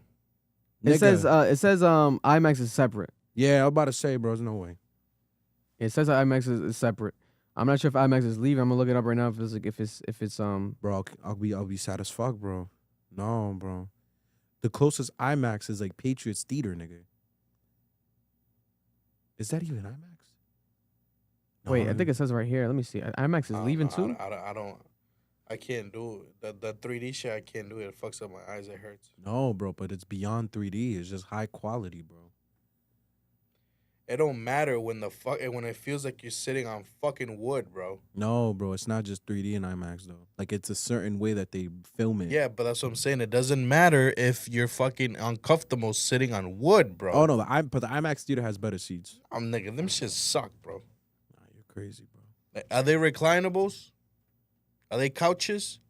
Well, are they? No, I they're can't not. remember. No, No, they're not. Because the last IMAX movie I saw was I'll be honest with you. The last time I saw IMAX, bro, was F1. I think I was in high school. Not gonna lie to you. Nigga, you didn't watch F1 in IMAX? Oh, I watched that shit at fucking Showcase Cinema. You didn't watch Sinners in IMAX? Laid back in my fucking couch. No, you're crazy, bro. Sinners, I watched it at home. Yeah, I can't find out this specifically on IMAX. I think IMAX is it says that it's separate from that as a company, but it's listed. If you look it up, as Showcase Cinema, IMAX, Providence Place Mall. I'm assuming if Showcase Cinema leaves, IMAX is probably gonna do the same, unless you get AMC in there, or Regal, something like that to coincide and stand there with the IMAX, right? This does not help the mall, the image of the mall, and the selling of the mall. It's not listed yet, the selling, but it's coming soon, because it's like if you have these companies leaving, you have the movies leaving. What is a new potential buyer gonna say? It's like, oh, it's not good enough. Like the attraction, the mall is not good enough. Yeah. You know what I'm saying? Like, and this is what I be saying. Like, I do feel like yes, the mall's active as people go to the mall, but comparison to how when we were younger and people would go, the mall's dead. The mall's dead. I don't think care. It's just bad advertisement, bad I don't utilization care. of space. The mall's dead. I know Gonzalo Cuervo commented back at me like, "Oh, it's not dead." It's like, okay, No, brother. so I what- think it is dead. So what he was saying was they're selling it because they collateralized. They used the mall as collateral to do other development projects. That's why they're in debt. He's not wrong if you look into it. But if it was very much alive and on the uppity up, and they were making so much profit, there wouldn't be any sense of any debt at all. No. If you were a very that's not what profitable he's saying. business, then it's like it's because it's very alive. That's a misconception because we don't know what they invested that money in. Their money return comes back not in the mall, but in whatever they were investing in. His argument was they used the mall as collateral for the debt that they took out. They're not trying to clear up mall debt. They're trying to clear up their personal debt. And they use the mall as collateral. So unless they sell it, then they would have to they'd have to forego on the loans, and they would take whoever they borrow the money from would take the mall as collateral. That's what he's saying, and he's not wrong. People do this all the time. So, but the lack of people going to the mall as much as they are, as they've been in the past, the decline. There's no correlation. That's just a coincidence. No, I don't think that has anything to do with their poor business decisions. I think whatever they invested in didn't give the returns they expected back to be able to pay off the debt they took on, which happens a lot in business. That's why Donald Trump kept filing for bankruptcy for different things. Like bankruptcy is just restructuring debt. So I think they were preferring to just sell the mall and be done with it because it's also declining in traction. But he's right. Like compared to other malls in America, we actually have a high traction number. And they don't even do that much like advertisement. Have you ever seen ads for the mall? Have you ever seen anyone promoting? Exactly. So like if they actually care, they clearly don't care about the mall. That was his argument. And he is right, because when he was running for mayor, we spoke about this and he explained it to me and he showed me the numbers, and he is right. Like it's just bad business. Rhode Island has bad business. There's a lot of people in Rhode Island who do bad business. We do bad deals. And this is another example of it. And whoever was able to own that mall just did a bad deal and they're trying to get out of it. That's it. And it comes at our expense. Because we don't know when the person buys it, what they do with it. They can kick everyone out and just build a bunch of apartments. And maybe it wasn't because the mall wasn't doing traction. It's just apartments are higher demand. It's going to give them more money. God bless them. My statement still stands. The mall is dead. I know business owners themselves that tell me that the mall is dead, that they have stores in the mall and they say the mall is dead. And look at the fucking Province Place Mall leaving. We see it packed. We think it's packed, but maybe it's not. Yeah. If it's a decline, then the mall is dead. Now, if it's not correlated to that, God bless it. But the statement still stands. The mall is dead, bro. Like, I go rarely, and when I was there 2 days ago, it was ghost town. I'm like, what? It's just not the same. It's not the same. I don't go to the mall. Compared to Emerald Square, it's not a ghost town. Yo, Emerald Square. Emerald Square got to shut down at this point. Yeah. That's why I'm saying it. We're better than most malls. It's funny. But it's also, I feel like, location-wise. Where the fuck is Emerald Square? What's around that area of that mall? Nah, there's a lot of traction. There's a lot of traction. It's not downtown Providence, nigga. You gonna compare it to downtown Providence? That strip has a lot of downtown traction. Providence is like, That's a major it's so active. It's like incomparable. People get active in North Pawtucket, bro. You're crazy, bro. God bless. You're crazy, bro. It's not That's a main downtown street, Providence. bro. It's a main street in Seekonk. Or whatever Y'all niggas city is and mass crazy. that is, bro. That's a main Attleboro. street. Attleboro. That's a main street in Attleboro. Bro, it's mad traction on that So street. they have You know how many community events. They have festivals. Stop, Vic. You They know how have many water businesses on that street? fires. Vic, that strip is They're next to filled the with State House. businesses. Oh, Vic, let's that stop street- it. That street. Downtown Providence, the Vic, location Vic, is what keeps that it. strip. You remove it from the location, put Providence Place Mall, fucking. So why is somewhere else. Warwick Mall still successful? They don't look like Emerald Square. It's successful, but is it very successful? You go in there, it's Is ghost it a town ghost- too. It's not a ghost town. It Oh, has mad. come on. A bunch of those are still open. The store's leaving, guys. Like, what No, are we the doing stores here? are still open in Warwick The Mall. store's leaving. Go in there. I do all went- the time. The store's leaving. The store's I closing. live closer to Warwick Mall than Prov Mall. I be going to Warwick Mall all the time. There's people there, bro. The only people going to fucking Warwick Mall is the old people at 7 a.m. in the morning to walk around. Yes. That's what the fuck they're doing. And to be honest, they might have to shut that shit down too. I don't like going to Warwick Mall. I think Warwick Mall is dog shit. I think these malls are being ran poorly by poor business people. I think a lot of these malls are just I parts of their think they need portfolios. to do more fucking community shit. Yes. People don't got money, bro. It's not People just don't that. got though. money. We just had a whole conversation Do about how people events, want to bro. interact more. Thank you, Marlon. We need more community. Interact in for the malls. free. But you talking about the But you mall. can The ha- mall can't run for But free. the mall was a space where people can come. People can come and still buy things at the mall while interacting with each other. You need to create. But now events niggas don't and want to do spaces the there. spending. But Vic, niggas still spend, bro. Niggas I got like money. that. Look I at, like look that. at look at The economic numbers say Listen, the differently. reason Niggas have fucking money. Emerald Square Mall is still probably open, bro. They be doing like card shows. They be doing car shows. They do stuff like that. They should do shit like this at fucking Providence Place. It's Oh, that'd be fire. in a mall That'd where be there's fire. actually a lot of fucking stores, a lot of traction. So people not only are going for that main event, but there's like, oh, let me go do some shopping because there's actually fucking stores. The reality is your malls are owned by people who put it in their portfolio. They don't live in your state. They know nothing about your state. It's bad Facts. business management, bro. That's all it is. I'm a firm believer. You're not gonna tell me people want more human connection, but a mall isn't successful. The state should fucking own that shit. I know fucking regular people. Or someone, or a business person that has real ties to freaking Rhode Island and actually wants to see it grow, or a group of investors versus some random dude from fucking New York who's using it as a portfolio part of their portfolio. Like no, and collateralizing it for other loans. Fuck off. The mall's dead as fuck. Rest in peace, the mall. And they're gonna take that shit out of here. God bless. Dan McKee, double downs. Dan McKee, Governor Dan McKee of Rhode Island is right now, they're saying, in a tough shape, a tough position when it comes to the re-election numbers. Early numbers right here. They saying that this man is down double digits in the Democratic primary currently. This is a new UNH poll. States, New Hampshire, University of New Hampshire has an Ocean State poll. Dan McKee, the governor, is trailing behind Folks, right? Helena Folks, who is running right now as well in a head-to-head matchup among the Democratic primary voters. Though many still haven't made up their minds, the survey finds Folks at 35%, while Dan McKee is at 19%, but 40% of likely primary voters are undecided, right? This is very early still, but people are determining this. Dan McKee, is it Dan McKee might not be the governor. He almost lost last time. He almost lost last time. To Helen Folks. To Helen Folks again, right? And she's running again. What is the gentleman's name again? That is Peter Naroma has also, there's been rumblings for years that he'd run against Dan McKee as well. So we'll see what happens. Listen, Mrs. Folks, camera on me real quick, Mark. A message to Mrs. Folks, Dan McKee, and Peter. If Peter ends up officially running, all three of y'all, like Birdman says, all three of y'all, come to the studio. Let's have a debate. Let's have a governor, electoral governor debate. It'll be more than 3, brother. It's gonna be more in total. Probably like 6 on my line. 6? Yeah. We could fit 3 there. We could fit 3 here on this couch. No, it'd have to be standing. They can't sit when they debate. They can't do that. They can't sit down? Is illegal? Nah, it's just it doesn't even flow right. When you're in a debate, 2 people shouldn't be sitting down, especially next to each other.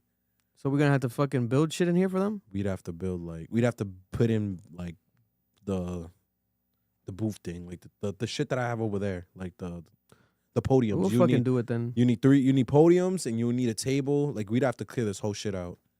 No, and we'd have to hang the cameras on the freaking ceilings too. I'm not lying to you. Or we can do it out there and just put like a screen in the back. But I mean, that's if we do it that style. We could do it our own style. I would never ask a politician to sit down next to another politician, debate them. That's also just rude because these people. But they've done it though. You look it up. There's debates where they're sitting down next to. Like, yes. Where 4 or 5 politicians are sitting down next to each other. I've never seen that. Vic. Look it up right now. Vic. Look it up right now. That's not common format. Because the thing is, they're actually. Well, fuck, we're not common folk, nigga. Who are we? It's no, like we can switch it up. There's a reason why though, because the reason why you do these type of style debates is because it allows someone to have an isolated response. It doesn't create that tension when you're right next to somebody. Because these people have real issues with the way they view the world. But then if you moderate it properly, then that's all you need to do. I don't think they get their single camera. Well. They get their single camera shots. Listen, man, if they can't handle their competition next to them, they ain't meant for that shit. Nah, but like that's not. That also just look. All right, I'm just letting you know that looks incredibly sloppy. Like I wouldn't watch a debate like that. Like, I won't watch debates at all. So like the fuck.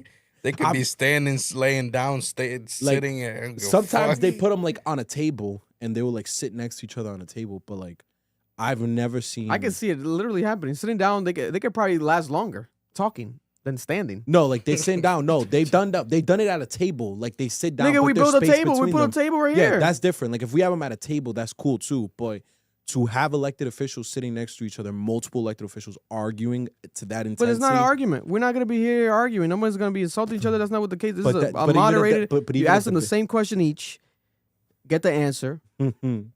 That. Just leave it, bro. Just leave it. No, he doesn't want to do it. Let's not make it fucking happen. No. Sorry, it's not fucking happening because Noah doesn't want it to fucking happen. All I'm saying is, no, it's just I would want it to look good. He wants it to be Fox News. I would want it to look good. I would want it to look good. We don't need to make it look like CNN. We still want it to look good. So it should be a table. We make it our own flyway. That's not fly. That's sloppy and disrespectful. Disrespectful. What about because they're sitting They disrespect us with their policies every day. Who gives a fuck about them sitting on the couch? Yo, I'm They not can sit putting- next to us. No, I'm bro. tired. No, bro. And we don't even gotta sit next to them. I don't want to chill with them. We can sit over there. We can make it work. They need to be at a table at least, man. Build a fucking table in front of us. They can sit in front of us. We get Bro, tables in this bitch. You could get literally a cookout table and put chairs there, but they have to have distance between We can each put other. 2 director chairs here, 2 director chairs here, 4 of them debating tables, and that's it. Boom. Okay, that's more different, but I'm not putting politicians on a couch next to each other debating, bro. That looks crazy. That's not that crazy. That is crazy. That's not that crazy. That's pretty crazy. That's not that crazy. I'm telling you, bro. Because you're thinking about it like they're like talking to each other like, you're wrong. I'm right. That's not No, the but debate. that's what not a the debate is. But That that's is not what a we're debate trying to, We're is. trying to have, hey, okay, you respond? Okay, No, that's you not, respond. If that's what you're expecting, that's not what's gonna happen here. That's never. It doesn't happen at all anymore. Like it's not. That didn't even happen when niggas were like cordial about politics. Like go look at Mitt Romney and Obama's debates. They would interrupt This ain't each Mitt Romney other. and Obama, nigga. This is Dan McKee, Helena Folks, and Yo, come on. God forbid a nigga want this shit to look good and professional. It's the shit I be talking about, bro. I'm trying to elevate and niggas is coming at me, bro. This is crazy, bro. But then niggas be like, yo, let a nigga walk outside dusty. Now niggas want to get angry, bro. When a nigga wanna elevate the conversation. Bro, I want niggas to see this shit and they're like, damn, these niggas look like some real Fox News CNN shit, bro. But think about it. If we make This it nigga work, wants us to be Fox News. no, that's what he wants. But if we make it work No. our own way, we could be on some pioneering shit and then everyone wants to do it. Why not set the standard? We can make it work. No, there's no way to make a debate where multiple politicians are sitting in a like I'm arguing like this. They're gonna they might fight. They might fight each other. That would be phenomenal. Content! No, Listen, we're part of the let's do this. problem. Let's pioneer. What's that shit called? Debating, but with like boxing gloves. Oh my god. No, I was just wrong. And he knows he's wrong. I'm 'Cause not wrong. The biggest debate content is in sitting in tables in front of each other. Yes, but I'm saying you could put Vic, you could put literally a cookout table, put a black. We're sheet debating on right top of now. it.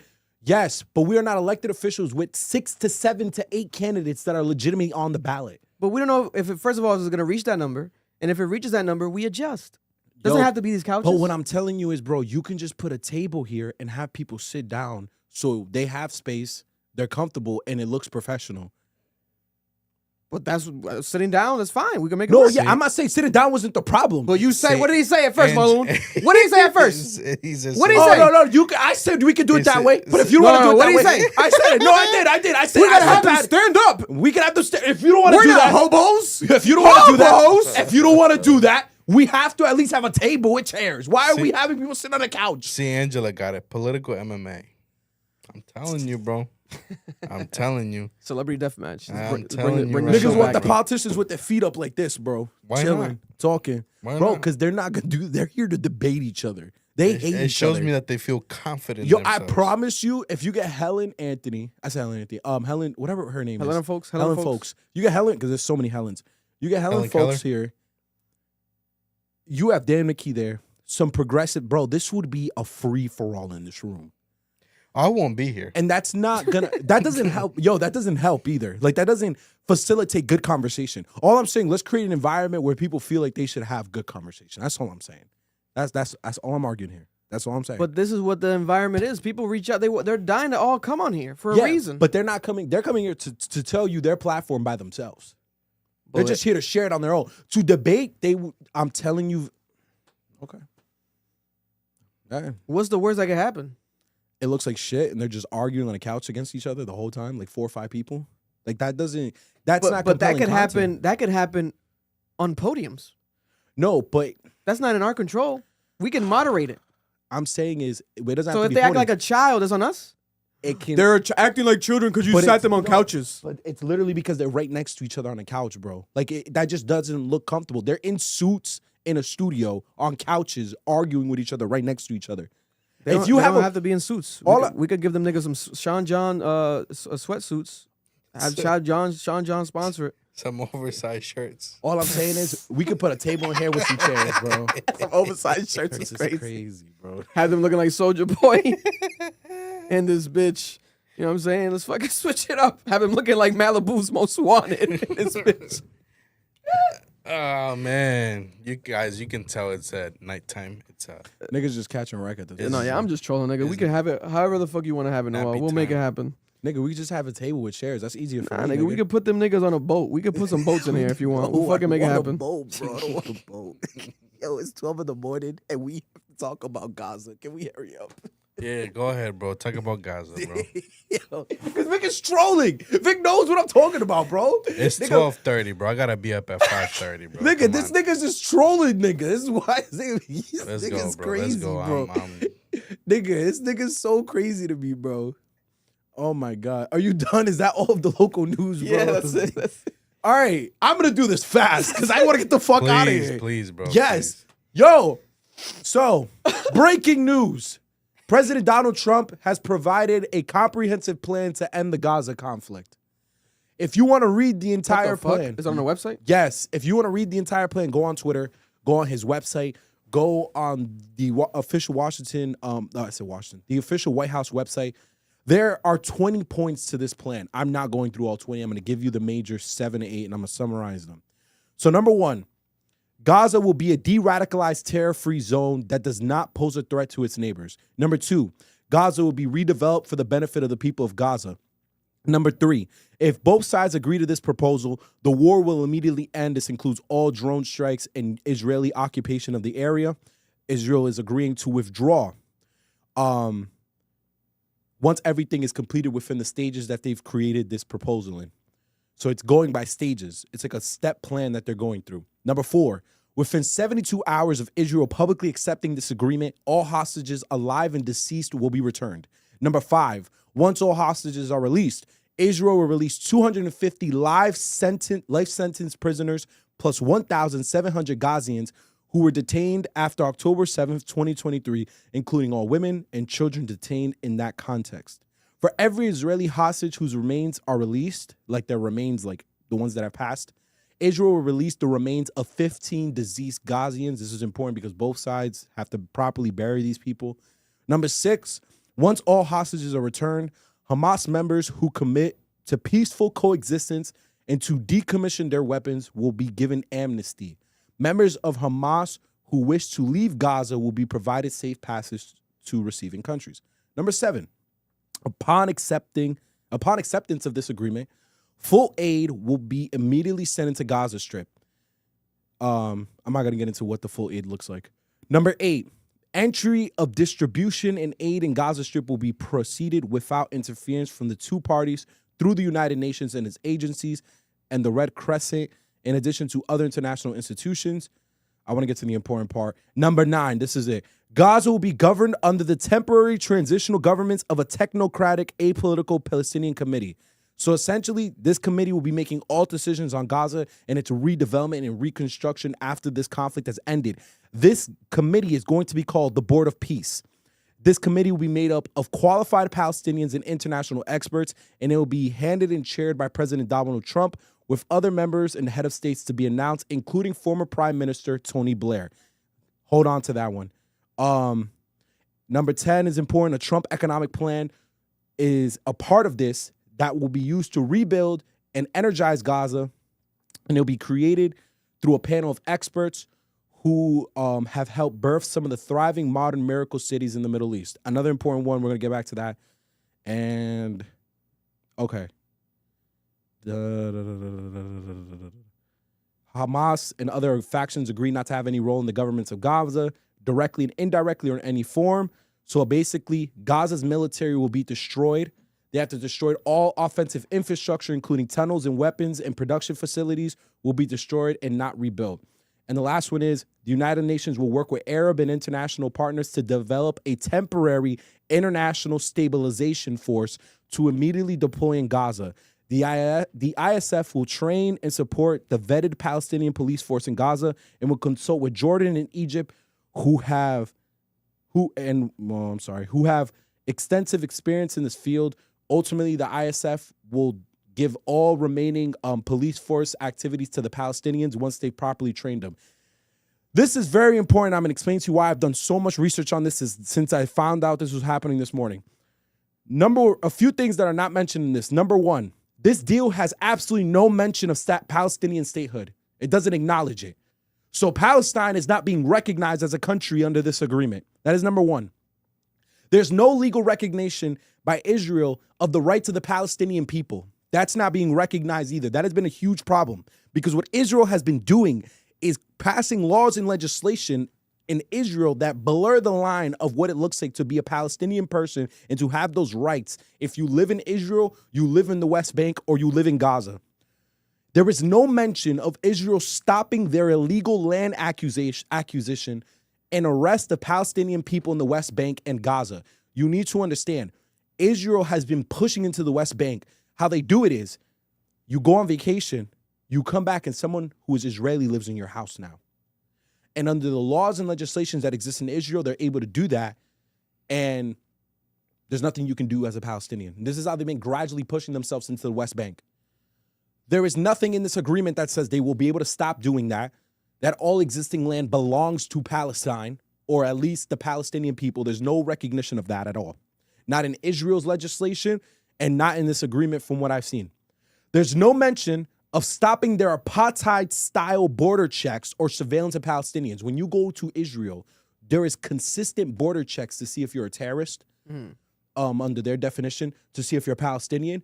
You struggle to move through Israel, the West Bank, and Gaza. It is nearly impossible to do so without facing heavy discrimination, police brutality, and arrest. The Board of Peace, according to The Guardian, that released this about a few hours ago, they received classified information from an undisclosed source, and they proved that it is an accurate and authentic piece of information. They received basically the information on how the board will work.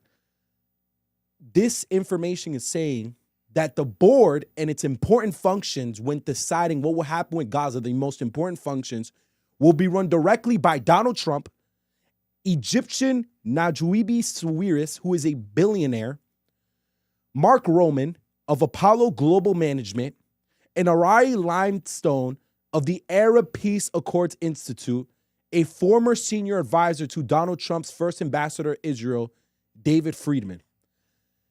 So what that is saying is you know how it said the Board of Peace would be like a committee made up of Palestinian people and other legislators and delegates around the world? No. The Palestinian people on that board, according to The Guardian, have very little influence over the most important decisions in Gaza. This is important because they're telling you that Donald Trump is going to come up with an economic plan. Who's going to be helping create that economic plan is that board. And who has the decisions on that board is not the Palestinian people or the legislators or the important figures. It is the multi-billionaires that are on that board. And we're going to get to why this all matters. Another issue is Palestinian figures will be in charge of the least important, I already said this, who's accepted this agreement so far are all U.S. allies: Egypt, Indonesia, Jordan, Pakistan, Qatar, Saudi Arabia, and Turkey. Now, the United States is going to tell you the major players in the region support this. That is not totally true. The ones who are aligned with the United States and their interests support this, as I've just stated. However, the people who don't support it and who have not publicly said it but have said it through their proxy, and proxy means the people they're funding and backing behind closed doors, is Iran. Iran has been funding the Palestinian Islamic Jihad. This group said that this plan is a recipe to blow up the region. That is Iran telling you how they feel about this problem. The other group that is agreeing with this proposal is the Palestinian Authority group, which governs the West Bank. This is my problem here. I read this, I did all this research, and the first thing I thought was this: Palestine will not be recognized as a state. So that means it's just Israel and Gaza, and they're still going to keep some form of wall around Gaza, according to this agreement. Number two, Palestinian statehood is not being recognized, so Palestinians aren't citizens. So what are they? Are they going to be citizens of Israel? That is not clarified. What I think is going to happen is this. I think Benjamin Netanyahu realized, I can't invade this country fully. It is an international disaster, especially because all of these European countries, including Canada, are now recognizing Palestine as a state. So to meet everyone in the middle, they're saying, listen, we're not going to recognize you as a state, but we're going to give you this agreement. You just have to demilitarize, remove all forces of defense that you have. They're presenting it as, we're meeting you in the middle. in reality, they're getting what they wanted from the beginning. So instead of having to invade Palestine, take it over, and be able to redevelop the entire area, bring in all the billionaire developers that they've been trying to bring in, because for everyone that has been keeping up with this, you know that a model has existed about what the coastal land of Gaza would look like once Palestine was there. They're gonna build amusement parks, hotels, all this great shit, because according to them, and it's true, Palestine has very valuable land. That coastal land is very valuable. And there's already been models mocked up about what they were gonna do once they were in there. Instead of doing direct military intervention and taking over the entire region through force, they're doing it diplomatically. They're presenting this plan and saying, hey, this plan is the best way for us to stop killing you. So just take it. But the thing is, the plan is going to give you the same result that slaughtering you was going to give you. So instead of them killing everyone and taking over the entire region by force, they're now going to systematically do it. So they're going to pull out by arms, but then the moment that board of peace comes in, the billionaires come in, the investment groups come in. They're going to start building on Palestine the moment it happens, and it's going to be allowed. And they're going to keep pushing into the West Bank, and it's going to be allowed because Palestine is not recognized as a country. So anything you do to these people who are not recognized as a state, and Israel refuses to recognize them as citizens, is legal under the law. Is Israel, Benjamin Netanyahu, and President Trump are trying to finesse everyone right now. And the moment I'm reading this, I'm like, yo, how are niggas not catching this? And the fact that The Guardian got this information so quickly about what's actually going on with the Board of Peace is insane to me. You think that this is good. You think if Israel stops bombing Palestine, it's the best resolution. No, it is not. They are going to systematically destroy Gaza and rebuild it for a profit machine for multi-billionaires in Egypt, Israel, and the United States, and is going to be at expense of the same people you have been posting and defending this last 2 years. You cannot allow this deal to go through. Call your legislators and fight this peace agreement. It is not in the benefit of the people of Palestine. The moment I read it, I'm like, yo, you gotta be kidding me that they're gonna do it this way. It's genius. No one dies. No more war. No more bombing. No more posts on IG. Instead, we're going to sneak in, put our money in here, and tell you to fuck off when you ask, how can we be involved in rebuilding Gaza? Because it's not the Palestinians doing it. It's the multi-billionaires that they're putting in this project. We have to be against this. Is there like a deadline or something? No, they introduced it. So Trump introduced it. The Hamas has to agree to it. I don't know what Hamas is going to do. I mean, if it's their only option, if they present it as like the only viable like thing that, you know what I'm saying? No, that's how they did it already. They said, take this deal, it's like, or you're going to get cooked. Yeah. But the deal is literally, you're still selling, you're selling Palestine away. They're going to just do it gradually through diplomacy. Could it be something where after Trump's gone, whoever's the next president can revisit this and then scale it back, the plan? There's no Palestinian statehood. And by then, we don't know what... It'll be too far along? Yeah, we don't know what the developments will look like in 3 years. Yeah. Because when I'm reading it, I'm like, okay... They build faster out there than over here. Yeah, because they don't have to go through every single regulation known to man. And you also have to look at it this way, bro. Why is there a billionaire on the Board of Peace? Why is there a management company on the Board of Peace? Marketing. Of what? It's good for the billionaire's resume. We're talking, we're talking about rebuilding a country. You don't have people who know about health policy. You don't have economists. You don't have people that have done, that know the history of Palestine and that Gaza Strip. No, you have wealth management groups, capital groups, billionaires. What are we doing here? This is nasty. No, that's just crazy. And it's going under everyone's eyes. I mean, it's genius. If you look at a surface level, it's like, oh, solution. It's done. No more people are dying. Yeah. But then it's like, oh, shit, hold up. It's a plot twist underneath this. What's the catch? The same result we were going to have if we let them finish the bombings. Palestine is gone. It just takes longer now. God damn. A slow burn, a slower kill. I'm shocked Benjamin Netanyahu did this way. I'm shocked. They probably told him, chill out. We can still get it. You just have to be patient. We'll give you what you want, but just do it this way instead. It's like, okay. And Trump's a businessman. This is how businessmen get what they want. Do it behind closed doors. fill up committees and groups with billionaires and business people who have interest in the area. This shit broke my heart, bro, when I seen that shit. I'm like, wow. And people are noticing. Some people on Twitter are calling it out, but people are okay with it because I'm realizing, bro, it was never about Palestine being a state. It was about our tax dollars being used to bomb these people. So the moment Trump can say, hey, if we sign off on this peace agreement, no more money being spent in the Middle East, people are going to stop caring. They're going to be like, oh, okay. It's okay if Palestine disappears and these people are still discriminated against and their land is still taken because we're not paying for it anymore. But it comes at the expense of these people's lives. Womp womp. Do you have anything else? Yeah, one last one and we're done. The government may shut down. As of today, there have been back and forth between the Democratic and Republican Party. They cannot come to terms to an agreement on the budget for the fiscal year.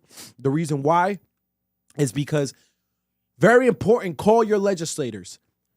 The Republican Party wants to pass a budget that will cut, and I'm going to read this according to exactly what Schumer said, so I can get the exact facts correct. Give me 1 second. So, according to a bunch of reports that have been coming out, this bill lacks funding that will extend the Affordable Care Act's tax credits, which are set to expire at the end of the year. Economists and policy people are warning that without action, millions of Americans could face premium hikes of up to $4,000 annually, and rural hospitals may continue to close because the bill lacks the necessary funding.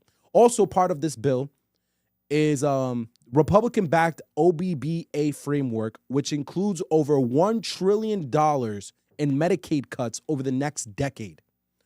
The Democratic Party is demanding that Donald Trump come back to the negotiation table because on top of that, too, he's trying to fire a bunch of government workers. That is why he brought back Doge. I saw this last week. He was like, I need Doge employees to come back. We're downsizing the government. I found it so strange. Now I understand it. It's because he wants to fire a bunch of federal workers. The firing is so massive and so terrifying. As of right now, they're reporting that 100,000 federal workers are planning to quit, resign entirely from the government. Within the next few days, it is the biggest resigning movement that we've seen in American history, especially for federal workers. And it is happening because federal workers are saying we're tired of our jobs being in jeopardy. We're tired of the fear of being fired.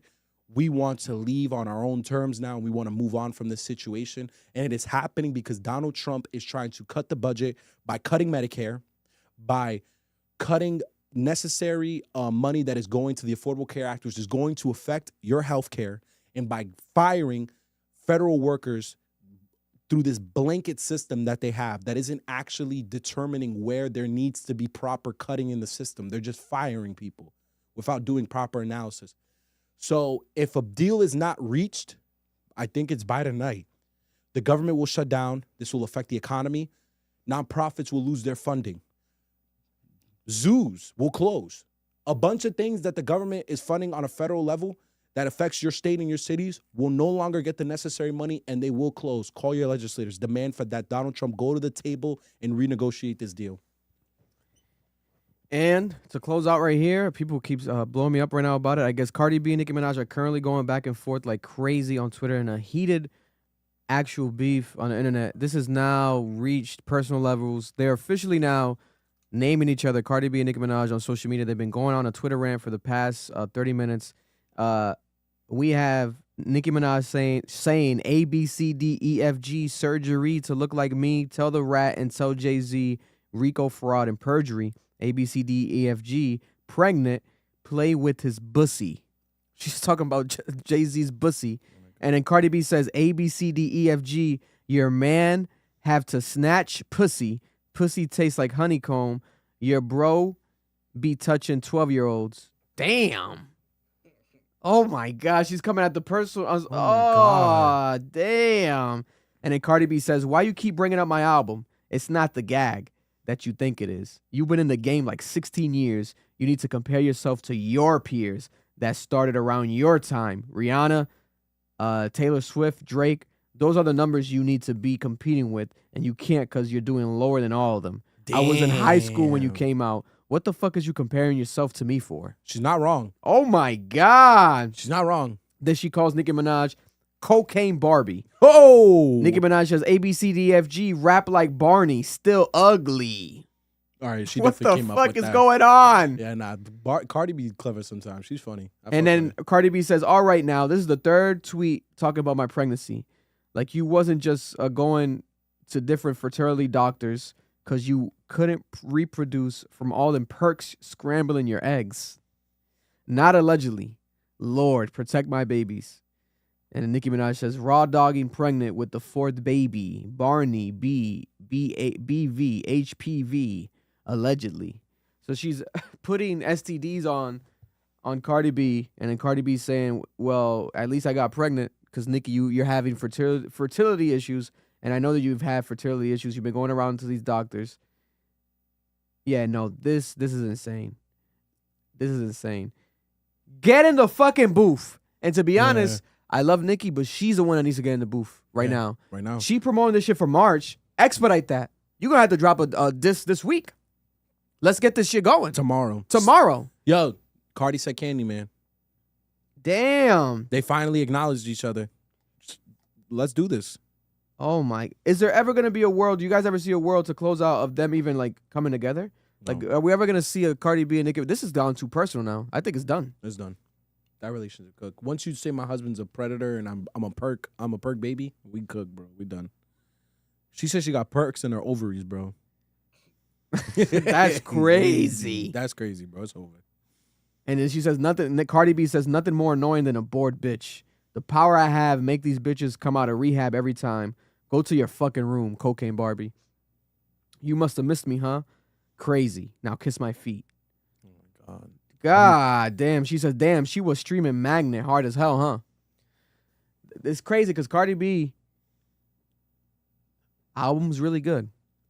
And she's on fire right now. She's on top. She's the hottest female rapper right now. So I think it's fucking with Nicki, and she is dissing Nicki on here. Yeah. Subliminally on the new album, the new what's it called album? On the new Young Thug album. I think she's coming at Nicki. Yeah. Nicki, I love you. I'm a Barb. Get in the booth. I'm a Barb and I'm Barty Gang. So let's say that before. I don't want to get killed. I'm a Barb and I'm Barty Gang. Y'all know I'm objective when it comes to the fan bases. I fuck with y'all both. But this is getting to a different level. Cardi B is pregnant. No violence on pregnant women. I would say unite as women, but I don't see that happening any fucking time soon. Get in the booth. Let's get some raps. This tweeting shit. It's entertaining. It's funny. Get in the fucking booth. Because we know who's the better rapper. Yeah. We know who's the better rapper. So remind everyone, you're Nicki Minaj. Let's not play into the going out sad role that they want to place on her a lot. I still think she's a legend, but people say that shit all the time. They accuse her of doing drugs, all this shit, cocaine, coked out, pillhead. Nicki, you're too legendary for this. You don't even need to be on social media. You're too legendary. Get off social media. Drop a fucking song. Drop a song. But there we have it. That was breaking news today, right now. People kept sending them to me. Nicki Minaj and Cardi B going at it. Maybe we might get Motorsport Part 2. Who knows? I think they might. I don't think anytime soon, but I think there's a future maybe. Like I feel like 5 years, maybe 10. It'll be some years from now where like they were dissing each other on Motorsport, bro. They were actually dissing each other on Motorsport. So even if they come together and work together, maybe they'll diss each other again on the same. That'd be fucking crazy. That'd be fucking hilarious. But there we have it. Love you guys. Appreciate you guys. Color Mission Podcast. We're out. Cap.